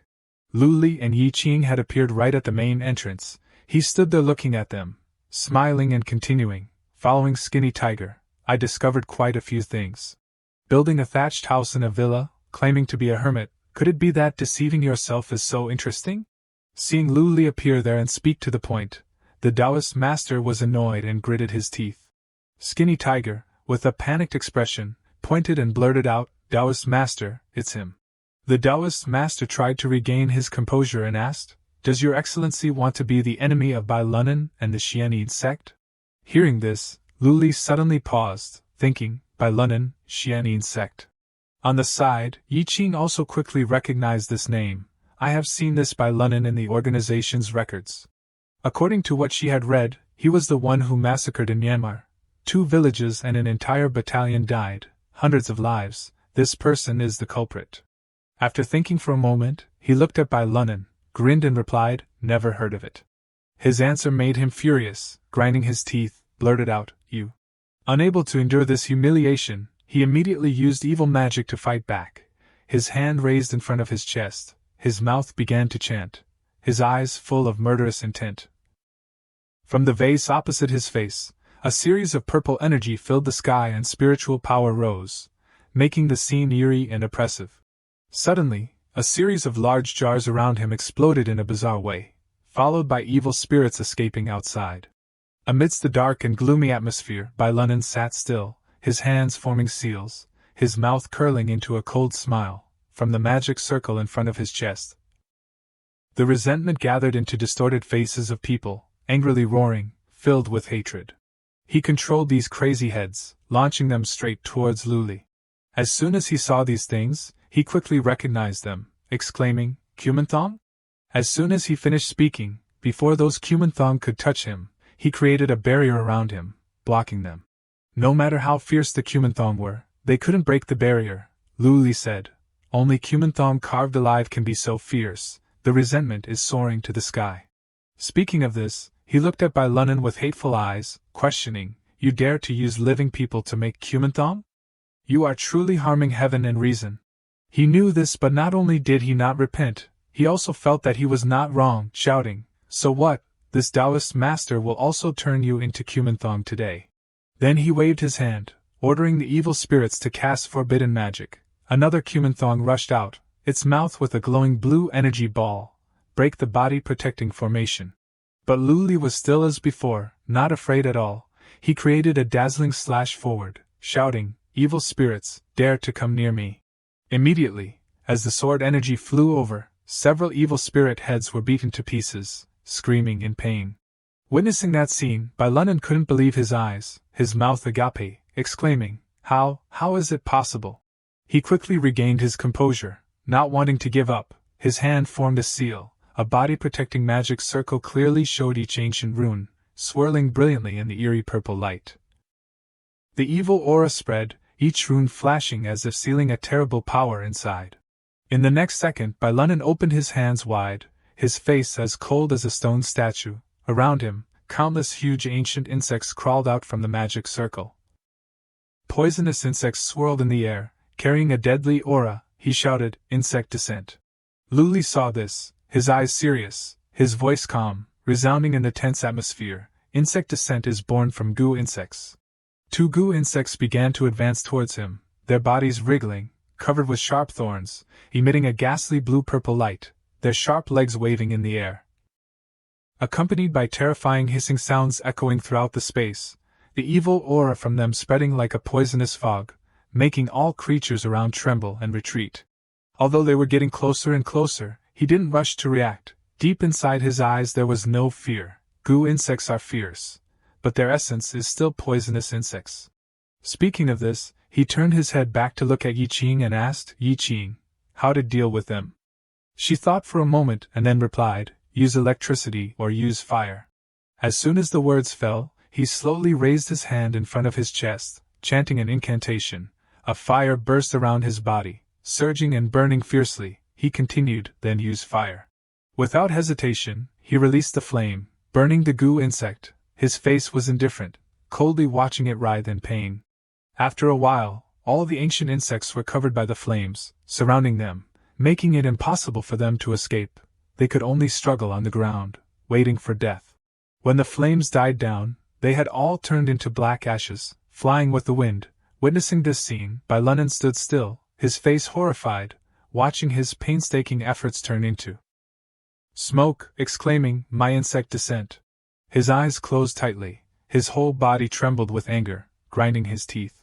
Now he had reached the end of the road, so he decided to launch the final move, his eyes full of murderous intent, biting his finger hard, causing blood to ooze out, shouting, "You forced me." He used his own blood to draw a line from his forehead to his chin, then from his mouth to the corners of his lips, looking provocative but full of evil. Immediately, his hands began to change, sharp black claws grew long. 2 long white curved horns even grew on Bailunin's head. His deep black pupils were like demons. He shouted, "Divine descent." His body was covered with fiery red runes. Sharp fangs grew long from his mouth, accompanied by a stream of evil aura constantly erupting outside, powerfully. Seeing this terrifying appearance, Yiqing exclaimed in surprise, "Divine descent?" Luli explained, "Similar to inviting immortals, gods descend. All are inviting mountain spirits and ghosts to manifest, displaying divine powers." He calmly looked at him, who was madly rushing towards him, and continued, "But these 5 divine powers are all trash." As he spoke, he put his hands together in front of his chest, creating a streak of blue light, easily damaged. Quick as lightning, Luli launched a heavy blow straight into Bailunin's face, making him unable to resist, blood spurting from his mouth. His whole body was knocked back by this strong force, hitting the large wall, causing the wall to crack. Suddenly, the Kumanthong heads woke up and floated up. He looked back in surprise and said, "As for these Kumanthong, they were originally controlled by the common master technique. After cutting off the control link, their expressions were no longer as fierce as before. Their eyes were blank white, their faces haggard, their mouths wide open, showing sharp teeth as they roared. They were no longer under the control of Bailunin. The pent-up anger and resentment surged, causing them to rush to him for revenge. They will directly counterattack the common master. He was thus punished by his own evil, harmed by the evil magic he had cultivated. His painful screams echoed everywhere. Witnessing that scene, Luli didn't intervene, but quietly observed with cold eyes, "You reap what you sow." Suddenly, a loud shout rang out on the side, attracting his attention. It turned out that Yiqing had caught Skinny Tiger. Dragging him over, Luli stepped forward gently and said, "As for you?" His whole body was trembling like a leaf, sweating profusely, begging, "I confess my sins. I only hope that the gentleman will show mercy." Contrary to his thoughts, he didn't hit him, but gently sat down, patted his shoulder, and praised, "Very good." He smiled, surrounded by a dazzling light, continuing, "Then go surrender yourself." Looking at his face pale with fear, Luli conveniently reminded him of the crimes he had committed: fraud, kidnapping, attempted murder, illegal possession of guns and ammunition. "Honestly confess everything," Skinny Tiger replied in a trembling voice. "I obey, I obey." After resolving Skinny Tiger's matter, Luli turned his eyes to Bailunin. The Kumanthong counterattack. His cultivation is also ruined when the resentment dissipates. These Kumanthong will soon be reincarnated. Using living people to raise goo, beheading people to raise ghosts, he must have hundreds of lives on his hands. Now that his meridians are broken, living is worse than death is also considered retribution. Just as he said this, the shriveled body of Bailunin suddenly burst out laughing, barbarically. Seeing this, Yiqing's face showed fear, exclaiming, "He's not dead yet," his hand. It turned out that he had tightly held a wooden talisman in his hand. On the talisman hung a small bell emitting a strange red light. He said in a tone as if coming from the underworld, "The Xianyin sect is united. If you attack me, you have become a mortal enemy of the Xianyin sect. I have sent the news back to the sect. Bailunin threatened, you will definitely die more miserably than me."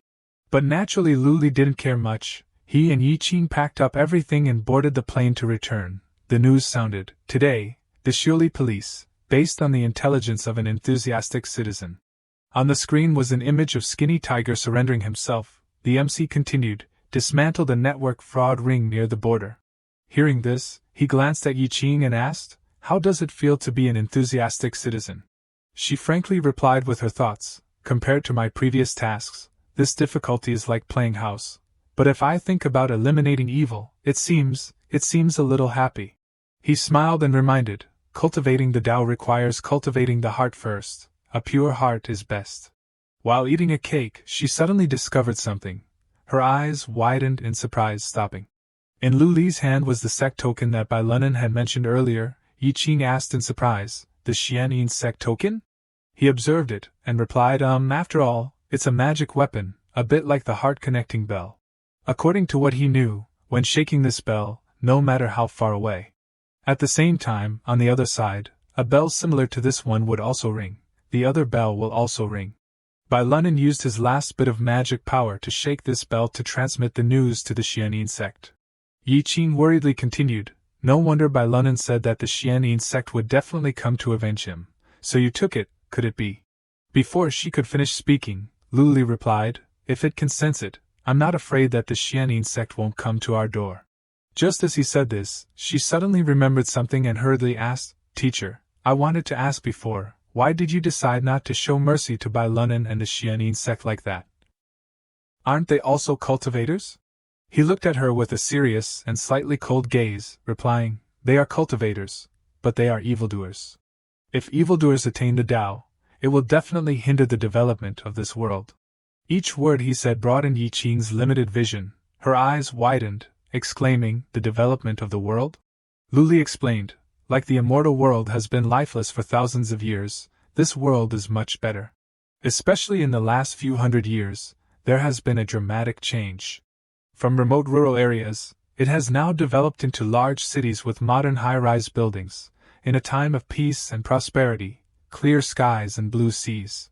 His eyes seemed to see through everything, observing the outside. If someone disrupts the world for selfish desires, then even if they are fellow Taoists, they must be eliminated. Ying silently thought, likes the human world, could this be the reason why teacher doesn't want to ascend to become an immortal? After returning, Luli quickly took out his phone to call Grandma Wu. Yao happily looked at him and smiled, calling, Big Brother. He also waved to them, asking, Grandma Wu, have you found your money back? Grandma Wu still had her kind face, gently replying, I found the money. The police comrade also showed me how to prevent scammers. In the future, I will report to the police first if anything happens. He continued to ask, what about our Yao's schooling? She replied, Miss Jiang has arranged everything. Don't worry, child, Yao said innocently. Sister Jiang said everything is okay. Seeing that everything had returned to its original state, with no more danger, Luli waved goodbye to the two of them. That's good, I'm on a business trip now.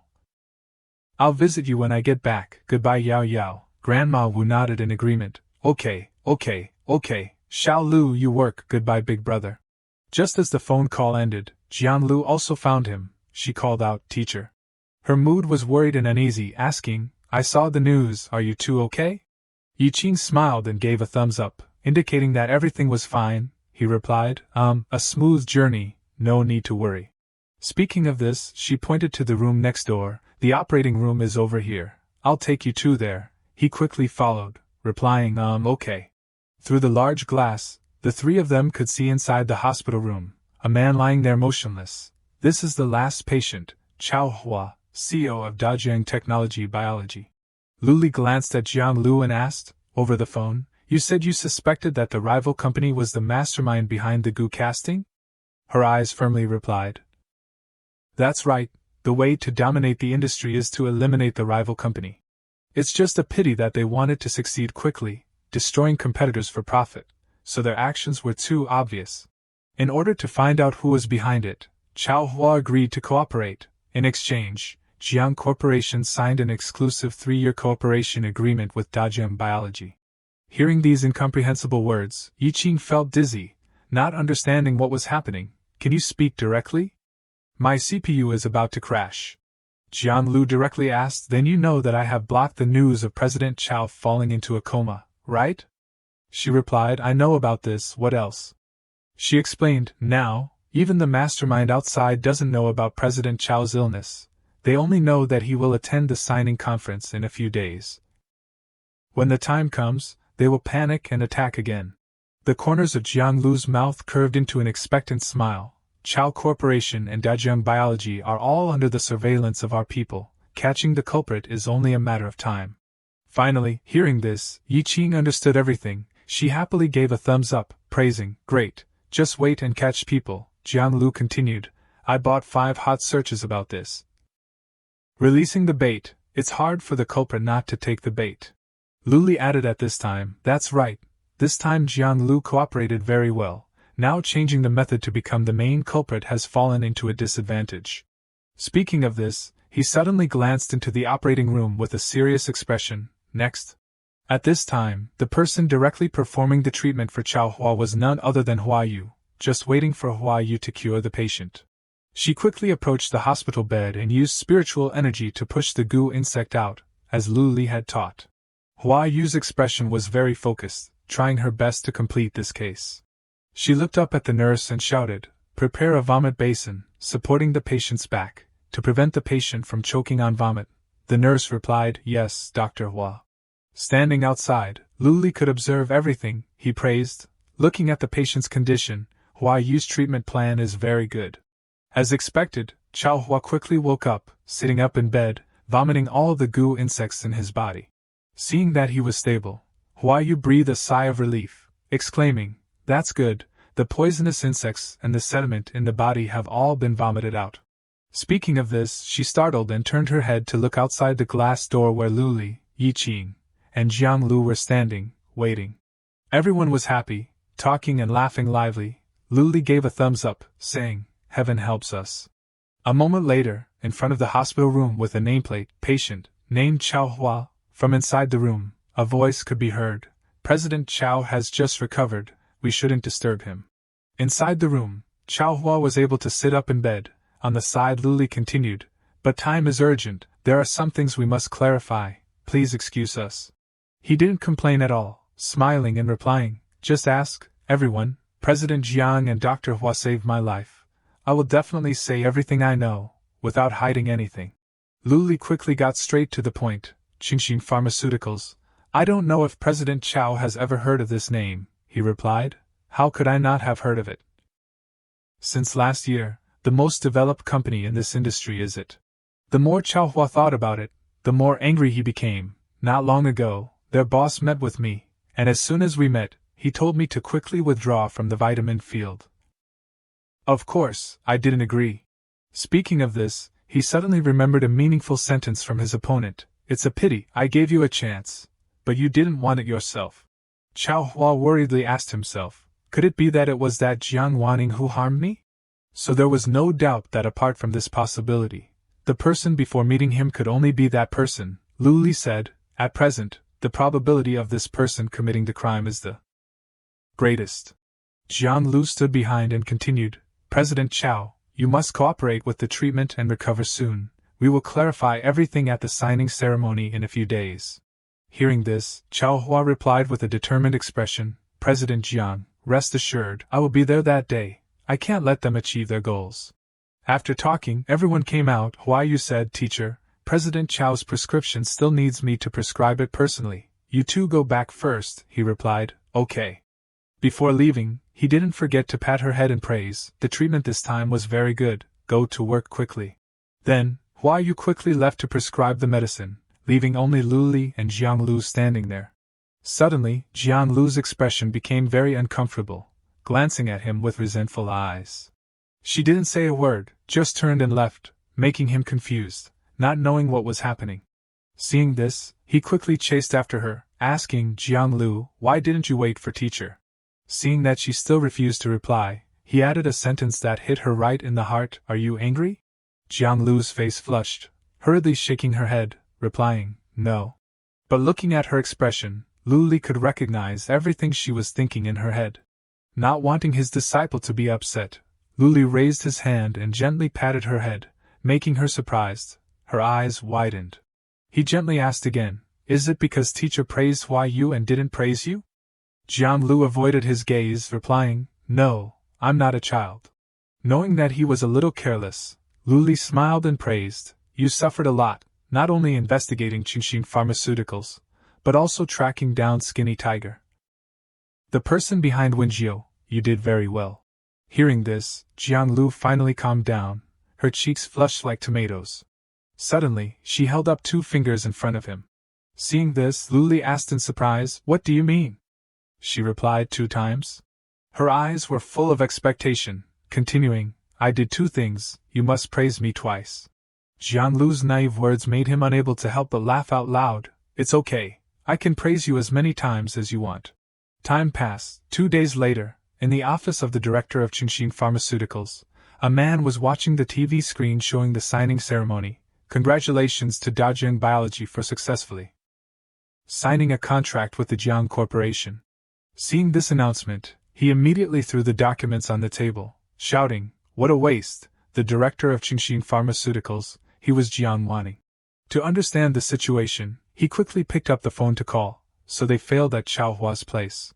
From the other side, in a large room, the phone rang loudly.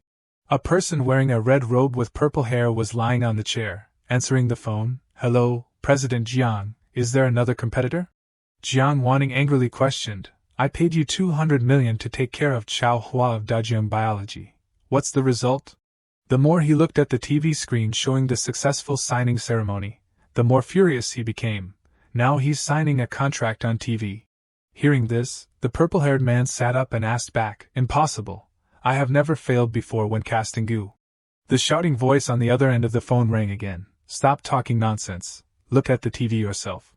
The purple-haired man didn't delay, taking the remote control and turning on the TV. From the screen, Chao Hua was in a very healthy state, without any problems. Giving a speech, to be recognized by the Jiang Corporation, Dajiang Biology is very honored. Only now did he believe this was true, hurriedly exclaiming, so the heart goo in his body was broken. The corners of his mouth rose into a smile, wondering to himself, could it be that the old man personally took action to break the goo, when he chased me out of the sect? He said that the Miao family doesn't interfere in the affairs of the world. Jiang Wanning angrily shouted, First, don't talk about this. Within 3 days, something must happen to Chao Hua. From the other end of the line, the purple-haired man replied with great confidence, President Jiang, rest assured, I'll do this for you for free. He reminded again, it shouldn't fail. After talking to this point, he immediately hung up, putting the phone under the chair. From his body, a snake with a white body slithered and wrapped around his hand. He grinned and said, Baby, the other party seems to have a master helping. Do you think I need to go myself? As soon as the words fell, the snake's 2 red pupils suddenly flashed. Then for some reason, it bit its owner's hand. But the purple-haired man didn't show anger, but instead smiled strangely, exclaiming, Oh, you're right, if the enemy doesn't move, I don't move, first find a scapegoat to help me stir up this muddy water. That night, at Chao Hua's large mansion, although it was late, the lights were still on. In front of his house, he let a man out. The man said, Congratulations, President Chao. If you've clung to the big tree of the Jiang Corporation, then don't forget this, brother. He replied, Of course, have a safe trip. After talking to this point, the man turned to leave. Chao Hua stood behind, waving goodbye. When this last guest had left, he had a moment of relief, hurriedly taking out a handkerchief to wipe away the sweat, his face showing fatigue. Suddenly, Jianglu came forward and said, President Chao has worked hard. You just recovered and helped me organize such a grand party to lure out the goo caster. He replied, Why are you saying that, President Jiang? His face showed deep gratitude, continuing, If it weren't for President Jiang's junior sister, Dajiang Biology would have fallen long ago. How could there be a chance to cooperate with Jiang Corporation? As it is now? Both of them stood there, looking in an indefinite direction, wondering, will the fish take the bait tonight? It was getting later and later. The wind gently swayed through the leaves. The moon hung high above the head. Not far away, on a large tree, a person wearing a black cloak was standing hidden, observing Chao Hua's house. Suddenly, this person's eyes flashed as they discovered something, glancing down below. With nimble movements, he landed safely, thinking, Xionghuang repels insects, no wonder that Miao Feng kid didn't dare to come. While thinking, he quickly hurried away. To be able to make Miao Feng suffer, this person is definitely not simple. After moving for a while to the wall on the side of Chao Hua's house, he stopped. Fortunately, I only said I was going to verify the situation, no need to confront them directly. At this time, there was no longer a trace of Jiang Lu and Chao Hua in front of the house. The mysterious stranger stood there, peeping around, confirming carefully. After carefully making sure that there was no one, he came to open the door to investigate. The door was slowly opened a crack. The mysterious masked person peeked into the house. But before he could observe for long, an arm reached out from behind, gently touching his shoulder, softly calling, "Hey." It turned out that the person who appeared behind him was Ying. She looked at him curiously, asking, "Which organization are you from? Dark Knight, Hidden Association, or Shadow Follower?" Seeing her standing there, the masked person was shocked, hurriedly pulling back, away from her, thinking, "When did this woman appear behind me?" Before he could speak, she continued, "If I wanted to kill you, you would have died long ago." The masked person quickly took out a knife from his body, thinking, "One person, it seems there is a chance to solve her." But before this disaster passed, another one had arrived. The door was suddenly pushed open by Luli, making him pale with fright. He asked, "Are you the goo caster?" The situation was completely changed. The masked person hurriedly thought of another plan. 2 against 1, can't win, escape first. Just as he thought of this, Jiang Lu and Hayou had come from somewhere. Both of them looked at the masked person, questioning, "Not the goo caster, this person is good at sneak attacks. He must be a subordinate of the goo caster. What did he send you here to do, assassinate?"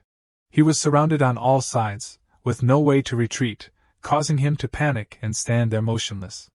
His face darkened, his head spinning, cursing in his heart, "Damn it, why did they say the mission was very easy? It's still important to save my life." Suddenly the masked person's whole body stiffened, his eyes widened, his pupils contracted, showing pain, exclaiming, "Huh?" Immediately after that, his whole body trembled. A red tear slowly flowed from the corner of his eye, looking very scary. The masked person felt a bone-piercing pain. His whole body collapsed to the ground, vomiting blood. Witnessing this scene, Ying and Luli didn't understand what was happening, their eyes full of confusion. Standing on the opposite side, Jiang Lu and Hayou also had the same expression, carefully watching what was happening to the masked person. After a while, when he had completely collapsed on the ground, his body convulsing, Hayou sat down to take his pulse. The heart rate is more than twice as high as a normal person. He may die from heart failure. Ying worriedly asked, "Can he be saved?" Suddenly Luli approached. He slowly reached out and lifted the mask from his face. Just by looking, he could tell that this person was no longer alive. "He's dead." A clue had come before their eyes, but suddenly died without being able to interrogate him, causing all 4 of them to sit helplessly. Suddenly he discovered something next to the stranger's body. Mixed in the blood scattered on the ground was a strange creature emitting a blue spiritual light. "There's something in the blood." Luli gently caught the scorpion for the 3 girls to observe. He explained, "It's a heartbreaking goo. It's a goo master from Jiangnan. Not many people can refine this goo." His eyes slowly closed, using the scorpion to investigate the clues of its owner. After a moment of feeling, suddenly his eyes opened wide. From his pupils flashed a sharp light, as if seeing through thousands of miles. Through Luli's vision, the scene was being moved to a certain place. Opposite was a large high-rise building. His vision was gradually pushed upwards. He could begin to see the shadow of a person wearing a cloak standing on top of the building. The person standing there was none other than the goo master. He was also the one who cast the goo that caused the masked person to lose his life, to prevent him from revealing clues. At the moment Luli discovered him, he also sensed it. Without hesitation he threw the blue energy ball to the ground, shouting, "Break!" After carefully observing this person's face, the scorpion on Luli's hand also disappeared. The corner of his mouth rose into a delighted smile, saying, "I found you." On the contrary, on the side of the purple-haired man, his face showed shock and uneasiness, wondering to himself, "This person actually dares to use his spiritual sense to probe my sea of consciousness." Thinking of this, he quickly pulled up his cloak, praising, "It seems that this guy has some ability. No wonder Bai Lunan was killed like that." As he spoke, he licked his lips with a greedy look. "If I have such a strong cultivator as a living sacrifice for me, refining the life-death goo is only a matter of time." Returning to Luli's side, seeing the withered scorpion in his hand, Ying worriedly exclaimed, "Teacher, the goo insect is dead." He didn't care much, using his spiritual power to burn the scorpion's body, replying, "Just now I used it to track the goo master's location." He continued he recognized it, so to protect himself, he destroyed the goo insect. Hearing this, Jianglu said, "I almost saw his face, what a pity." Luli bent down to check the masked person's body, discovering a token identical to Bai Lunen's. He held it up for everyone to see. "It's not that there's no harvest." Yi Qing, seeing this familiar thing, recognized it immediately, asking back, "Another token of the Xianyin sect from the assassin's body?" He replied, "That's right." This shocked Jianglu. Was the assassin tonight with the head refining Bai Lunen the same person? When Luli held the token in his hand, it emitted a strange faint red light. Hayou said, "This token is glowing," he replied, proving that he and the goo master were still in contact tonight. She rubbed her chin, speculating, one person kills people to refine Kumanthong, another uses goo insects to do bad things. And the assassin tonight, I'm starting to wonder what kind of people the people of the Xianyin sect are. The more Jianglu thought about it, the more chaotic everything seemed. She pressed her forehead, continuing, "First, we should think about how to deal with him." Hearing this, Yi Qing gave an opinion. "What's so troublesome about this? Report it to the police." Luli interrupted, "He broke into the mansion, sneakily, and we didn't do anything anyway." But the problem that Hayou was most worried about was the reason. Suddenly he lost his life. "I don't know how to explain it to the police." "Then what about the cause of his death?" Luli calmly replied without any worry, "Sudden death, the heart stopped beating on the spot, sudden death, is that wrong?" Before this very reasonable answer from him, the three girls were stunned for a while, then stammered, "It seems that's right." 3 days later, early in the morning, at Hayou's Hawaii clinic. Inside the clinic, the pharmacy attendant asked, "Is patient number 4 here?" There were many patients sitting there waiting, but after asking several times, no one responded. The pharmacy attendant called again, "Patient number 4. At this time, someone finally responded, raising their hand, saying, "Here." The person who had come was none other than the goo master. He continued, "It's finally my turn." Looking at the man in front of her, the pharmacy attendant asked back, "Are you Gu Yanzu?" He bowed his head, smiling, replying, "That's right, doesn't look like it." She didn't bother to argue with him much, her expression still serious, pointing inside, "Follow me."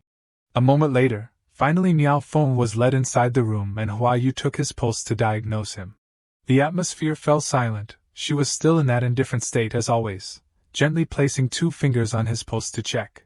After checking carefully, she took out paper and pen to record, "Mr. Gu, your pulse is flexible and powerful, your blood is flowing smoothly, your body is very healthy." Hearing this, Miao Feng showed confidence and pride, replying, "Of course, I usually know how to take care of myself. After all, the body is the root of everything." Hayou continued, "People who come here to see a doctor usually have only 2 types. One is the timid people who want to live a long life." He reached out to stroke his hair, smiling brightly, posing, expressing that her words were correct. But the next sentence she said made his whole body freeze, shooting straight to the point. "The other type is the narcissistic people who feel that they are extremely attractive." Seeing Hayou's probing expression, he hurriedly explained, "I'm not narcissistic, and I'm not interested in Miss Hu either."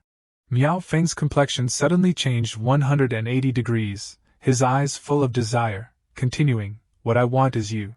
As soon as the words fell, he waved his hand, creating a phantom of a huge python, its mouth full of fangs, rushing towards Hayou. But before it could touch her, 3 needles shot straight out from somewhere, pinning the python to the wall opposite. The python's whole body trembled in pain, unable to escape. Miao Feng saw this, surprised, wondering to himself, "The Taibai divine needles?" When he observed carefully, he discovered that a strong blue spiritual power had appeared around Hayou's body. She cultivates medicine techniques. Her eyebrows furrowed, looking at him, asking, "Are you the Gu master?" He grinned and replied, "Miss Hua, did you just discover that?" A little slow to react. Hearing these words, Hayou, her hands still clenched tightly, holding 4 needles, ready to react, she shouted, "How did you find this place?" Miao Feng didn't hide anything. On the contrary, he proudly explained, "Of course, I cast goo on Chao Hua." While speaking, he secretly took out a goo insect and threw it on the ground. "Knowing that you react slowly, I would have acted a little slower." The goo insect, its body full of legs with 2 colors, looked extremely grotesque, Rushing quickly to where Hayou was standing, he still deliberately talked to her to distract her. Tomorrow is also okay. But not letting his plan succeed, a majestic purple slash came from somewhere, cutting the goo insect's body in half. What had just been launched was a sharp dagger shining brightly, making Miao Feng shocked. He was becoming more and more worried, sweating profusely, his eyes staring ahead, asking, "Who?" Not letting him wait long, a figure quickly appeared, his hand raised, creating a stream of purple spiritual power, pulling the dagger back to its original place. The person who had just arrived was none other than Ying, her eyes full of anger, looking at him, asking back, slow to react. "I think you're a little arrogant and narcissistic." Miao Feng didn't rush to reply, but stood there observing both of them, scrutinizing them. After a moment, he replied, "Foundation establishment, is this the reason you're so confident?" Without hesitating, he raised his hand. From the palm of his hand, a series of blue marks appeared, accompanied by a strong source of spiritual energy erupting. "You really underestimate me too much." On Miao Feng's body, an eerie blue gas erupted, his face lit up with a demonic smile full of evil, his eyes shining brightly, his hands wrapped in layers of strange spiritual patterns. Dark energy surged like a tide about to explode.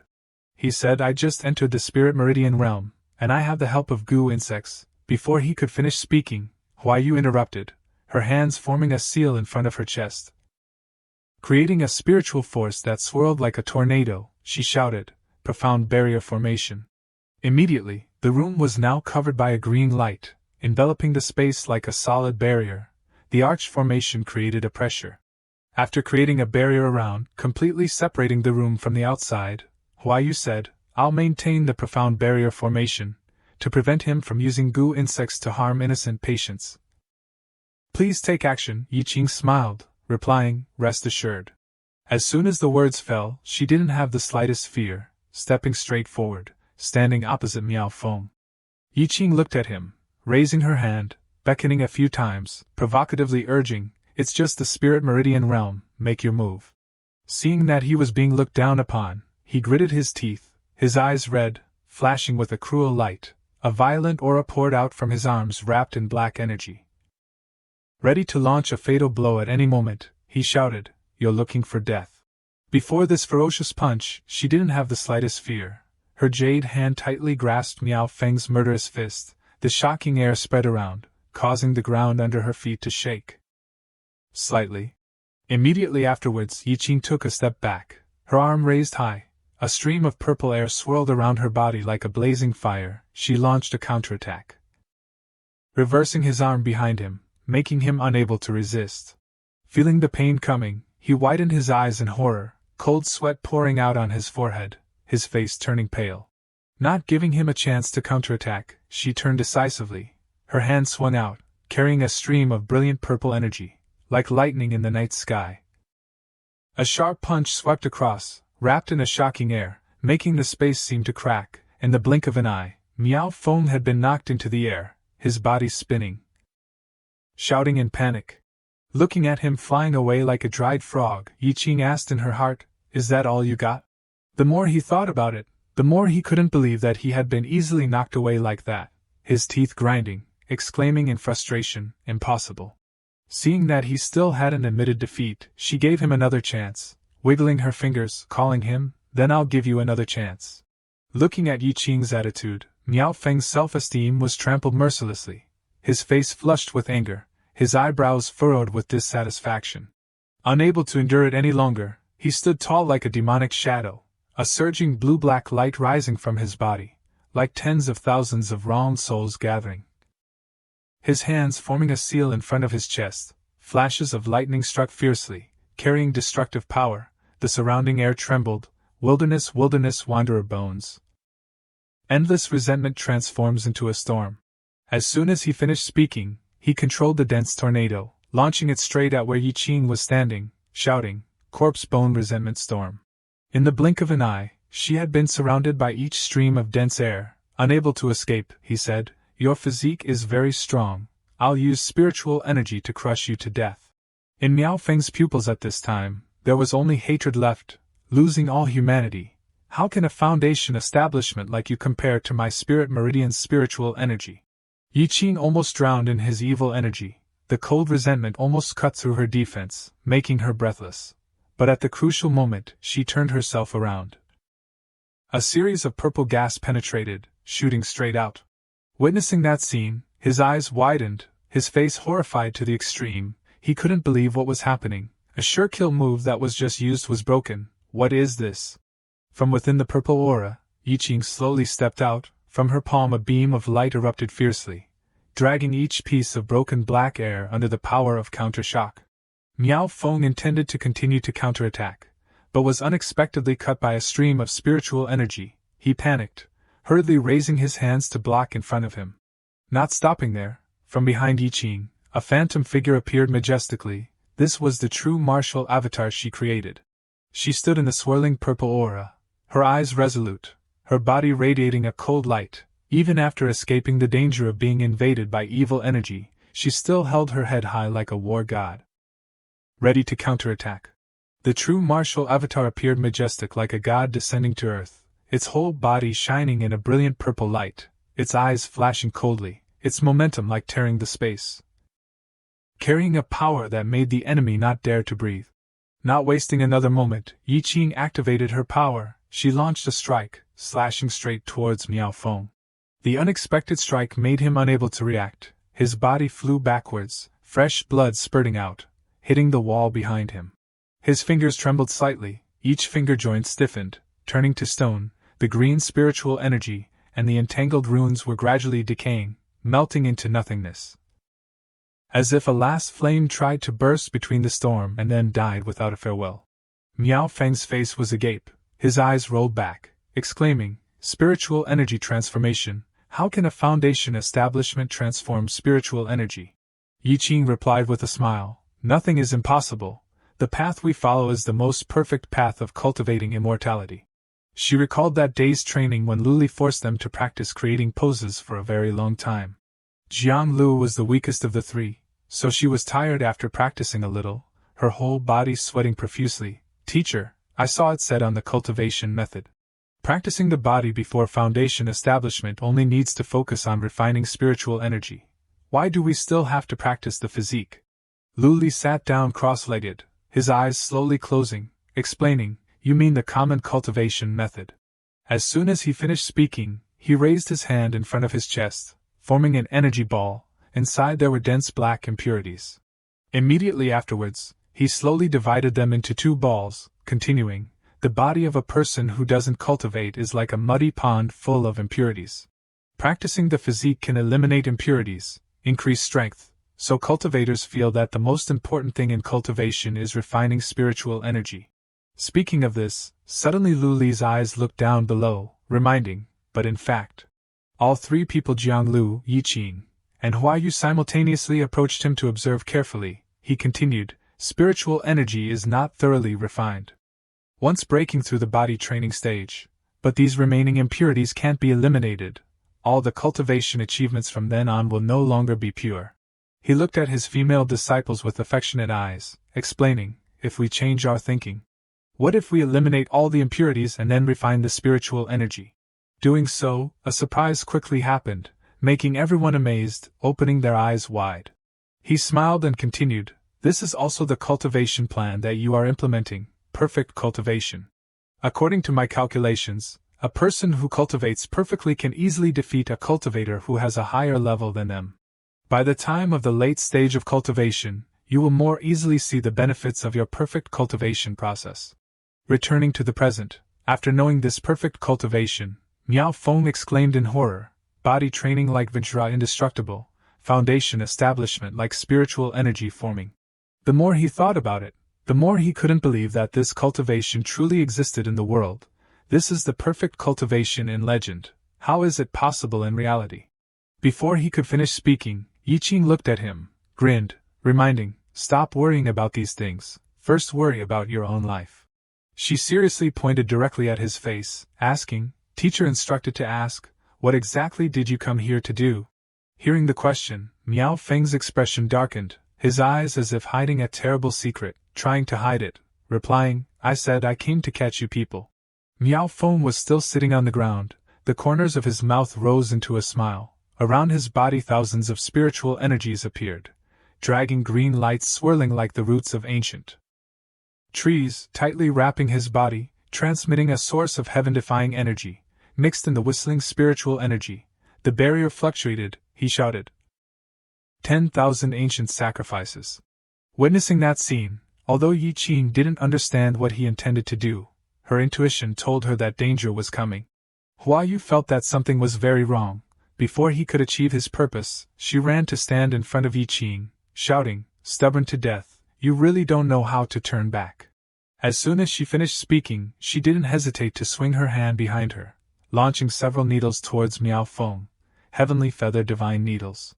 A series of needles that Hayou launched pierced through the bodies of several scorpions, making them unable to react. Not only that, the needles continued to rush forward, piercing into Miao Feng's body, making him in pain, his whole body trembling, his face pale. He seemed to feel that his body had no strength left. From the needles a series of golden lightning constantly radiated around. His face showed worry, asking, "What is that foul thing? What did you do to me?" Hayou was still in a calm state, without a trace of wavering, approaching his face, replying, "Seal your 8 extraordinary meridians, let's see what else you can do." It seemed that everything had come to an end here. But it wasn't. Miao Feng had prepared a way out for himself. He gave a wicked smile, then stuck out his tongue. On his tongue appeared a round object with an emerald green color. Not letting the two of them react, he bit down hard, making the jade split into 2 halves, emitting a dazzling light. Seeing this, Yi Qing quickly ran over to block in front of Hayou, exclaiming, "Careful." After a shocking explosion and a hazy light, Miao Feng disappeared from his original position somehow. Yi Qing angrily blamed herself. "I actually let him run away." On the ground at this time, only the broken jade color green was lying. Seeing that there was a clue left, Hayou bent over and said, "Next time, I will definitely seal his mouth too." As she was about to reach out to pick up the piece of jade, suddenly, a goo insect appeared out of nowhere, crawling towards her, making her startled. Before she could pull her hand back, the goo insect quickly lunged and then bit her wrist hard, making her extremely painful. Hayou calmed down, quickly pressing the acupoints on her bitten arm, preventing the poison from spreading to the body. Below her tightly gripped arm, from the wrist spread a stream of black-purple gas.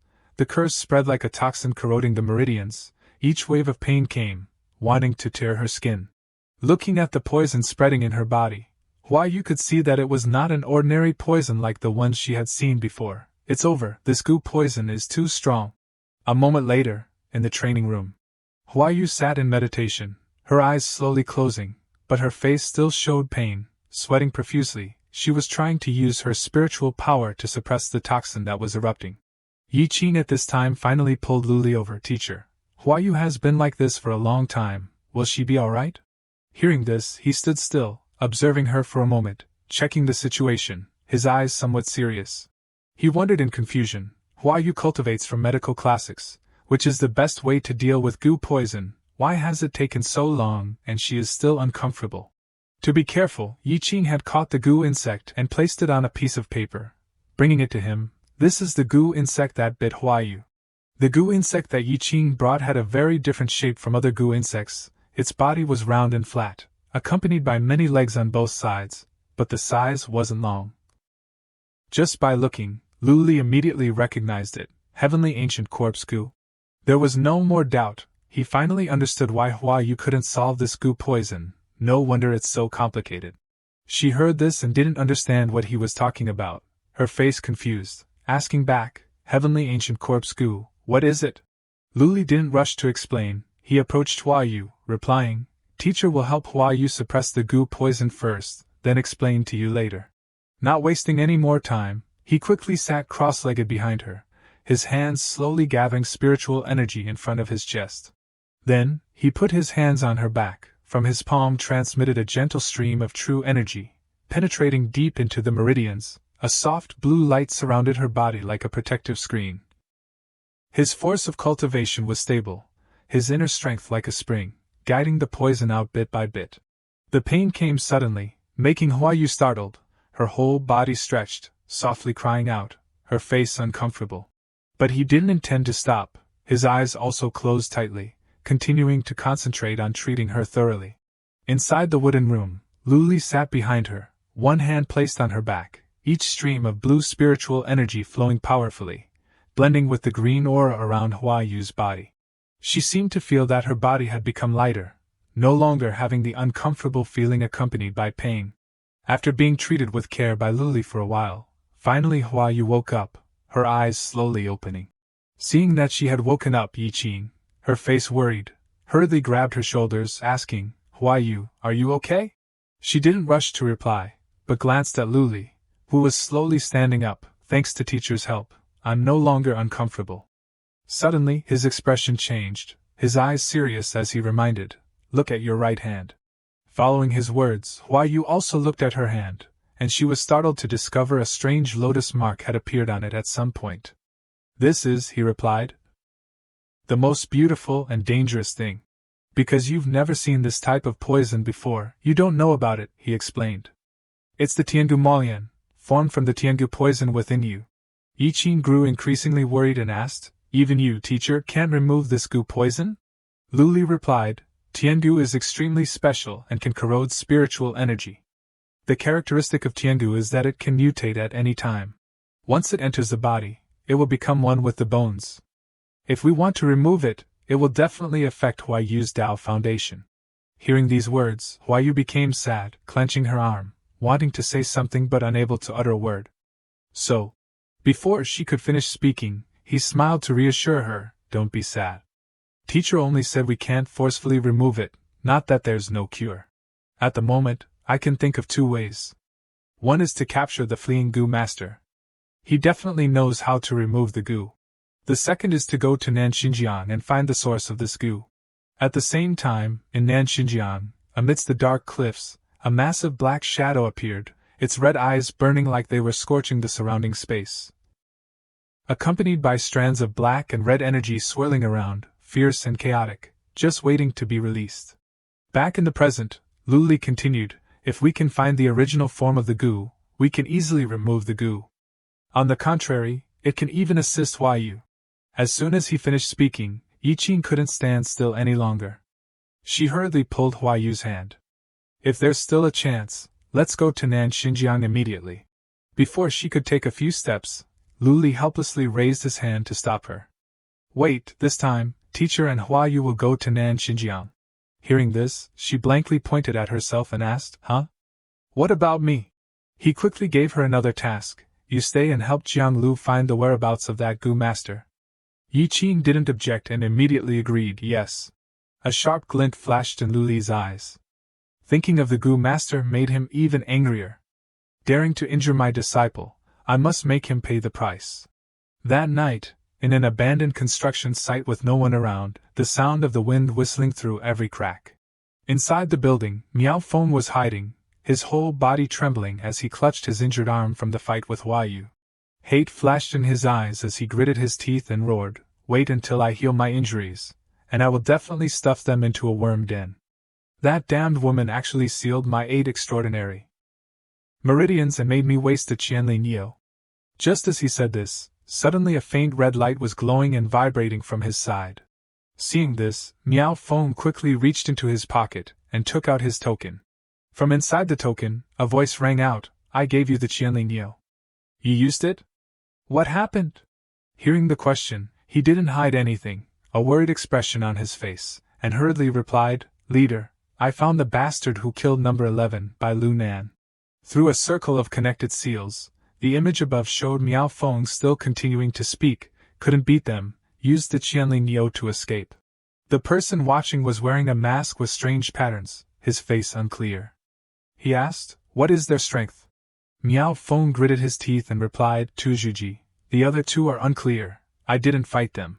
As soon as he heard that the people he was talking about were Tujuji, the masked man became extremely angry and shouted, "Waste! Tujuji made you use the Qianli Neo? You are insulting the name of Xianin sect." He quickly explained, "Leader, you don't know, although those 2 are Shuji, I fundamentally couldn't beat them. Those 2 said they followed the path of perfect cultivation." Hearing this, the masked man became even more surprised and asked again, "Perfect cultivation? They really said that?" Miao Feng bowed respectfully and replied, absolutely true.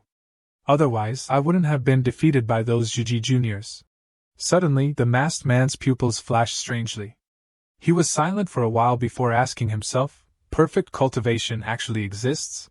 On Miao Feng's side, the token in his hand was suddenly lifted into the air by a burst of fiery red spiritual energy. Before Miao Feng could understand what was happening, the sphere of fiery red light swirling in the air grew larger and larger, emitting waves of violent energy. As twisted sparks flew and hit the walls of the house, causing the entire area to shake. His eyes widened as he exclaimed in shock, "This is..." Before he could finish speaking, his whole body was sucked into the giant vortex and disappeared in an instant. In the next second, Miao Feng was transported by the vortex to another place, falling headfirst to the ground. He gasped in shock, panting with difficulty as he thought to himself, Wu Gui Ban Yun, such a distance in such a short time. Facing him at this moment, the masked man was still staring intently at him, his golden pupils shining, his face pale as he asked himself, how far has the leader reached? Before he could speak, the leader sitting above spoke first, tell me everything you know. Time passed quickly, and the next day arrived, at the conference hall. The elevator doors slowly opened, and a man wearing a dark green cloak stepped out. As he walked, he was surprised to find a man with silver hair and a long beard wearing a black cloak already standing there. He hurriedly stepped forward and greeted, "Number 3 is here, you're here too." The man's face was still cold, not showing any emotion, as he replied, "The leader personally ordered that everyone must come except for those 2 madmen." The man in the green cloak curiously asked, "What do you think this is about?" The man replied, "Spiritual vein, immortal mansion, spirit beast." He added, "And the reason number 11 died." Not standing there to discuss further, the 2 of them quickly entered the conference room, which was already full of people waiting, including Miao Feng. The man in the green cloak looked around and saw 2 empty seats, worriedly thinking to himself, those 2 madmen are indeed absent. Once they were all seated in their positions, Miao Feng coughed a few times to assert his authority. Then he stood up and spoke, "The leader will not be appearing at this meeting, I will be in command." He remembered Bai Lu Nan's appearance when he died, his face twisted, his whole body shriveled, losing all vitality, a distorted smile clearly visible amidst the dissolving black dust. Looking like he had been torn apart by a terrifying force. Miao Feng continued, "I, number 9, met the person who killed number 11, and fought him for the first time according to the rules." Before he could finish speaking, a person wearing a tight cloak, holding a string of beads, burst out laughing full of ridicule. The cloaked man said contemptuously, "Your 8 extraordinary meridians have been sealed, becoming a cripple. Number 9 not coming is probably also dead at the hands of that person." As he spoke, the corner of his mouth lifted in a mysterious smile. "That's really tragic, if the leader knew." Before he could finish speaking, someone stood up extremely agitatedly, slamming their hand on the table, making the atmosphere silent. The person who stood up was the man in the green cloak, his face extremely flustered as he exclaimed, "Could it be the Qianyu divine needle?" Seeing that he seemed to know something, Miao Feng hurriedly asked, "You know this cultivation method?" According to what he knew, he recounted, "I only know this cultivation method from ancient books. It is said to have been passed down by immortals and can revive the dead." Speaking of this, his face darkened, revealing shock unbelievable, but it was lost hundreds of thousands of years ago. Miao Feng didn't understand the seriousness of the matter and casually replied, "They even have the secret of perfect cultivation. What's so surprising about having an ancient cultivation method?" He said impatiently, "I just want to know if you can undo it." To this, the man in the green cloak patted his chest and replied, "If Yaowang I can undo it, then no one can." Only hearing this did Miao Feng feel relieved, a bright smile on his face as he shook his hand and exclaimed, "Good, happy cooperation." As soon as he finished speaking, suddenly the man in the black cloak sitting next to him asked, "Where are the clues to the hidden kill order?" Miao Feng replied, "There will be reminders on everyone's command token. The other things I exchanged with my life, why should I tell you?" Hearing this, the man in the cloak's voice dropped somewhat, coldly cutting him off, "I will get the cultivation method before you." After discussing everything for a while, the meeting came to an end, and everyone left together. As the old white-haired man was walking, Miao Feng suddenly called him back, "Old master, wait a moment."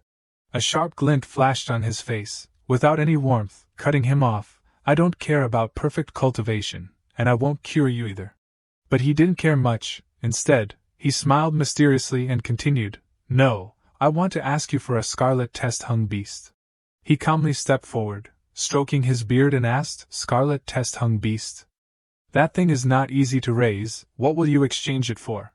Miao Feng immediately took out from his body a goo worm identical to the one he had poisoned Hayou with and replied, Tiangu zi gu. Seeing this goo worm, old master's expression suddenly froze, carefully observing, thinking something over, then he asked, Your monster hasn't merged with this thing yet, right? Switching scenes to Luli's side, in his hand was the green jade piece that Miao Feng had left behind to escape. He and Hayou were now sitting on a plane on their way to Nanxinjiang. She curiously asked, Teacher, you know this thing? He smiled and replied, Just some trivial matters from the immortal sect in the past. Although it can only be used once, in an instant it can travel thousands of miles, and can even be activated without spiritual energy. Even in the era of cultivation with hundreds of thousands of cultivators, it was still a treasured artifact. Speaking of this, suddenly a memory flooded into Luli's mind very clearly, showing a child running anxiously and calling out loudly, Shurzuan, Shurzuan. The Shurzuan that this child was calling was none other than Luli, when he was still in the immortal realm and hadn't lost all his magic power. At that time, he was sitting cross-legged in meditation, his eyes closed tightly, his appearance noble and outstanding, radiating brilliance with just a glance. The child ran over with an object in his hand, a piece of green jade emitting a dazzling golden light. Shurzuan, look what I made. Hearing this, he took the piece of jade and examined it, replying, fusing the Sukhavati and Fatian Li formations, using the Ji Huang to trigger, this is a teleportation treasure. Seeing that Luli could say it in such detail, the child marveled, his eyes shining brightly, and praised, Shurzuan is amazing. His face full of excitement, he explained, I also call it the Qianli Niu. As long as you have a thought, you can travel thousands of miles. The first Qianli Niu is for Shurzuan. If you ever encounter danger, you can rely on it to turn danger into safety.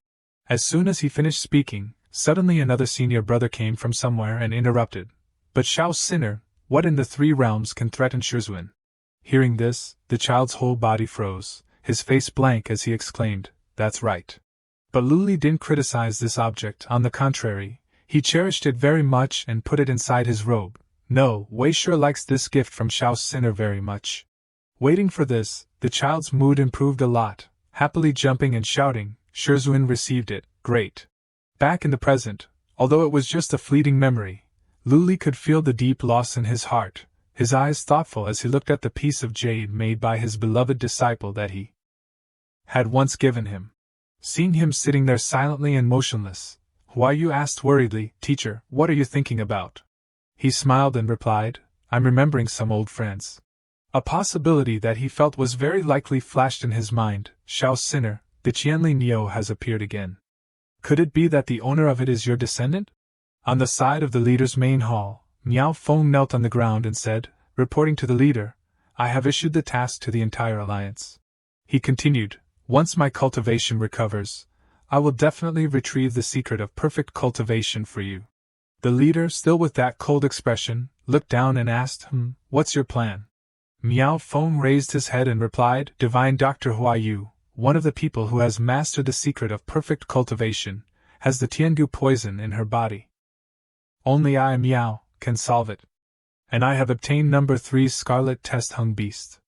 The breeding speed of the Scarlet Test is very fast, enough to trap the Miao clan until death in the Shirwan. Deshan. If there is no way to find the Miao clan, they must hand over the secret of perfect cultivation to survive. Even if this method doesn't work, I still have another trump card.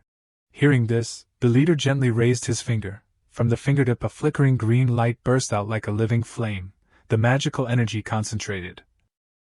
Each ray of light intertwined to create a feeling that was both light and dangerous. Quickly, in front of Miao Feng, a large blue aura slowly opened. In the center was a small ray of light. From inside that small ray of light flew straight out, landing where he was kneeling. What just arrived was a golden key, surrounded by a faint blue energy. Miao Feng's eyes couldn't hide his shocked expression as he asked, Leader, this is...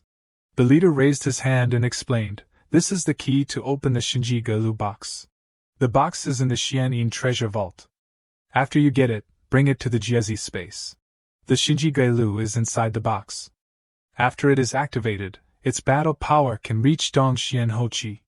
When fighting, it can definitely help you. The leader carefully instructed, before you get the secret of perfect cultivation, you can freely command it. Hearing this, Miao Feng hesitated, but my cultivation. I'm afraid I can't activate the Galu. He interrupted, then burn your essence blood, your lifespan. The leader's eyes suddenly widened, looking extremely terrifying, making Miao Feng want to wet his pants, sweating profusely as if taking a bath. I only need the secret of perfect cultivation. Regardless of the consequences. Witnessing that attitude, he didn't dare say more and immediately bowed respectfully and agreed, yes. Finishing speaking here, he quickly stood up and slowly walked out. In the dark room, the leader sat there, silently watching Miao Feng's back as he left. As soon as he stepped out, the large door slammed shut, returning the space to darkness and silence. The leader sat still, but thousands of thoughts flashed through his mind. He glanced around and thought to himself, the perfect cultivation is appearing in the world, it seems it's time to seal the cave entrance. As soon as he finished speaking, he touched a large stone next to the chair, slowly pulling it back to activate a hidden mechanism. Outside the main door, a huge iron gate slammed shut from nowhere, preventing anyone from entering. Feeling relieved after doing this, the leader began to stand up to carry out the next step. His eyes flashed sharply as he turned his head to look behind him. Right behind him, beneath the ground, a loud noise suddenly rang out, the stone blocking it unexpectedly retreated, revealing a secret chamber entrance in the floor, dust flying everywhere. From under that mysterious secret chamber, a faint red light flashed, opening the stone door behind it, extending into an endless dark corridor, the cold air seeping into the skin, making the leader hesitate a little before stepping down. But after standing and watching for a while, he still decided to go down to the cold secret chamber below. Suddenly, his eyes widened as if controlling something. In the blink of an eye, countless shimmering fireflies appeared in the dark tunnel, shining straight down to the bottom of the endless secret chamber. The deeper he stepped inside, the more black and red evil energy appeared around him, looking extremely terrifying. The amount of evil energy was increasing, as if wanting to swallow his body, no different from a hungry beast. Not only that, but suddenly, from the depths, soft voices mixed in the air, flesh and blood. The ghostly black evil energy gradually turned into dry, bony hands, clinging tightly to the leader's body, saying, "Fresh, so thirsty." Witnessing this scene, he didn't have the slightest reaction, as if this was very familiar to him. The bewitching voice still continued, "Come on, let us swallow you." The leader said loudly, "Thousands of years and you still have this habit of eating without knowing when you're full." As soon as he finished speaking, suddenly streaks of black and red light swirled and intertwined, slowly retreating. He didn't know what had happened, but that evil energy left very quickly. In the blink of an eye, it seemed to have been sucked away by something, disappearing without a trace at the end of the dark tunnel. Stepping deeper inside, in front of him a stone platform stood tall in the middle of the dark room, blood-red light constantly swirling around it as if being sucked into the realm of death. At the center was a circular magic formation slowly operating, and inside was a wide-open red eye as if looking directly into the soul of the person in front of it. Strange symbols and ancient emblems carved around the edge rotating with the black air as if wanting to pierce through space, a terrifying pressure emanating from it causing the air to seem to freeze. The leader didn't hesitate, and quickly stepped towards the circle where the magic formation was present. From behind him, streams of strange black evil energy continued to rush forward. Seeing this, he looked up, his eyes still cold and deep without the slightest reaction, nor showing any fear. This time, that ghostly black evil energy no longer surrounded his body but rose up, turning into an iron cage wanting to trap him inside. Just as the leader didn't have time to understand what was happening, a series of those evil energy rays launched straight towards where he was standing. Luckily his reaction was quick, dodging to the side in time to avoid it.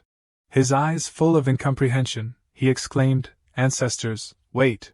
He knelt down to show respect and continued, "Unfilial descendant, Qing Yang greets the ancestors.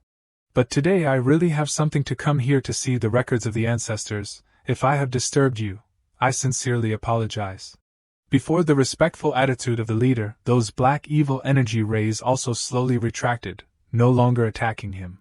Recognizing that he had been forgiven and allowed, he clasped his hands in front of him and said, "Qing Yang thanks the ancestors." Having said that, the leader stood up, turning abruptly to head towards the rows of shelves with countless books and materials that had been passed down. Arriving there, he reached out to explore each book one by one, searching for something. After looking around for a while, he finally found what he was looking for. His eyes widened and he froze. Among thousands of books, the leader quickly took out one of them and exclaimed, "Found it." On the cover of the book was a large line of words, "Record Diary." Not wasting any more time, the leader immediately opened the book and whispered, "In the second year of Jiping, Shizun once mentioned perfect cultivation. Those who cultivate it can surpass all limits to reach the realm of immortals." In the first year of Jianyan, Shizun comprehended perfect cultivation, wrote the first book and was overjoyed. And taught it to the disciples. The world showed strange phenomena, birds everywhere sang together. Reading this, he thought to himself, as mentioned in the book, Shizun of the ancestors had to spend 100 years to complete the perfect body refinement. And the two people Miao Feng met were both Juji, which Shizun continued to write the perfect cultivation book, or descendants of other disciples of the Luofu sect, only knowing to continue writing it without understanding anything about it. Thinking of this, he slowly put the book away, but no matter what, I must obtain the perfect cultivation method. This cultivation method may be the only chance I have to advance to the Bittersea realm. After checking everything he wanted, the leader stepped to the front of the stone platform, bowed respectfully, "Unfilial descendant, Qing Yang, thanks the ancestors for not punishing me." The junior takes his leave. As he said this, he directly turned around to head outside. Behind him on the stone platform, that ghostly eye was still opening wide as if watching him. But the leader didn't know anything, silently disappearing behind the deep corridor. In the blink of an eye, his silhouette was no longer seen, returning the space to peace. Suddenly, a stream of purple air rose from the stone slab. In the center of the circle, the red-eyed demonic eye opened and glowed, surrounded by black spirit energy wanting to tear space apart. From the center of that eye, a phantom of a hand with sharp claws launched straight out. The place it was heading towards was the book that the leader had just read. The hand slowly grabbed the book. Then it flipped through each page of the book, thinking to itself, "Sinner is at fault, accidentally stepped into the demonic path, ashamed of you." At the same time, on Luli's side, after a long journey, the plane finally successfully landed in Nanxinjiang. On the plane, the flight attendant announced, "We have arrived at Nanxinjiang Airport. Please prepare to deplane." Unexpectedly, Old Master of the Xianin sect also appeared on the same flight as Luli. The flight attendant friendly stepped towards him and called out, "Old gentleman, the plane has landed, you can get off the plane now." Seeing him stand up and carry the heavy suitcase, the flight attendant asked again, "Can I get the bag for you?" But Old Master didn't agree, laughing and replying, "Girl, you can't touch my bag." Unfortunately, those words fell into Luli's ears, making him curiously pay attention, his eyes secretly glancing back. Seeing this, Hayou asked, "Teacher, what's wrong? Is there something wrong with that old man?" At first glance, Old Master looked very normal, like other people, and didn't have any unusual attitude at all. But to be sure, Hayou decided to use spiritual energy to check. She placed the tips of her fingers in the center of her eyebrows. Immediately, a purple light erupted between her eyebrows. The flashing light gathered at her fingertips. The strange light seemed to open her heavenly eye, a deep light whirling in her eyes. After carefully checking Old Master, Hayou suddenly noticed that something was not quite right and exclaimed, "Eh." When he brushed past, she hurriedly put her hand down, Luli's eyes still fixed on the old man. Sensing that there were eyes looking at him, he turned his head and looked back. Seeing Luli nodding in greeting, he returned the gesture. Waiting for him to get off, he and Hayou also got off right behind. She spoke, "Teacher, the aura on that old man is very strange." He wasn't surprised and replied, "Because he is a puppet controlled by divine thought. His aura is of course different from ordinary people." Hearing these words, her eyes revealed shock. "A puppet?" Quickly she understood what he said, pointing forward and asking, "Is the person controlling him a cultivator?" Luli smiled and replied, "That's right." Hayou's eyes followed Old Master as he walked, saying, "Then do we need to follow him?" But then suddenly realizing that doing so wouldn't work, she stopped. No, it's too easy to be discovered if we follow directly. We have to wait for him to go a little further. Seeing her worried expression, he asked confusedly, "Why are you so wary of him?" She replied, "Cultivators treat human lives like grass. What if he wants to do something bad?" Seeing Hayou misunderstand cultivators, Luli smiled and interrupted, "You have misunderstood cultivators. They just have special powers, but their essence is just ordinary people." Knowing that she had exaggerated things, she shyly raised her hand to scratch her head and exclaimed, "So that's how it is. My knowledge is limited, so I was so worried."